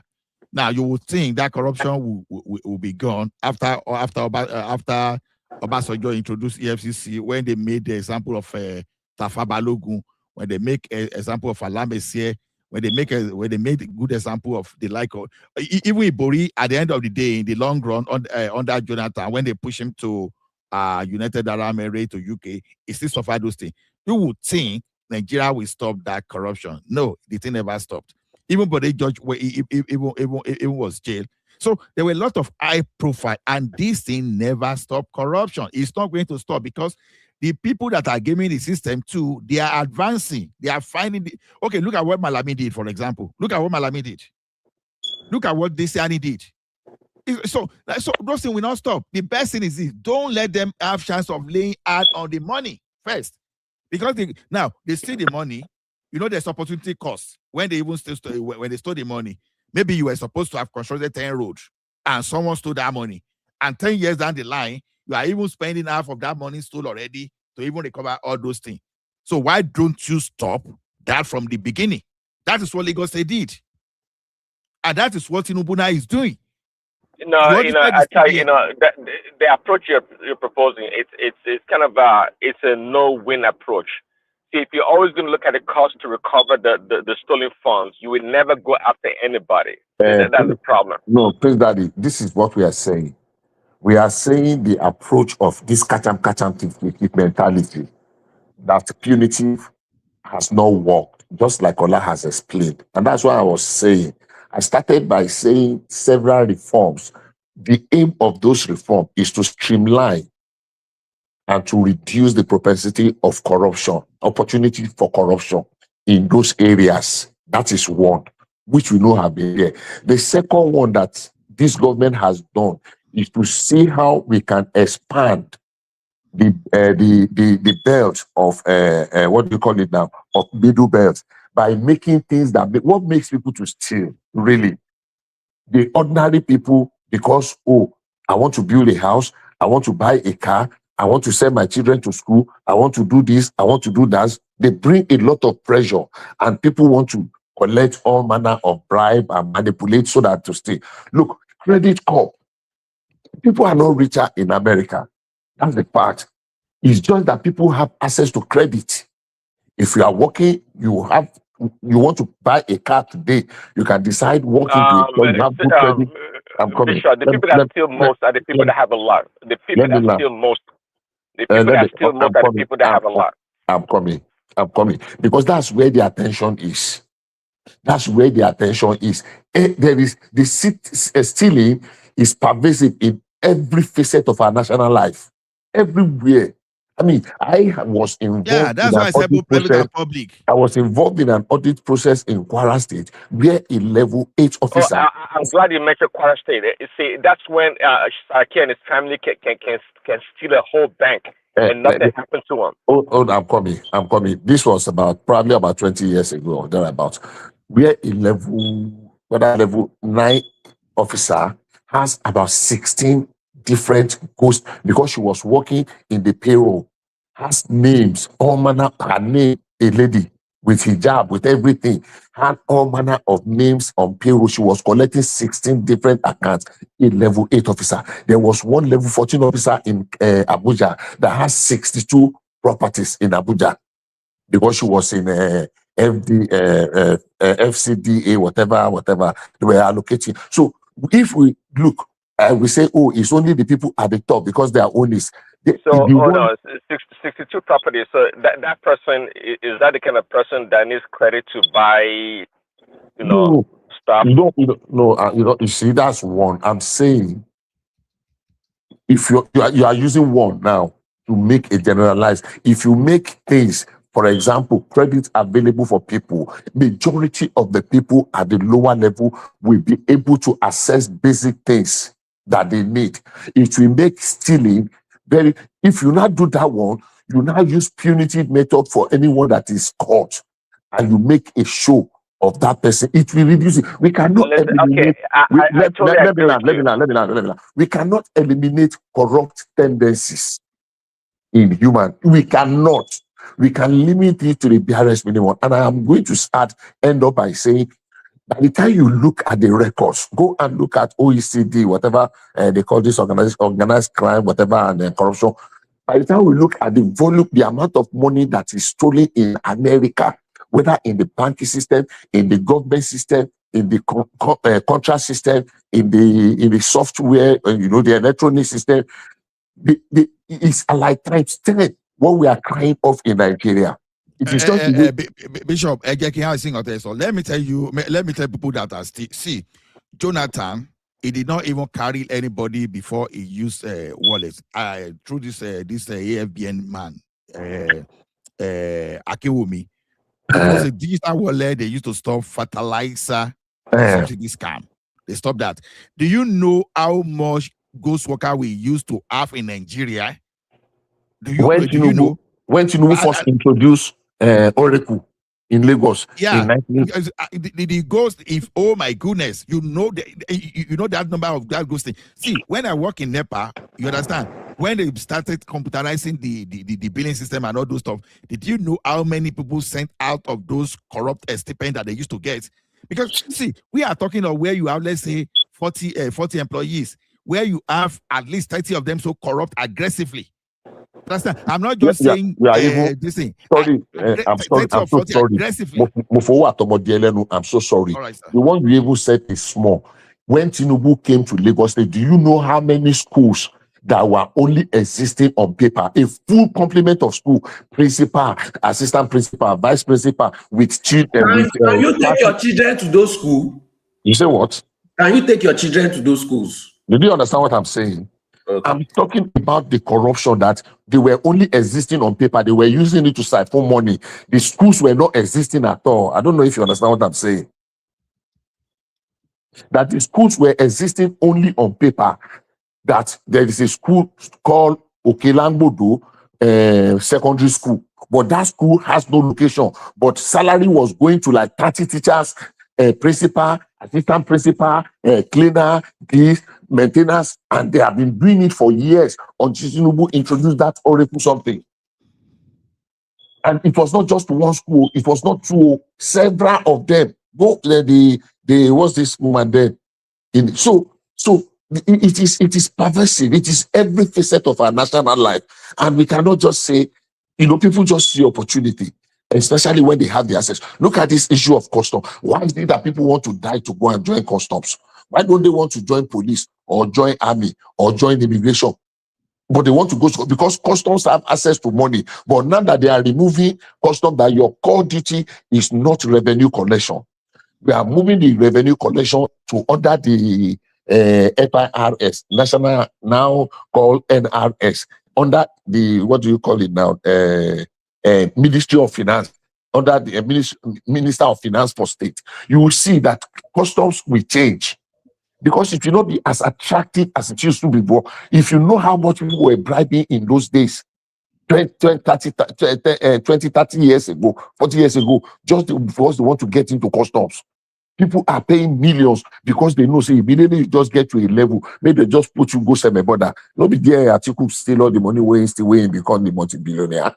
Because it is too late to open books to those areas. So if we can seal those areas, those loopholes, and they are working vigorously to sealing them now, to stopping them. It cannot happen in one first swap. Yes, go ahead. Bishop, let me add to this thing. You see one thing that I try to let people understand that fighting corruption is not bad boost. So now, if you go to our tertiary institutions, you know, some of those bosses that receive money from people, some of them used to have their own separate receipt. With correct number, you understand, you'll be paying tuition fee and some people will be double tapping your money, you understand. How did you curb some of those corruption, you understand? By introducing online pay. You know, when I was paying for my land processing in Ogun State, I pay through e-Transact. You understand? You know, that time I remember I went to Ogun State. Some people were saying, oh, don't include your wife and yours because you will pay double because of tax clearance. Please bring this so amount. We are going to help you to do this. As a stubborn guy, because I was already in the business of electronic banking, you understand? Me, I don't want to wake up 30 years down the line for someone to be telling me that I didn't pay the right money. You know, mind you, I work in the public sector, so I don't experience a lot. No, I went to the Ministry of Finance. I paid the money. You know what? I even paid cheaper, and the money went into the government treasury instead of me paying to one people that were already double charging me that they may not even pay that money into that pocket. You understand? So the thing is, a lot of ghost workers eliminated due to all these digital things. Like I keep telling you, that before 1999, if you were a chartered accountant that you are into tax services, you understand, it was easier for you to become multimillionaire. You'll be richer than lawyer. Because what were you doing? Let me give an example. You look at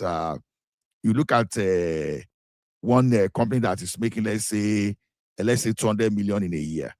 Assuming they were supposed to pay 25 million. You know what these people will do? Okay, 25 million here. This okay, bring 10 million. We are going to perfect your paper for you. They will take 10 million from you, and they will cook paper, and they will just go ahead and pay, like let's say 500,000 into the purse of the government. What happens to the remaining? The pocket. So because there were so many businesses that the government could not even capture because everything was being done manually. So the chartered accountant and the tax consultants, they were the real billionaire. In fact, they were the booming business within that country at that time. I know that many people do not really understand this. They don't really know. Immediately, they brought that Oracle system and they did that. Do you understand? Those corrupt accountants, they are private people, but they are private people enabling public corruption. You know, private business driving high level corruption in the public places, to the extent that you see a state that was supposed to be making 4 billion was making 600 million. Now, it didn't stop at that. Then you were now spending 1.2 billion to pay for payroll for workers. Then you now discover that 20% of those workers were ghost workers. Now, when you put the system in place, I just ask you a quick question. With all this, just give me 30 seconds to land this one. When they put that system in place, it eliminated the ghost workers immediately. So that's how to fight corruption. Not by carrying people and putting them in jail, then you are not putting the right system in place. So go ahead, sir. Ask your question. Solely go ahead and ask your question. Yes. Now, all these things that you've said, let's use China as an example. No matter what a private individual does, in China, they have the common sense and the logic and the high IQ to know that that is just private business. And this can be settled in court and prison. Now, when you are dealing with public funds, it is a different case. It affects the lives of everyone and it can literally destroy the whole country. And what is the punishment for that? Is a death sentence. They have a reason for that. All these things that you are saying, you can only conversate about it with Nigerians. And that's another insulting thing. The thing that you cannot say to white people, the things that you cannot try to logically,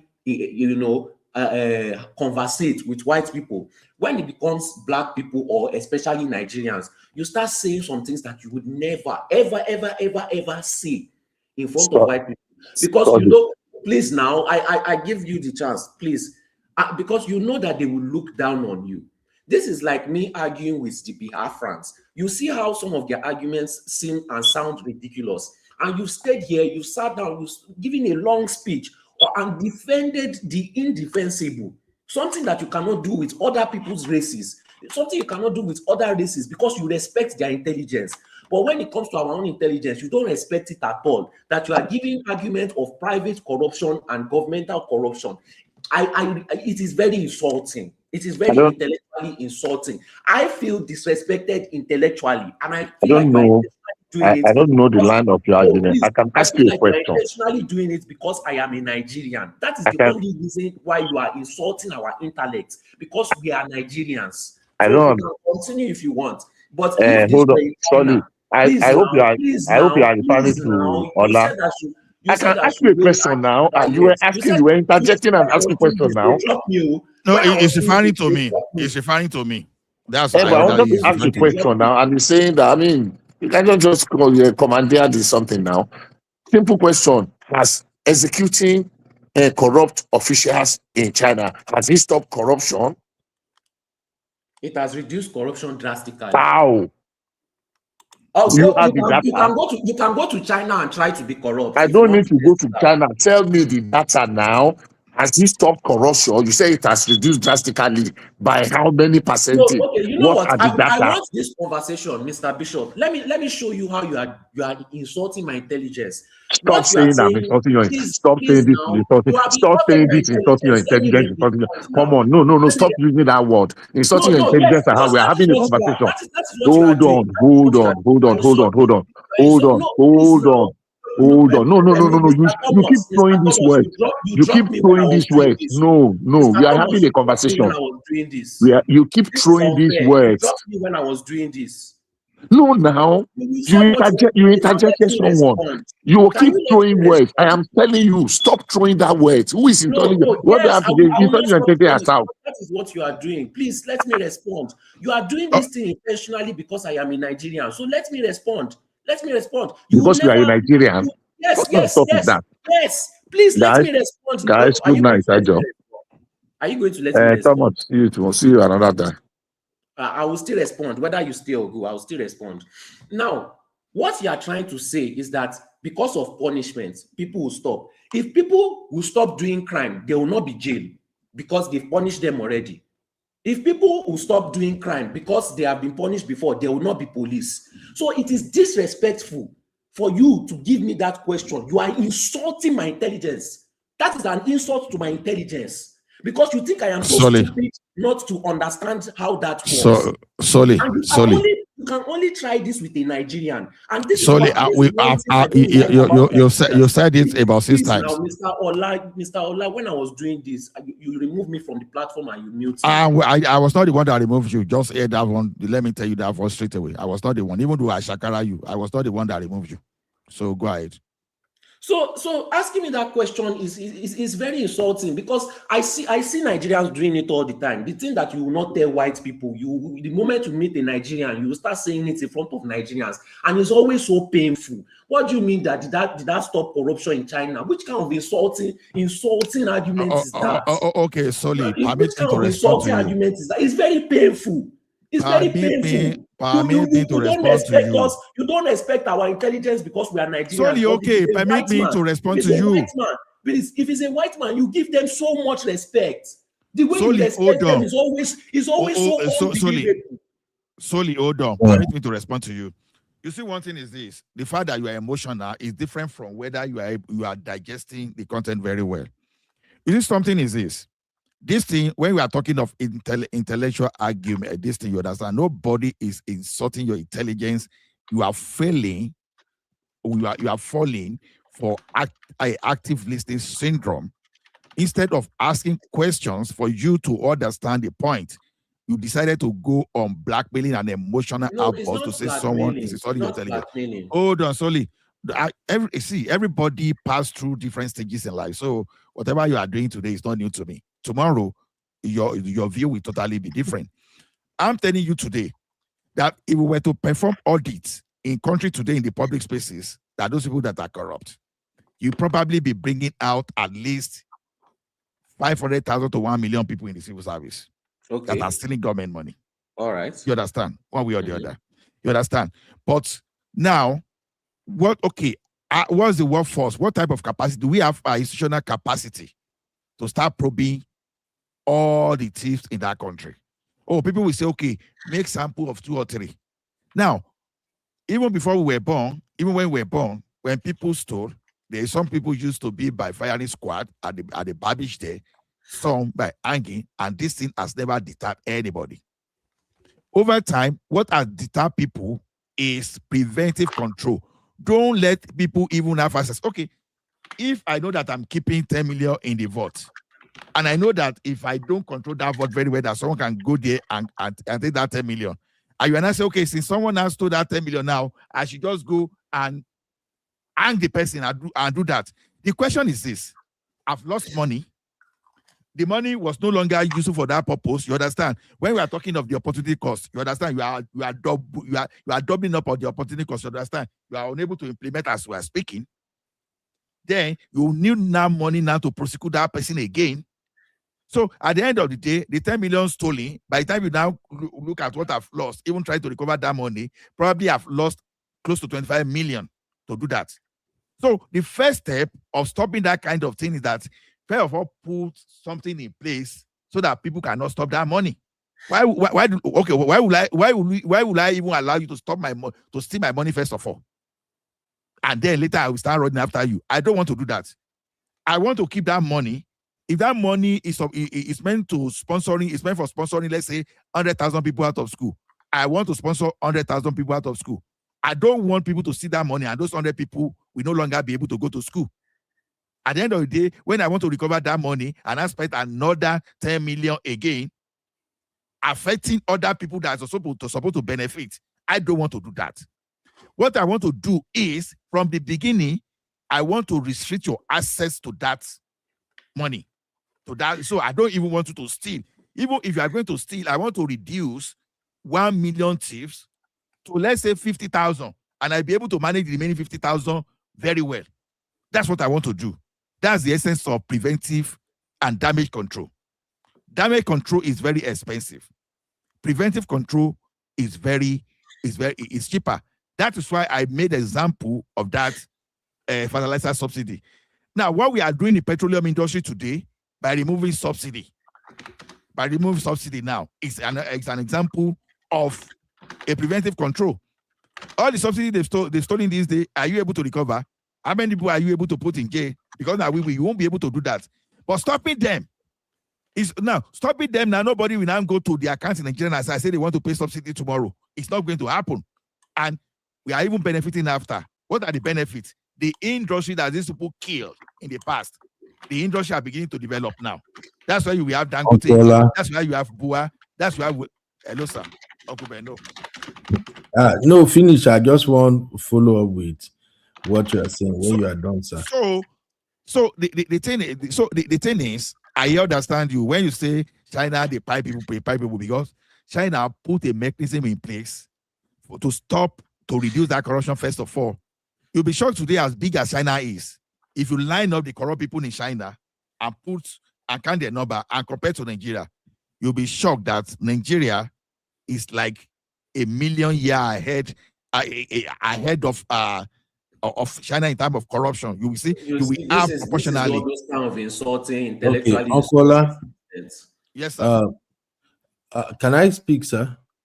No, please, I want to respond to him. Please, let's speak now. Mr. Solis. No, I want to respond to you because there are some things that and I don't want to. Don't worry. This argument will not finish. Let you finish. I let you speak now. I let you speak. Mr. Ola, are you in America or Canada? Which one is it? How does that change anything? Okay, if you are in America, do you know that in America, do you know how much they spend on keeping prisoners in prison? Just to keep you safe. Yeah. Do you know how much? Is that what you want to do? No, please. No, because wait now. I let you speak. Because you were the one that said that are they going to spend so. They spend all this money to keep you and your family safe, to keep your security safe. Did that stop crime in America? No, it did not. However, they have deterred so many more people, millions, from committing crime because they know that America is ready to spend money to keep them in jail for decades. If that action was not being taken in China, the situation would have been much more worse. You and I know that. So when you say they are putting preventive methods for people to steal, what preventive methods are they putting for politicians to steal? Because now even their party has said that come to APC and your crimes will be forgiven. These are the kind of statements that have been allowed. When I say that these statements are insulting to our intelligence, you refuse to accept it. So I let you speak. These countries that you are enjoying, they are not doing all this preventive method that you're talking about in Nigeria. They are not, because if they were doing it, you would never go to their country. Impossible. All these things that you are talking about them doing in Nigeria, if they were doing it in the country, you would never go. So why are you insulting our intelligence? What are you gaining from it? Okay, Mr. Solis. Let another person speak now. Uncle Ben, no, welcome. Adewale AKO, you are welcome. Uncle Ben, no, go ahead. Yes, sir. Good evening. Yeah, Uncle Ola, yes, sir. I go fight you small today. You'll be my uncle. Oh, yeah. I did now. Like, look at this ancestor calling him uncle. Go ahead. I hear you. Yeah, I will still come to your house, country up tomorrow. I think I agree with Mr. Soli. I see his point, and honestly speaking, sometimes when you talk about the situation in Nigeria, it can really, really get you agitated. Okay, so I've been listening, and when we start talking about this corruption thing, I just want to appeal to you, Okola. You are speaking from the technical point of view, and I do believe that you do understand what the Tinubu administration is trying to do, which that is my understanding of your explanation and your submission. However, we all know that that is not the reality on ground. Can you give me 1 sec? Say what? You give me 1 sec. Give me 1 sec, please. Yeah. We have 10 to run up. We running, but fires accurately. Any news? Your voice is cracking. Your voice is cracking. You are breaking. You are breaking. Can you hear me now? Continue on. Okay, we can hear you. Okay, we can hear you. Yes, yeah. I said we are rounding it up. We can't hear you. Thomas, don't worry. We shut it down at the due time. Don't worry. Don't worry about that. Sometimes we go to 6 hours. Don't worry. Thomas, go and sleep. Go and sleep. Don't worry. So, Uncle Ben, no fire on. Yeah. So my point is, going by the technicalities that you explain, yes, it seems like Tinubu is actually blocking the loopholes and it's making it more difficult for public officials to steal money and all of that. But in reality, I don't think that is the best way to fight corruption. And that is why I said I agree with Mr. Solis. It is one thing to block the loopholes, and it is another thing to make sure people, at least, they face the consequences of stealing.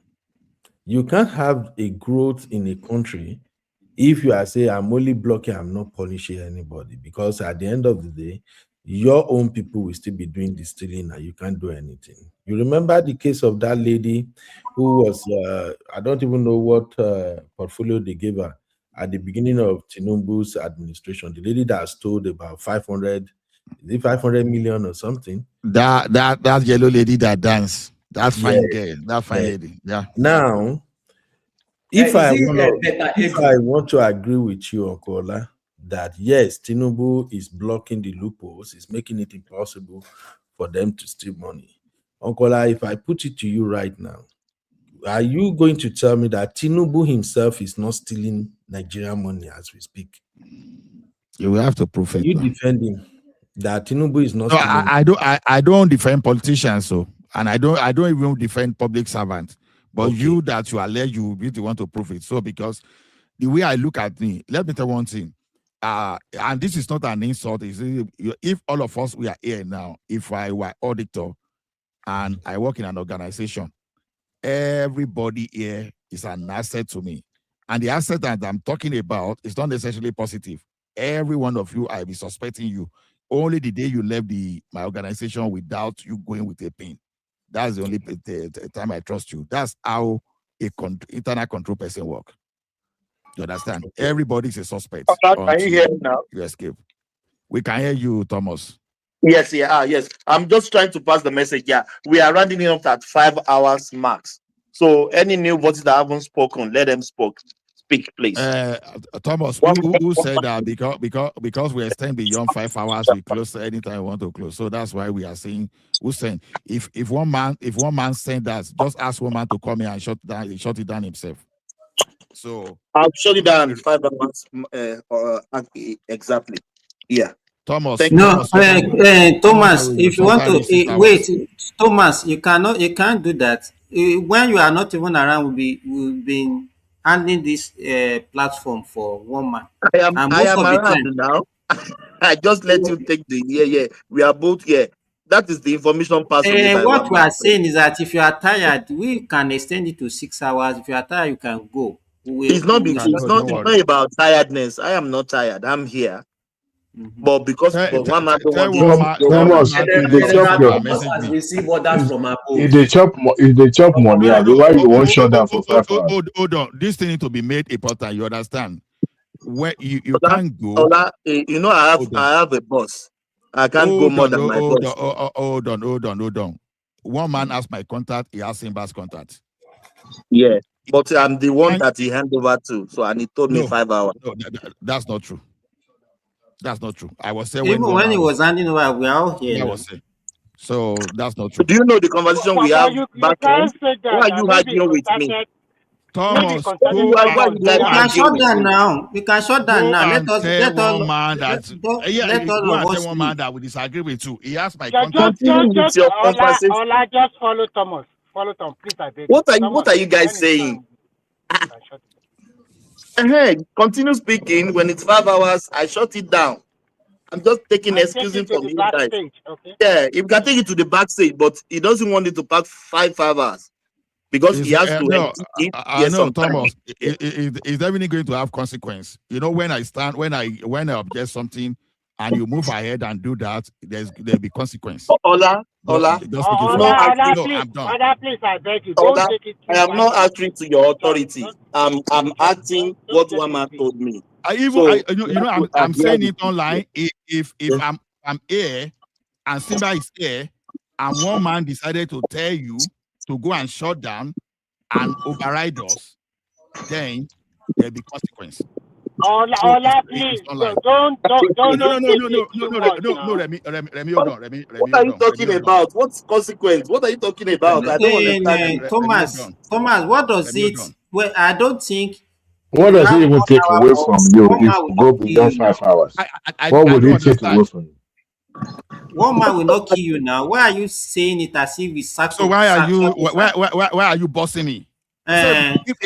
So I am not bossing it. I'm just trying to pass the information to you guys. Thomas, that's exactly what you are doing. I objected to it. He said it. One man asked my number. Test me. He asked me. He did it. Test him. Yes. No.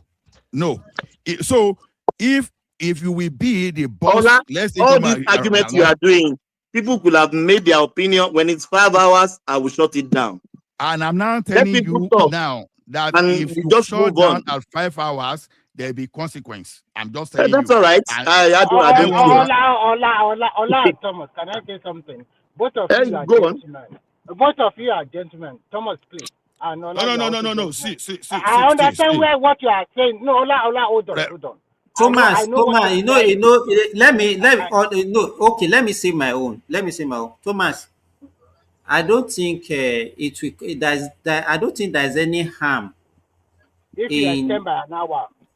Exactly. I don't think there's any harm. So, Thomas, you can also shift your position about So, insisting that this is what one man said, Even most of the time when one man is leaving us, doesn't even give us anything. Okay, shut it down. Maybe he thought maybe you don't have time. That's why he said, okay, you should try and make it 5 hours. What You understand?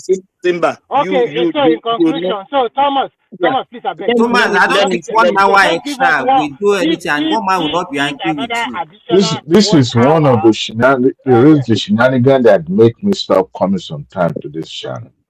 Because Please, what is the point shutting it down 5 hours? People are still talking, conversation is still ongoing. And the I house don't is still see. full. I mean, what is the point? You That's shut this thing that it's not Adewale, taking away anything away from Moment. It's not, Adewale, as a matter of fact, it's Adewale, adding it's not to his content. So what is the Adewale. point? Can you let me speak, please? Can you let me Yeah. speak? What one man always said is sometimes he wants to edit the section, but when it's past 5 hours, it will be difficult to edit. That is the reason. There is nothing. We can go 10 hours, you can go 15 hours. It doesn't take anything from us. So, but that is the instruction that he always But gave me. That let me tell you, everybody Thomas, should try and understand me. I'm not trying to shut people down. No. Wait. I Yeah. think in the last few months, we've been doing exact. In fact, Ola is here, I'm here. Most of the time, 6 hours. By 6 hours, that's what we Even normally do. sometimes 7 hours. So I don't think one Yeah, man we has can. any issue. Simba, I hate arguing. Let's do 6 hours. People continue speaking, please. Okay, Sorry thank for you. the interruption. Yeah. Okay. Thank you. Very Go on. good Yeah. man. Bye bye. Go and sleep. Hey, I'm here now. I'm not going anywhere. I'm still here. It's not that I'm going anywhere. Thomas. I'm here. Yeah. Thomas, see, Yeah. let me tell you one thing. Nobody orders me around you because I will just say straight away. That If is not one order man now. I'm following just hold instructions. on. Forget Hold about on, all hold things. on. Ola, you can't win this war. We can argue it for another hour. Ola, he has conceded. There's no need for argument again. Yes, I don't even want to I said win. 6 hours. Yeah, so You know, I'm not helping anyone. I'm an Ekiti man. I don't have to win. So I forget have that. Ekiti blood too. My mom Thomas is is an okay. Ekiti. Thomas is okay. It's okay. We are Nobody is just fighting. joking here. Uncle Ben, Simba, my mom is Ekiti too. Me too, I have Ekiti blood. So I can be stubborn too. Wàhálà tí nìyẹn ẹ lọ máa tàkìtì ní tẹ́lá fẹ́ máa tàkìtì yín sí. You guys are funny, man. Guys, let Uncle Bello go on a beg. God damn it. You guys are too much. Uncle Bello, please go on. Ola, even Adewale Ekiti also. It's okay, Remy. Uncle Bello is one talking. The next person I want to hear Okay, is Uncle Bello is here. So Ola is much excited now, much more excited. Okay, say boyfriend there, no so happy. Only. Yeah.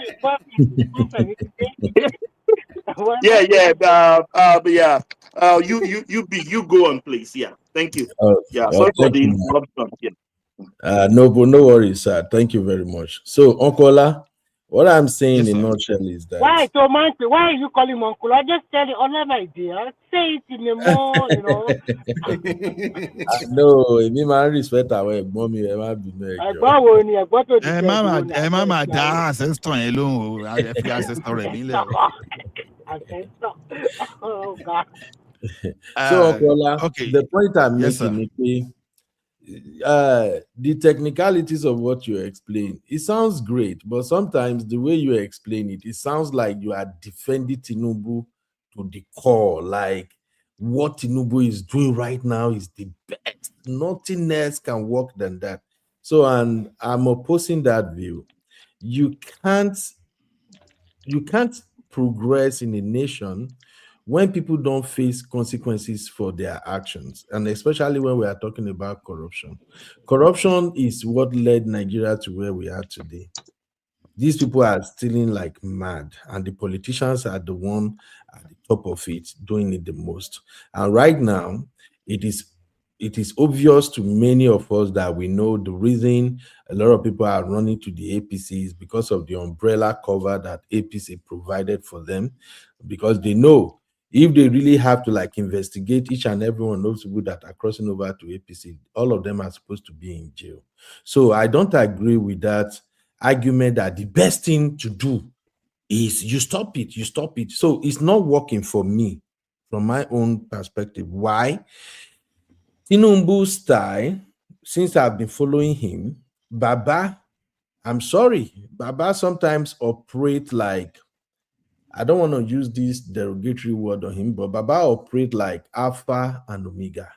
Baba operate in a way that, okay, oh, everybody here, we are all thieves, but now that I'm in charge, I don't want anybody to steal without my knowledge. I want to be the one in charge of who will be doing the stealing.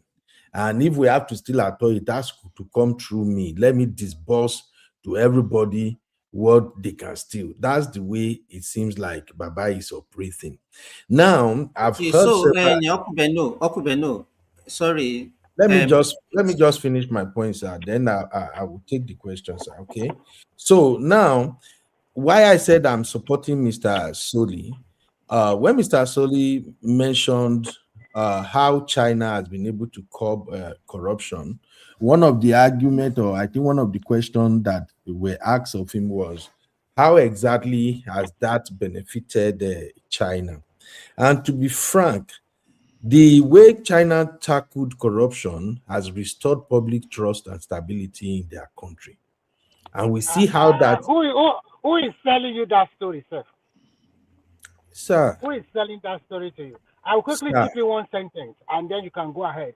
Do you know that Sir. in China they are using it's an authoritarian Sir, leadership? Do you agree? I am not And talking about their because democracy. I don't want you to believe that truly China is fighting corruption. I lived Sir. there for so many years, and I know how people, if you belong to the ruling party, you are totally covered. And that is why you see a lot of their children schooling in America and the rest.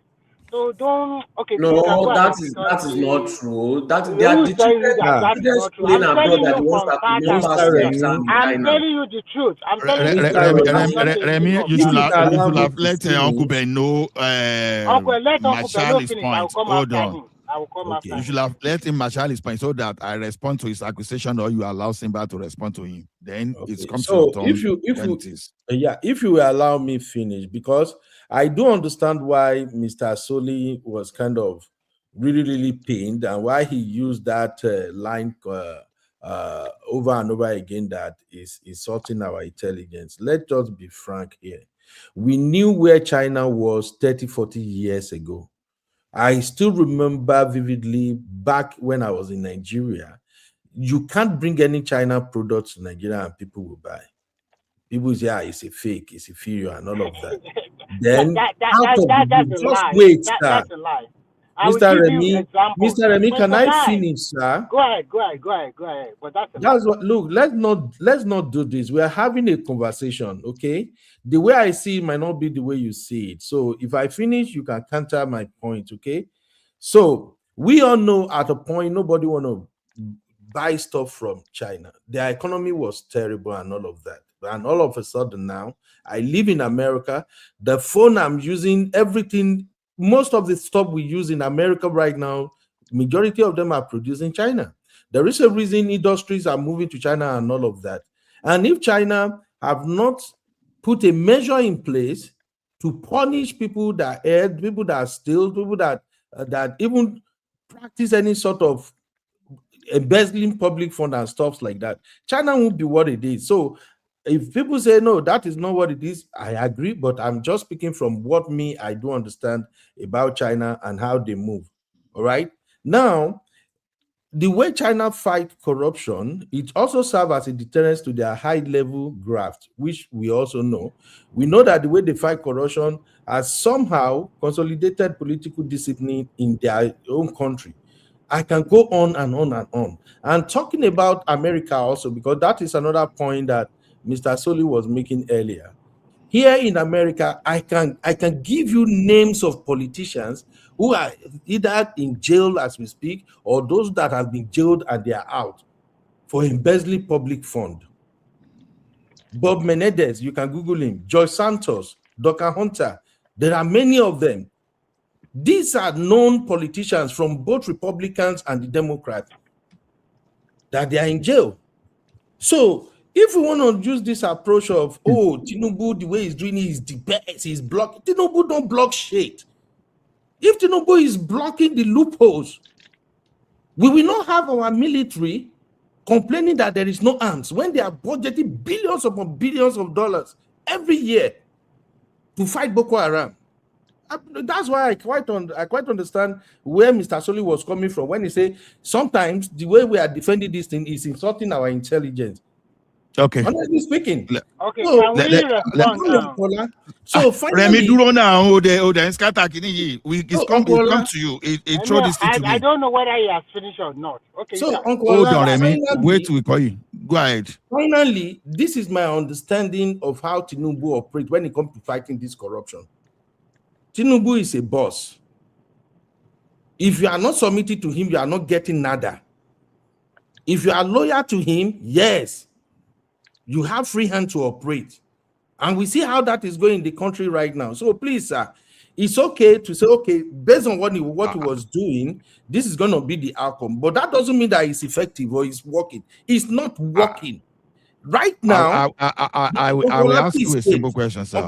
Please I will ask you right now, they have no electricity. Uncle Beno, you don't have all the time forever. Right now, so why are you saying now? Can you let him finish?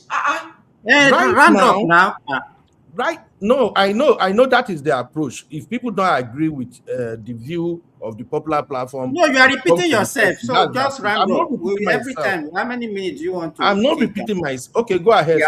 He has not repeated anything. I did. Go ahead. Because I know you can't take it, and that is not the way to have conversation. If you want to be fair, all of us talking now. I don't know if there is anybody in Nigeria among all of us talking now. I don't think there is anybody in Nigeria. Don't do solely. No, I'm not doing solely. I just want us to have honest conversation.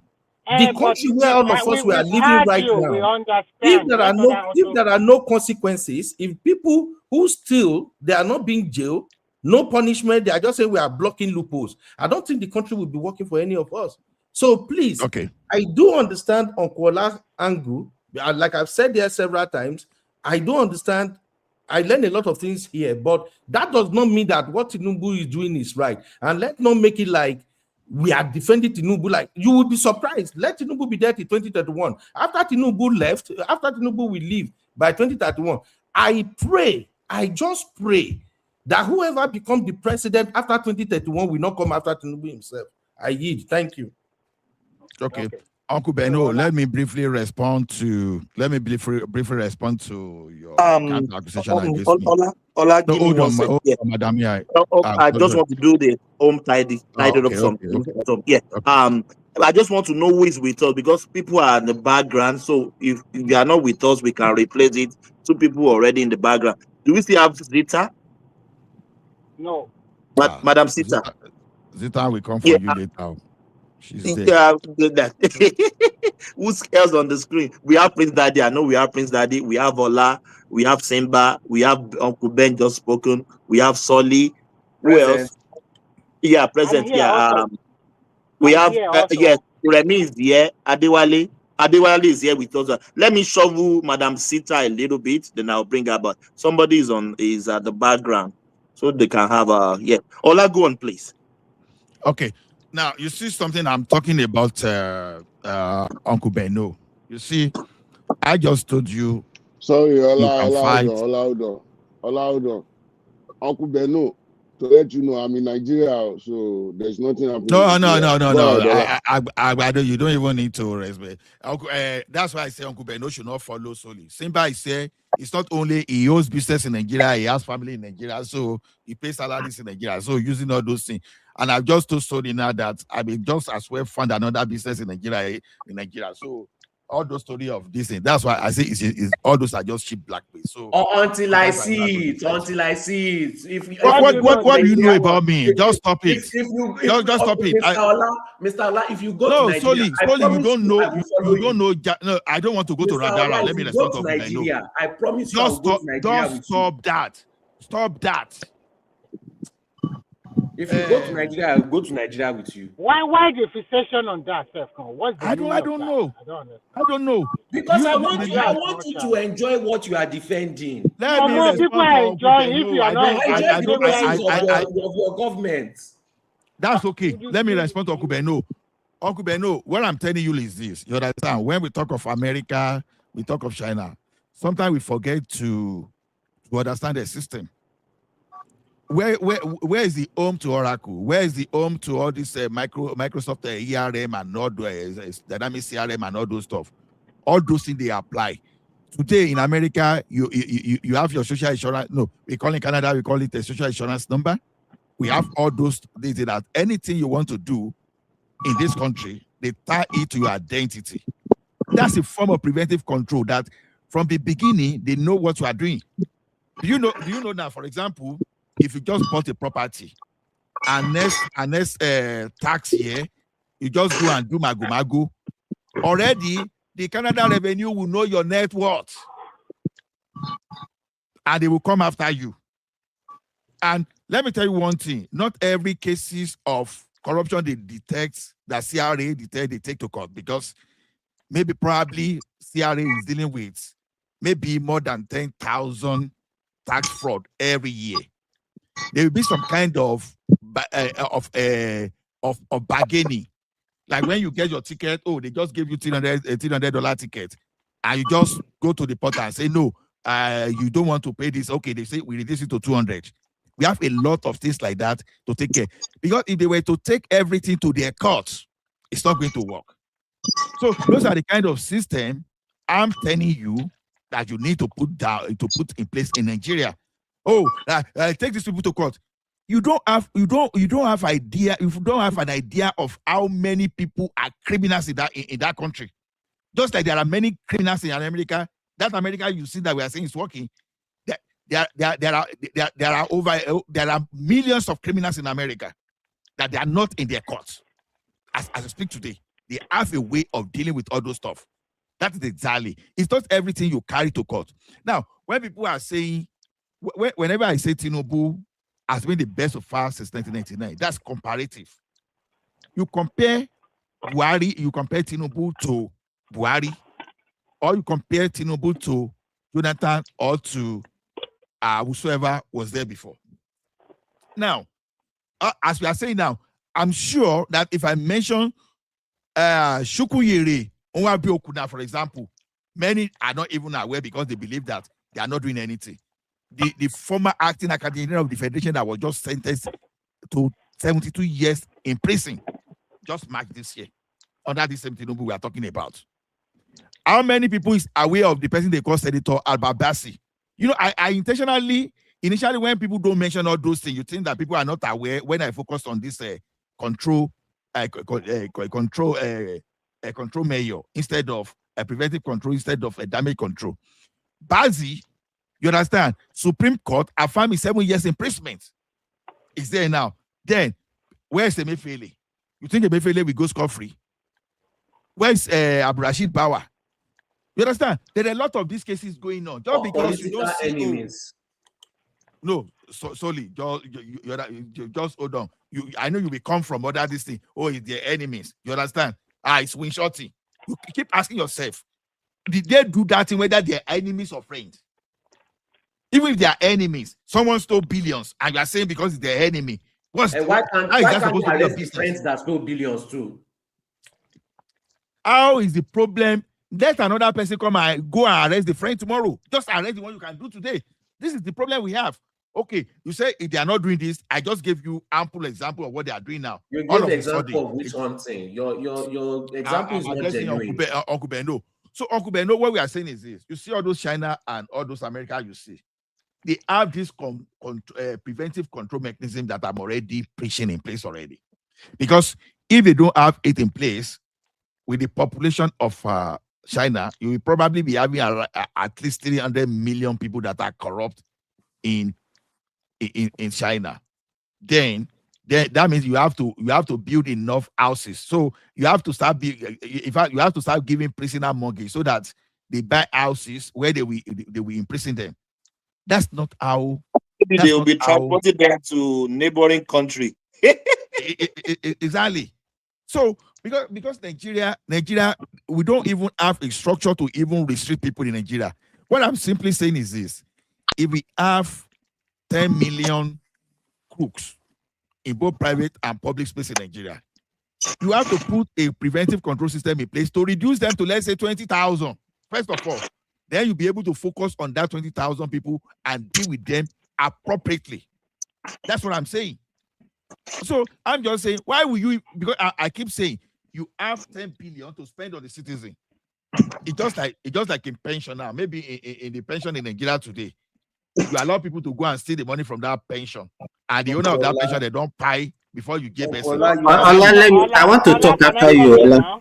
You are still No. You can't come here, Remy. Let me talk. You are explaining the Wait, so Simba, you two guys have been talking now. I'm sorry, sir. Okay, Okay, hold on. Let us arrange it like this so that we'll not be talking on ourselves. Uncle Beno, just respond. Can you please arrange this, please? Yeah, so that we don't talk on each other. Yeah. That's Simba, what I want please. to do. Yeah. Okay, I should talk. Yeah, you no, talk. You said, let Uncle Beno talk. Then I wanted to make it. Why Uncle Beno? Hold on. Everybody, hold on. Let me make a point, and I will. Everybody, please hold on. Everybody, please hold on, please. Let's arrange it like this. Uncle Beno just previously stopped speaking. Ola has just spoken. Let's hear from Simba. Simba without interruption. After Simba, 2 or 3 minutes, let's go to Remy. Then we go back to Uncle Ben. Let's arrange it like that, please, guys. Thank you. Okay. So Where am I going? Adewale haven't spoken at all. Adewale, I can yield for wait, Thomas. Yeah? Adewale hasn't spoken at all. I can yield for Adewale to speak, but maybe I will beg for your just make your comment 2 minutes. Just 2 minutes. Yeah. Then we give Adewale full floor. Yeah. Okay. 2 minutes for you, 2 minutes for Remy. Then we go back to what I want to say. The problem that we have is that all our leaders as Nigerians, we see them as being corrupt. But one thing we don't understand is that everybody in that country, even including the so-called the masses that you are fighting for, that say, okay, they are suffering, they are also corrupt. So somebody is not telling you, even if you look at the trajectory, the good Lord Jonathan that even people like Uncle Beno are supporting and Obi and all those things. Good Lord Jonathan said the same thing. He said you can only fight corruption by preventing people from taking the money, by putting technology in place so that they will not be having access to that money. That is one. The same Obi that is supporting now reiterated the same thing. If I use an analogy, say that if somebody steals something from your supermarket and you are busy pursuing that the person that is has stolen something, what of the remaining thing that remain in your supermarket? If you follow that one and you are not supervising the other one, if you look at our history in that country, we have this. So we suspect everybody that will charge with authority. Awolowo was accused of corruption. Zik was accused of. I don't think there's any leader in that country that was not accused of corruption. So, and he now say, okay, everybody that is accused of corruption should be put in jail. Even in the Western world, where every one of us are, it's not about saying that they are pursuing people with corruption. They put measures in place to prevent it. That is the best way you can. You can't be giving an example of China, where they have like an authoritarian regime that even in China, we all know that if you belong to the party that is in the ruling party, you are covered. And the same thing that we are accusing the ruling party in Nigeria of, they say, okay, if you are stolen in Nigeria and you move to APC, then you are covered. What about even the masses? Are you not covering the people that you are supporting that are opposition? Are they not corrupt? The masses also forgive corrupt leaders that are now in opposition. We also forgive them. So what are we talking about? No, that is a lie. You said that if you are in the party that you are covered. How many parties are there in China? You just said so many things that I can just divide. If in China, example that I gave, get my message clear. If you belong to the people that are ruling, you are covered also. How many people are ruling? So I don't know. I can't catch them. Who are they prosecuting? Because there's no opposition. So let me tell you, the best way is not. Sorry, I'm still talking. Sorry, it's not your time. Who are they prosecuting? While you are talking, I kept quiet for you, please. Thank God the audience can hear what you are saying. Who are they Yes, they prosecuting? can access it. It's not for you to access. You understand? What I'm saying, I will not only shout about problem, but my own solution in Nigeria. Let me tell you, there's nobody that you give access to money that will not see money. And if you say you want to be pursuing everybody and be using money to pursue them and be pursuing cases for years, it's not going to be the best measure for us. The best way to go about it is to prevent people from having access to it. That's all. So the country that you are living in, is that what they do? Can I make my own? FBI. It's not. Thomas, please take over. Don't let Sunday So can I make destabilize my own everywhere. 2 minutes or 3 minutes submission, Thomas? Okay, Remy, go ahead with your own. I Thomas, just you want must get kangaroo again. No, Mama okay. Dalong, you just First, go and I eat want to kangaroo. tell you, politics is local. When you talk about China have about 90% armed nationality. That means everybody belongs the same tribe. When you now compare and contrast with Nigeria, we have more than 250 ethnic groups, and which we are not as patriotic, even half as patriotic to that country, whether you are Hausa, you run the right. And the mode of governing in China, somebody mentioned before that they don't know that China used to be an exporting country. Can you please, if you are from any Yoruba state, go to the local market and ask for China wear? I'm talking about the plates, the dishes you are using to eat your food, especially these rich people. Where are they exporting it? Where are they importing it from? All those small items that we use, like a blade and the rest of them, where are they importing it from that time? It's first being imported from China, for God's sake. And this telecommunication you're also talking about, most of the companies that are doing telecommunication equipment, I did not say like your equipment, most of them are being manufactured in China. And when we talk about the growth of that country, the reason why that country was able to perform better is because they closed their country for more than 20-something years. And people like Ola Beno that are living in Canada, they will throw them to my local village in Egbaland. And people like Babati, they will probably throw him to somewhere in Kebi. And Simba, that is a doctor, let's throw him to Zamfara to go and be a small leader in a small community there. They call it their revolution. That means the people there really suffered for their country to develop. So by the time they are ready for the world, they make their production base more cheaper to attract foreign investors.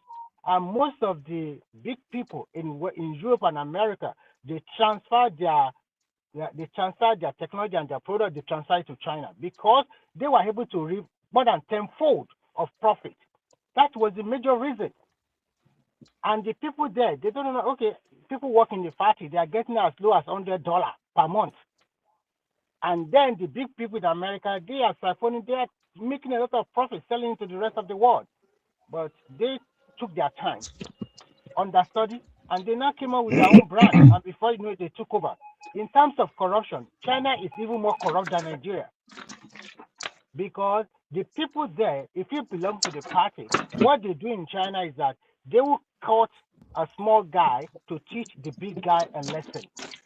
It is that country I know that as a big guy, if they send you to prison, another person can be in prison on behalf of you. All of these things you might not know. But if you ask people that have lived in that country that really understand their system, they will tell you the truth. But all well and well, with that corruption too, they were able to survive, they are able to develop, and their country progress. So I can give it to them. In terms of work ethics, in terms of developmental plan, they are one of the best countries in the world that have followed their plan. But in Nigeria, where we have to choose leader, I also have who is that, please? In Nigeria, where we are following constitutional democracy, in which most of the regions are fighting among themselves, and you are talking about there is corruption in Nigeria. I'm not saying there's no corruption in Nigeria, but when you look at the income of the country itself, Nigeria is a poor country, for God's sake. Very poor country. What we should be talking now is that how can we increase our revenue? How can we expand our country so that people can go and till the land and we can export more and get more money? Remy, give me one So I sec. read the answer that Adewale. So I'm Remy, I was supportive. just saying, did you tell people you live in China before so they will know what you are talking No, about? I don't need to. I don't need to tell. I just don't want to hear the impression that China was not exporting to Nigeria before. China export even before they closed their country. They have been exporting a lot of things to Nigeria. Go and ask your great grandmother that are selling things in the market. Go to Dubai market in Badon. Go to Bagi market. You see a lot of Chinese products selling even before they open up.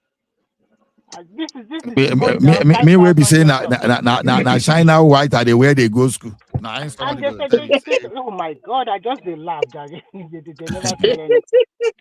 My Which is school what Oh, uniform they na don't China know. now white. yeah, can we, Adewale, you have the Yeah, floor. You have the floor, my yeah. brother. How are you? Long time. How are you? I'm How is doing, family? I'm doing great. I'm doing okay. It's just once in a while I pop into the channel just to have a. Well, I No, don't I even know know. why. I'm supposed to be in bed by now. I'm still doing I know. You God's people work. living in America. It's always bedtime Uh, for you guys now. I'm supposed to be. I'm supposed to be. The doctor told me I'm supposed to be You know, going to bed at 15 Adewale, hours. you know there is a Hmm? spirit here that just you don't want to sleep. You just want to make your I know contribution. it's the light. Because of the constant light. That's why. Yeah, I know. And Yeah, you go on, please. anyway, Yeah. okay. So there's this video online, which is supposed to be a meme, where somebody was addressing the public. He said, if I'm not benefiting from corruption, I'm against it. But if I'm benefiting from it, I defend it. I Mm, defend it with mm, everything I mm, got. mm, mm. But you see, I always, I'm not surprised, but a little bit amused when I hear people talk about the advanced country, how pious, how clean they are, how uncorruptible they are, how this, how that they are. And I would laugh. Like, okay. Okay, to gbé mi débẹ̀, in a way. And I'll be like, listen, if you don't know something, don't just assume. What you see on a television screen, or what you assume, or what the society that you are trying to portray in the media, the narrative is different. Look, there will always be a corruption. How government tackles it is what makes it different. Look, our society is such a corrupt society that it's not different from the advanced country, but it's more celebrated in your face. I mean, we used to have this society in Nigeria before where people hardly even talk about the 419s, or people would, if you are doing something shady, the society would dissociate, or from you, perhaps even ostracize you. But you see, in advanced world, I mean, what am I even talking about? Couple of weeks ago, I think 2 weeks ago, something happens there in Texas. For those who are familiar with the way their government system is set up in Texas or in America, the controller, I mean the controller of a county, which is like the local government, is called a judge, which is also an elected office, right? Now, once you are elected, you are running the office just like a chairman of a local government, so to say. And here's this man who was duly elected but was convicted on a corruption charge. Please ask me, what was the charge? That What was the charge? he stole $73,000 from his uh, election, or contributed money towards his election. So the rule is this, and the law, so to say, is if you are contesting for any public office, one, you must have a trustee. There's those guidelines that you have to follow. So every little penny coming into your account, into your account, you must answer, you must account for all those penny, right? Just to prevent corruption. But when the trial went on and on and on and on, the jury was able to convincingly convict him. Number one, based on some finding that one, money was spent in the account, but there was dispute about how much was spent, because election contributing money, what do they call it here? The people working for your election, those who are volunteering or whatever, of course, they will eat, what do you call it? Lunch now, or maybe petty expenses here and there, right? But when you started going to restaurant eating five-star meals and stuff, the question will begins to arise now. How, hey, wait a minute, you're not stopping by McDonald's, you're not stopping by Mr. Beast. How come you are eating lobster? How come you are eating, all those expensive meals? But whether we call it corruption or you call it mismanagement, corruption is corruption and it's everywhere. Come to think of it, the president of America, Donald Trump, ever since he came back to the second term, his entire family stayed clear of government. Why? Because this is the time to close the deal. These guys are raking in billions and billions of dollars from endorsement, whatever you can call it, but it's still corruption because they are benefiting from the fact that the patriarch of the family is in government. Now, let me bring it back home to Nigeria. No matter Um, how the person, um, Adewale, give me one sec. And also, people always think until you steal money, that is why you are corrupt. It's not about right, stealing money only. Yeah, go on, right. please. Now, let me bring it back home. An average Nigerian has never been tested. And I'll tell you this for those who will claim that poverty makes people steal. No, psychologists will tell you, or psychiatrists will tell you, people do things, one, because they have been programmed, they have been wired, they see things in a different way. That's why they do what they do. If not, how come somebody will continue to acquire with greed properties of maybe 106 properties as if you're never going to leave the surface of earth? So people do all this thing because we have been programmed. Now, for somebody who go to the National Assembly, his own immediate community will tell you, if you don't have a piece of land, you don't buy a car, there's nothing sure that you've been to National Assembly. They will tell you to go and wash your head at the sea because the village must be after you. So if you don't embezzle, in fact, even the community will be the one to even tell you that you need to go and chop money and bring it to this community so that we will see that, okay, this is a legacy we leave behind. Now, for one single person to fight corruption, I heard somebody talking about earlier that, oh, political persecution, simply because he touched the untouchable. Now, what would they say? Oh, because I did not belong to his party. But what if there's any established evidence that this person actually committed this crime? The Emefiele's community are also protesting on his behalf. Look at what Melanie is going through. Is he not saying, "Oh, I'm being persecuted," and we've seen that happen in that country? Now, how do we change the mindset of an ordinary Nigerian to understand that, look, this fight is real, but the angle that you come from to fight it is what makes it different. Now, the searchlight has never been put on the civil servant. Most of this is always upon the public office holder, like a politician, elected officials.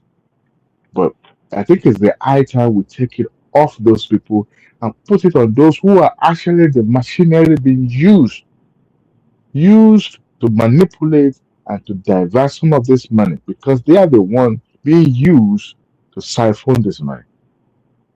When the elected officials are gone, guess who will remain? The permanent secretary, the directors, the controllers. So, Tinubu said something which I found very, very profound. He said, look, if you make things available for people, chances is that people may not steal. You see your mates that you graduated with 20, 30 years ago. Some already directors, some are doing very well with their family. But here you are still struggling. Common new car, we can never buy.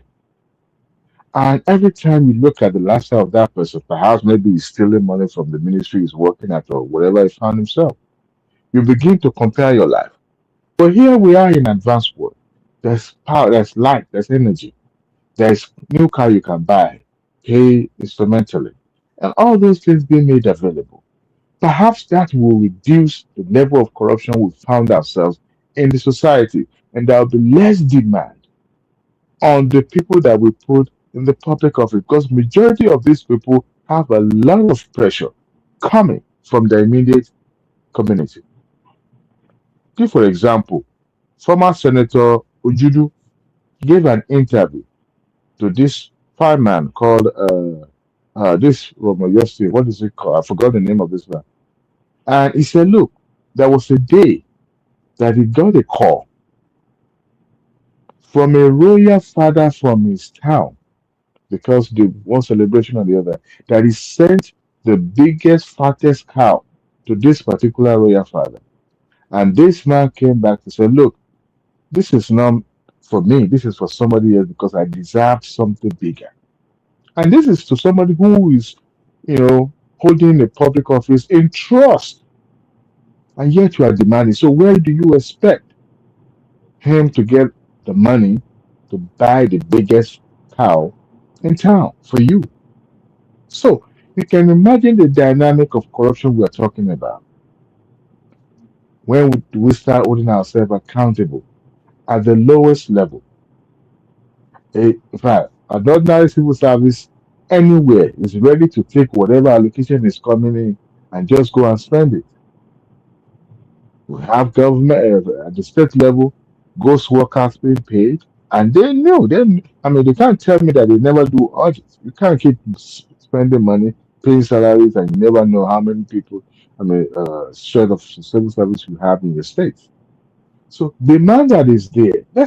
Look. Somebody said Awolowo was accused. Yes, the same thing. He was even he was accused of being high-handedness because when somebody has a vision, it's always hard to let go.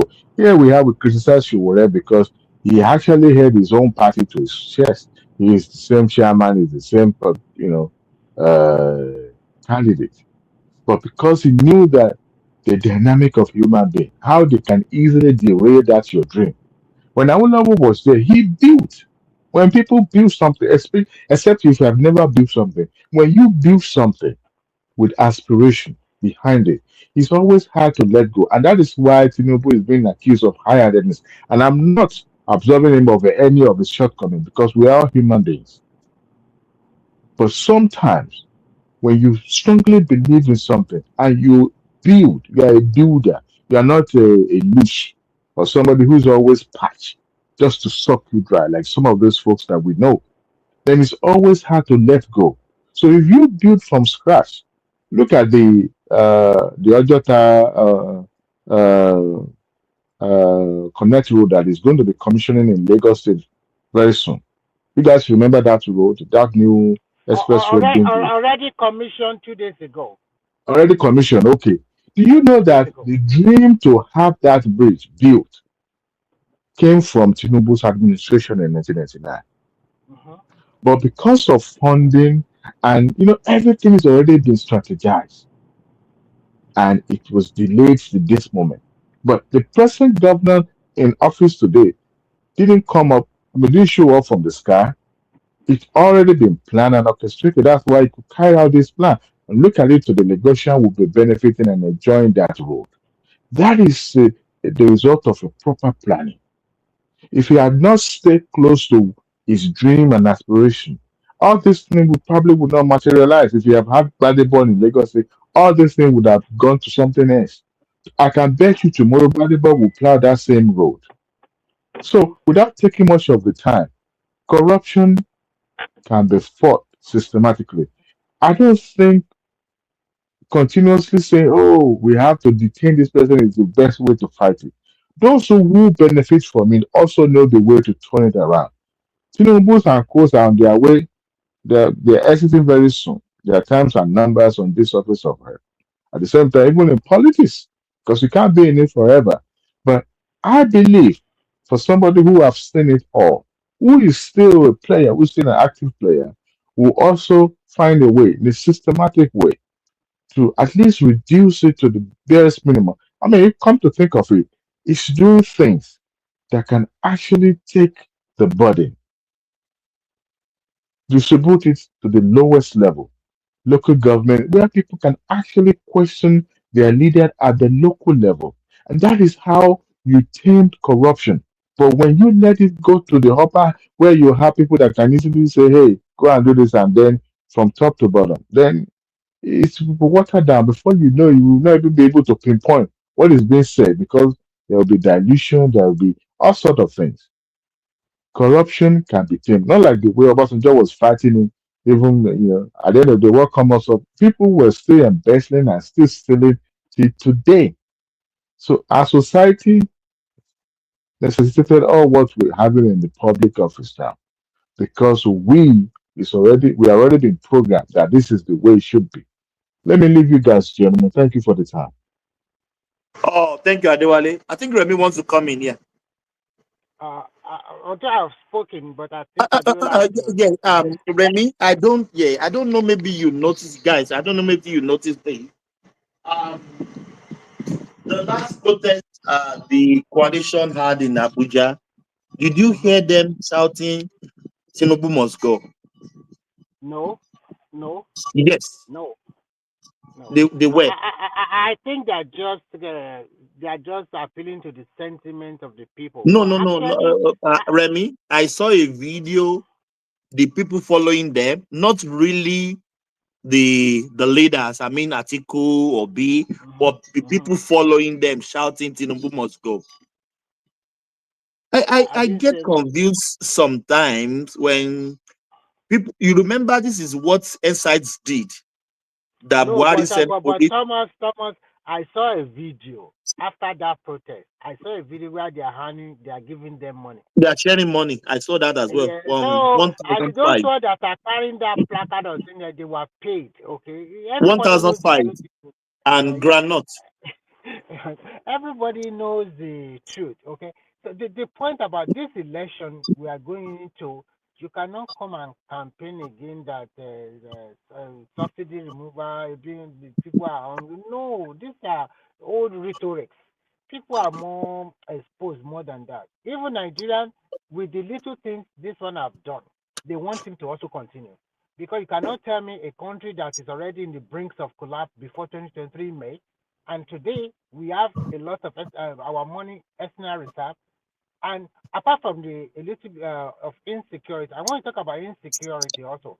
We cannot say all the states in Nigeria are insecure. We can only mention some maybe 6 or 7 states that we can say insecure. And this American coming about not to go to 21, so that is every time they always do like that. In fact, Remy, where are they getting their facts from? no. Apart from that, to me, I just think that Nigeria is even more secure than people living in America. Because you live in America, you have to be secure with your gun. Because anything can happen, and you're in their streets. There are some places in America that, in some states, people cannot go to that But street. you, Remy, if Mhm. tomorrow comes, can you go to those states that they mentioned and say you just want to go there? Once your family says something is wrong with our uncle. No, do you think a majority of Nigeria even aware of Americans saying this? People are just going their normal business because No, they I see No, what understand they that no, it's no, being I understand no, that it's being Remy, amplified. Remy. no people. Those see, don't downplay that I'm warning. not Let me tell you one thing. downplaying it, but what I'm trying to say is that It's not no. everything you Let hear. me say this. Let me say this, and then you come. What I'm trying to say is that majority of Nigerians that are doing their normal trading, doing their business, they don't care. They don't even know nothing. They just move around. They just I have to go and buy my cola, what do you call it, peanut from Kano. I have to go and buy some fruit or cabbage from Pojos. They just go their own way and do their normal way and pray that they survive. They do their own business. So all of those things are hype online every time. When you go back to Nigeria, you also ask yourself, but they say that Nigeria are dropping dead in the street.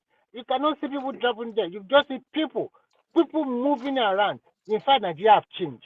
When I left, the first time I left, we all go to Buka.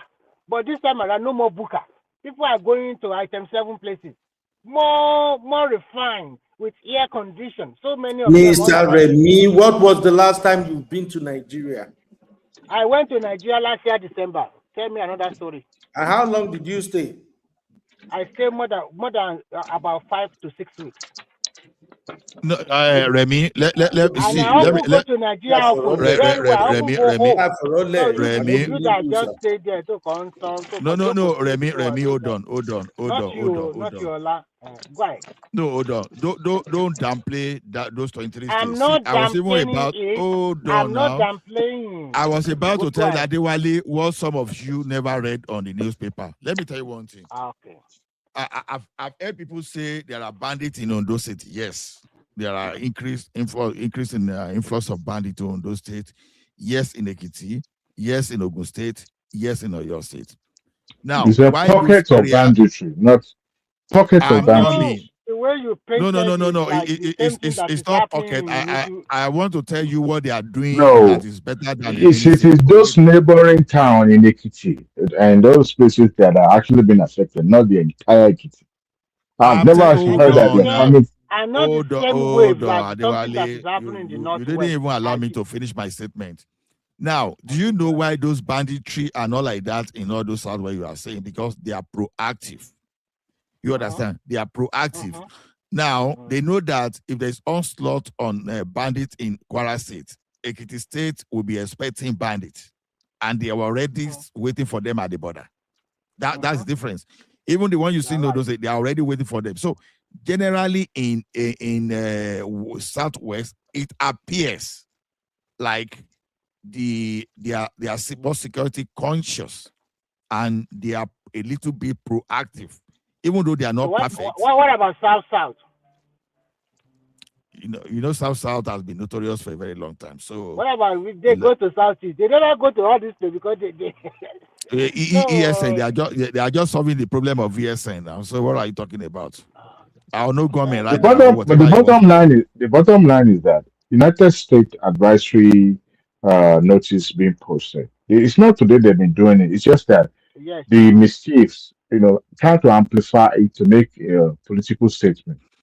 Now, Adewale, when you look at the state they mentioned, there's no way you can debunk it. Okay, Kwara, for example. I understand what you're saying, and I'm totally and I totally get it. It's not like the entire state that they mentioned actually in crisis. It's just those states, those communities that have shared borders with those red hotspots. That's the reason why they categorize those states. In Adamawa now, they said northern Adamawa or thereabout. So I understand. But see, what I do want us to do. Did they mention any state from the Southwest? No state from Southwest. No state from Southwest. Those communities in Kwara and that are affected are actually the one that you can say, well, these are just a local community where they know there's no presence of law enforcement. And they took advantage of it. So ravaging those poor... We have forest guard in Ekiti. If you don't forest guard they are not harmed. I think one of the have we moved away from the topic of corruption now? No, we've not moved away. We've not moved away. That's why because it's like we are moving away from the topic of corruption. Sometimes this case I think if we continue to talk about corruption, brother, these topics are intertwined. Let's talk about the corruption because the corruption is only Tinubu is the only corrupt leader that we have in Nigeria now.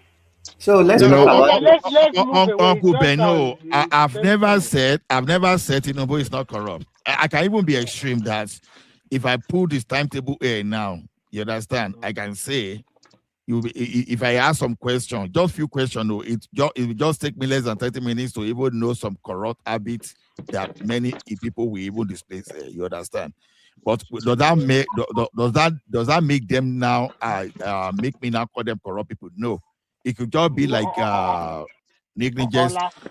Let me don't go there. I can ask you a question now. You know you are corrupt. I want to ask you a quick question. The quick question is that since the formation of this Nigeria from 1960 to date, I'm asking all those public leaders in Nigeria, whether you are prime minister, your president, your senator, your whatever, tell me which one is clean from 1960 to date. Tell me which one is clean.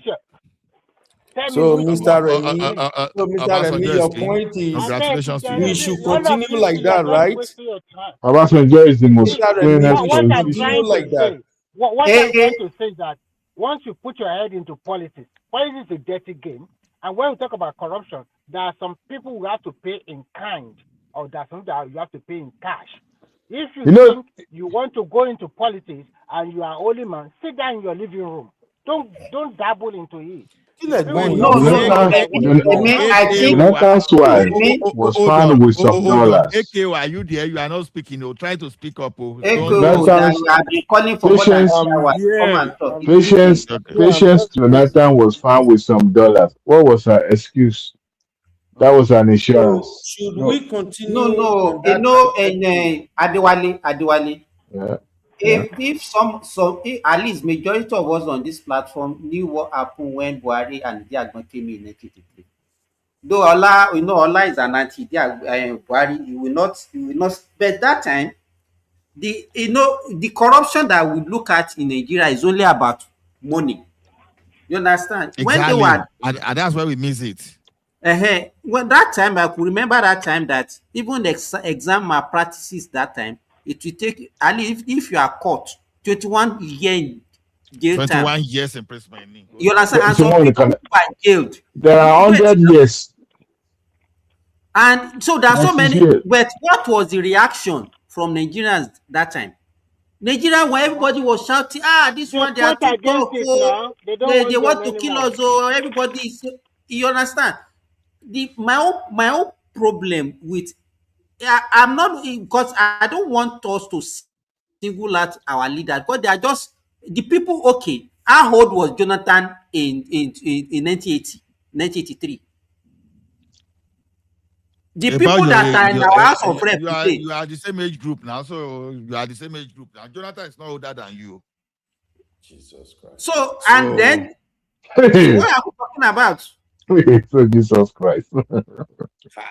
No. I said Jesus Christ because what I'm getting from this argument is, let it just continue. That's what I think. We are not saying continue. No, that's not it. Our argument is for the no, just wait.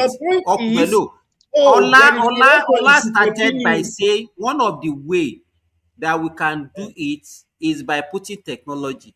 But you have fixated that your own way is only by killing them, by arresting them and putting them in jail. How many people do you want to put in jail? The number of corrupt people they are more than our police. Even you look at our the police that want to investigate them are corrupt. The people, at least we know. Even you are mentioning some people that were jailed in America. Simba. We can still mention some people that were jailed in Nigeria. Dariye was jailed. Let's add this rhetoric question to Uncle Bello.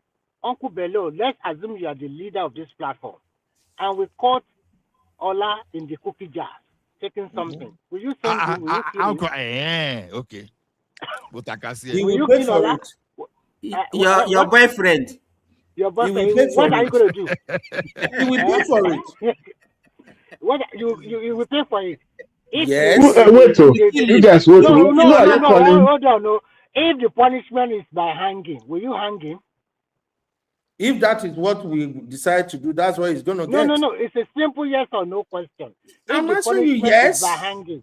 Yes, because if you caught me, you know inside your heart, you are lying. You are being economical with the truth. You see, that is why I said. Listen. It's like you are encouraging it, but we are not ready. No, we are not ready. You know why I asked you that? You know why I asked you that question? Do you know why I asked you that question? Nigeria is just like a house in which they have people, a man with different wives, with different children, from different women, live in a house. So if you said, okay, all our children, I'm going to take one and put him to jail, the other one will be happy. But Wiola, that is closer to your heart, will he be happy? I'm using that one as a very good example of that country.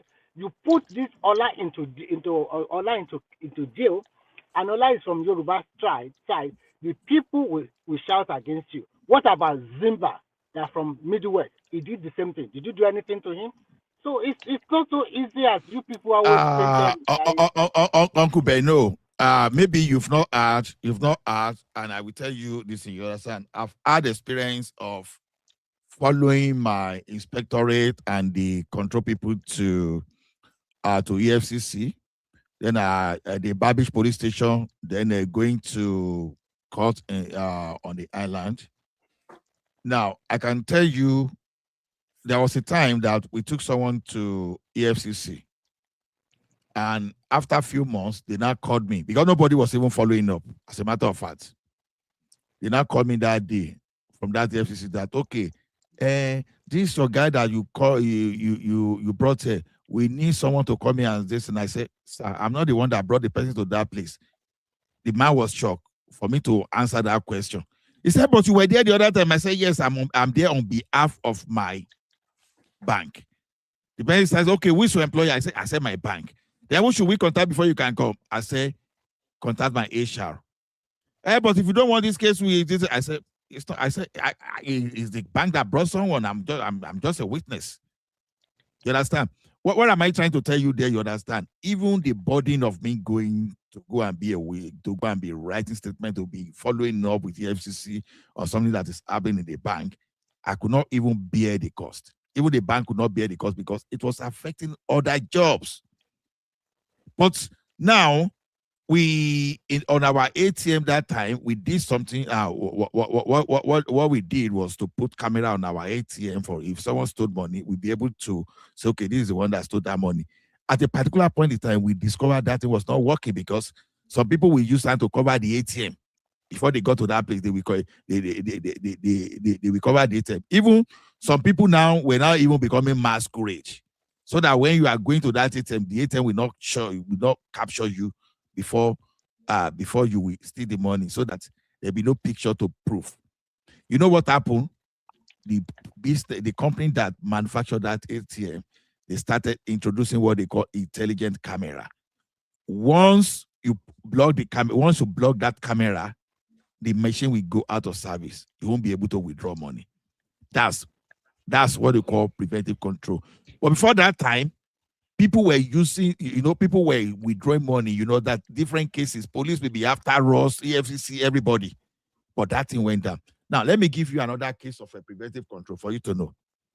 When they were using Max Stripe card in Nigeria, that was when someone can just put a card cloner on their pocket.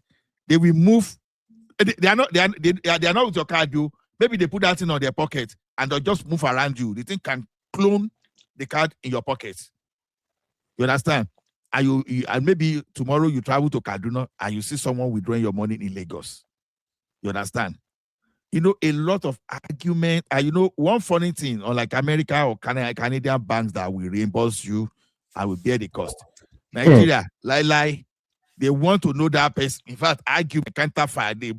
Police go harass you. Yes. Now, what did Nigeria do? They introduced VEV card, chip and pin.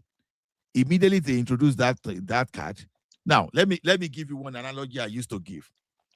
I used to give my people analogy that time. I say, when you go to around Magodo area, we call it Magodo. Now, what you find out is this: you will see big at that time like Murano, Infinity, all those Yahoo boys. That's what they were doing that time. They were prospering. See, so and the banks were losing several billions in terms of monthly fraud. Although the difference there is that the customer were the one bearing the liability, because for you to get your money back from Nigerian banks, oh my goodness, you go so far. Okola, I'm only let me quickly round up this story so that what is happening hold on. Let me quickly round up this story so that it makes sense to some people that want to make sense to. Immediately we introduced chip and pin cards. That fraud just went down by more than 90%. You understand? They went down by more than 90%. We were able to concentrate on the remaining part of that fraud. You get what I'm saying? Now, people just say Tinubu is corrupt. If you put people here today to explain how Tinubu is corrupt, honestly, it's going to be rhetoric question answering. They won't be able to explain.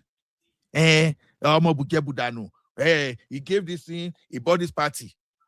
people just make insinuation that cannot be backed up. And this is why I'm saying you cannot back it up. Before Tinubu, previous government, they were owing government salary. Uncle, let's not go there. You are just you are shining away from the main point of discussion here, Uncle. You are just defending Tinubu. That's what you are doing basically, sir. I have a simple question, sir. In 2025, the allocation for defense is 4.91 trillion. Uncle Bello, please stop. Just please. wait. Please, no, stop for a second. No, I've not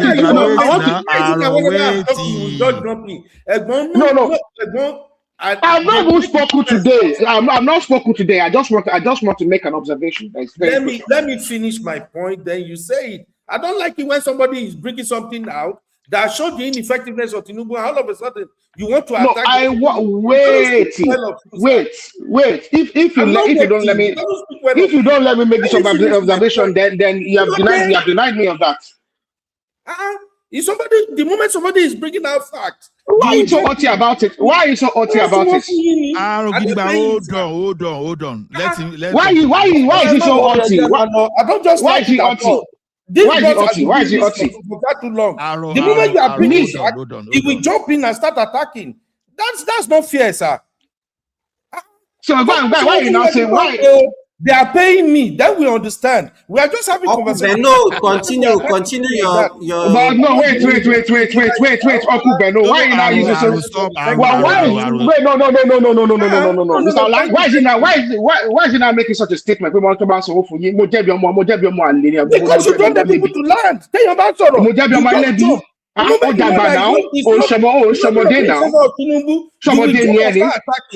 Somebody ní 2 hours of pé ṣé àwọn kan sanwó fún àwọn kan bọ́n sọ pé fún yín nìyẹn náà wọ́n sọ pé lè bí ní ẹni má jẹ́ sọ̀rọ̀ sí ẹ̀ náà má jẹ́ sọ̀rọ̀ sí ẹ̀ náà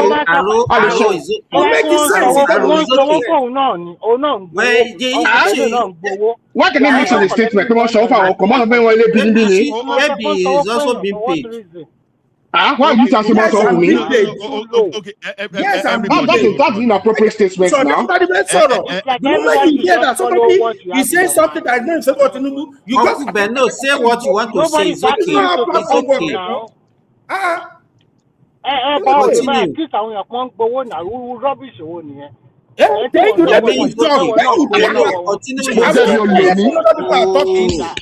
okay.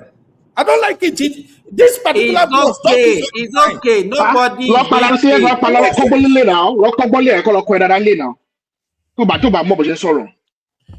and get seated, Jane. Which of the for public platform? You attack everybody once they mention Tinubu. What's your problem? When did I ever defend Tinubu on this platform? When? Okay, then why don't you let people talk and then you I wanted to put something to you. Attacking you. Why? I told you to stop. Let me interject. You said that once. Why should you stop? It's okay. It is okay. Uncle Benno and Arugidigba, it's okay. So Uncle Benno, make your submission. I'm sorry. Thank you. No, don't go. I'm waiting for your submission. I'm waiting here, Uncle Benno. No, Ola, you cannot say you should stay. No, let me stop that. Let me stop that, please. Let me stop that. You should apologize. No. Let me tell you. Let me tell you one thing. Remy, let me tell you one thing. It is frustrating when someone is making their point. Because me too, I raise my voice whenever I'm making a point and someone is cutting me short. Make sense now. Everybody knows. Remy, Mr. I'm compromised. Okay, Aru, why didn't you allow him to talk initially? Because Mr. Ola made a very valid point. We are talking about corruption in the society. And people like Uncle Benno want to fixate on an individual. And the problem is this. Tinubu will come and go. The problem with Nigeria is this. We have a societal problem. We have a societal malaise. Fixating on an individual would not solve the problem. We have a problem with corruption that is greater than what is political. The societal corruption is a very, very dangerous matter because that is actually what is causing us. I go to Nigeria and I have interactions as an individual in Nigeria. The poor quality of interactions we have with other Nigerians is not because Tinubu is corrupt.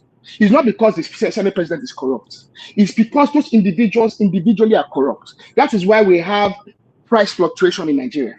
That is why the quality of life, daily quality of life of most Nigerians is not good. It's not because of political leadership corruption. It's because of societal corruption. Or it's that societal corruption that actually also leads to us electing bad leaders who themselves are corrupt. Because those leaders don't fall from heaven. They come from within us. In addition, even most qualified or competent people, sometimes they already fixated their mind that that country is corrupt. I don't want to put my head there. So they don't want to go there, but you continue to sit on the fence, accusing them. Why don't you also join them? And Let's AKO speak. If KO want to speak, let's break the deadlock now. If AKO, if you want to speak, let us hear you. I'll just say regarding AKO, you are woken up, eh? No, I've been awake. This what I've been listening to. But I've called you several times before now that I should talk. I didn't hear, but I agree with Mr. Aro.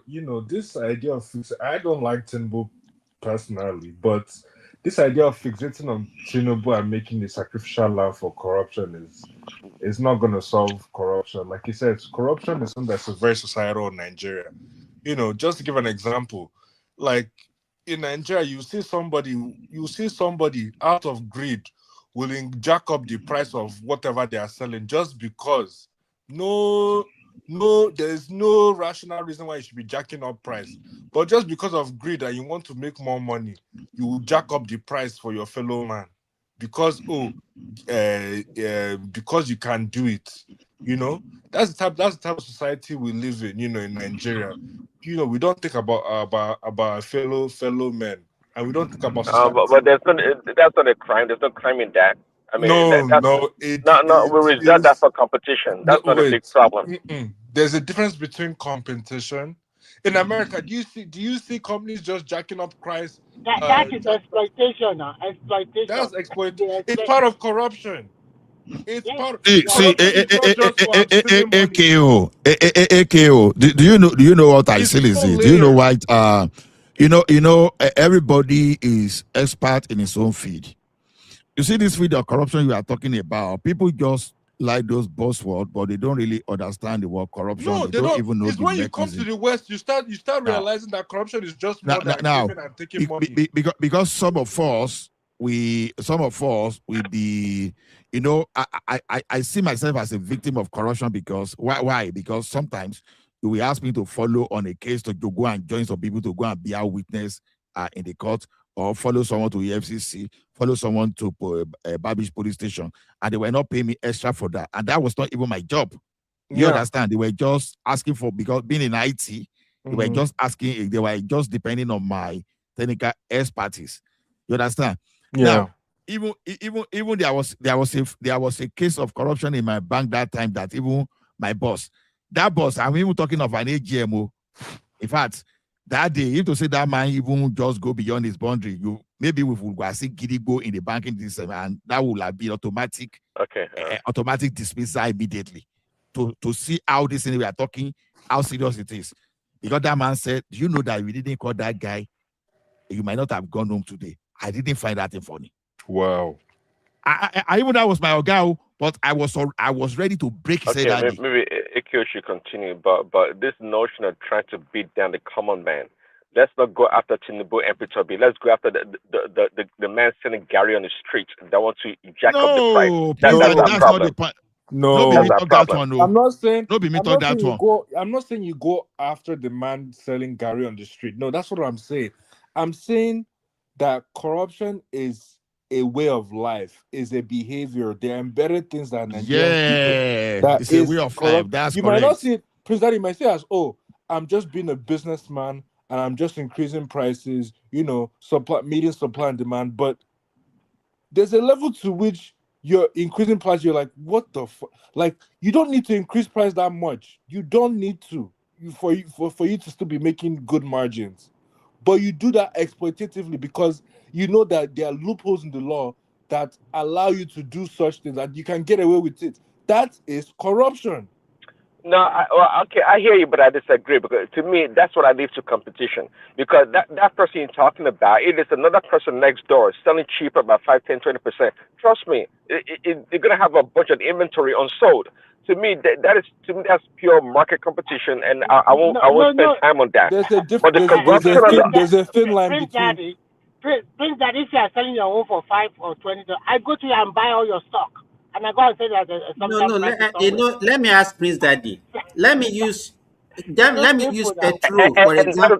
that will not be a problem as long as I keep selling and I'm able to get. Prince Daddy, Look, wait now. You might not have enough. Look at it this way. Look at it this way. Let me say this. In Nigeria, what normally happens is this. Whenever there is a petrol price increase, what the petrol stations, all of them, they have an association. All of them, they will just shut down. They will not sell petrol again.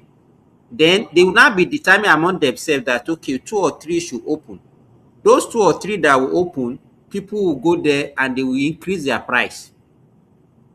You understand? Is that competition? Is that one competition?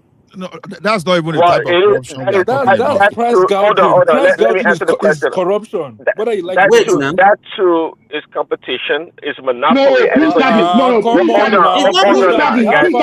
Daddy, do not say that. Prince Daddy, let me talk, please. How can you say price gouging is competition? Are you kidding That's me? not. That's illegal in America. In the America you live in, the capital of capitalism, that is illegal. That is actually illegal. That is actually price fixing. And companies, the company I work for, has Integrity. No, Aro, please, don't let us have it illegal. Hold on, you can call it legal, but they do it. They freaking do it. Okay, the big players in the game, they always monopolize the damn market. They price fix all the damn time, and they do dumping. So you can run your mouth and sell this thing. They do it in America. They do it in the freaking West. So I'm not supporting what you just described, Sinbad. I'm not supporting it. But let's not pretend that it's unique to our country or to the people or to the common people. It's not unique. There's nothing unique about that at all. I'm not saying, Prince Daddy, I'm not saying corruption is unique to our country, right? That's why I said whenever you move over to the West, you realize and for the fact that it happens in the West, does that make it? Does that not make it corruption? Corruption we have in Nigeria. It But only happens nevertheless, in America. we do have here. We don't do like that. You said, Mr. Remy, you say with you. They do it. They very much do it. No, we don't do like that here. We don't. No. It is important to know. No, it is important to know that where there is law preventing price gouging, then it's criminal. If there's no law, then it's competition. You understand? So we have to. What makes something? There you go. There you go. So what making something criminal is whether there is a law preventing it. But if there's no law, then okay. So Ola, let me ask you but this. Mr. Ola, Just give me 1 minute, right? Because just because there is law, Thomas is 6 hours, so you can do whatever you want to do. You know, there's thing in society. Thomas is not here. For example, slavery. Simba, shall we shut it down? Slavery was protected by law. Law enables slavery, right? Link. Anybody that wanted to come and join should come and join. Oh, okay. For example, right? Slavery was something that happened. About 100 years ago, and that was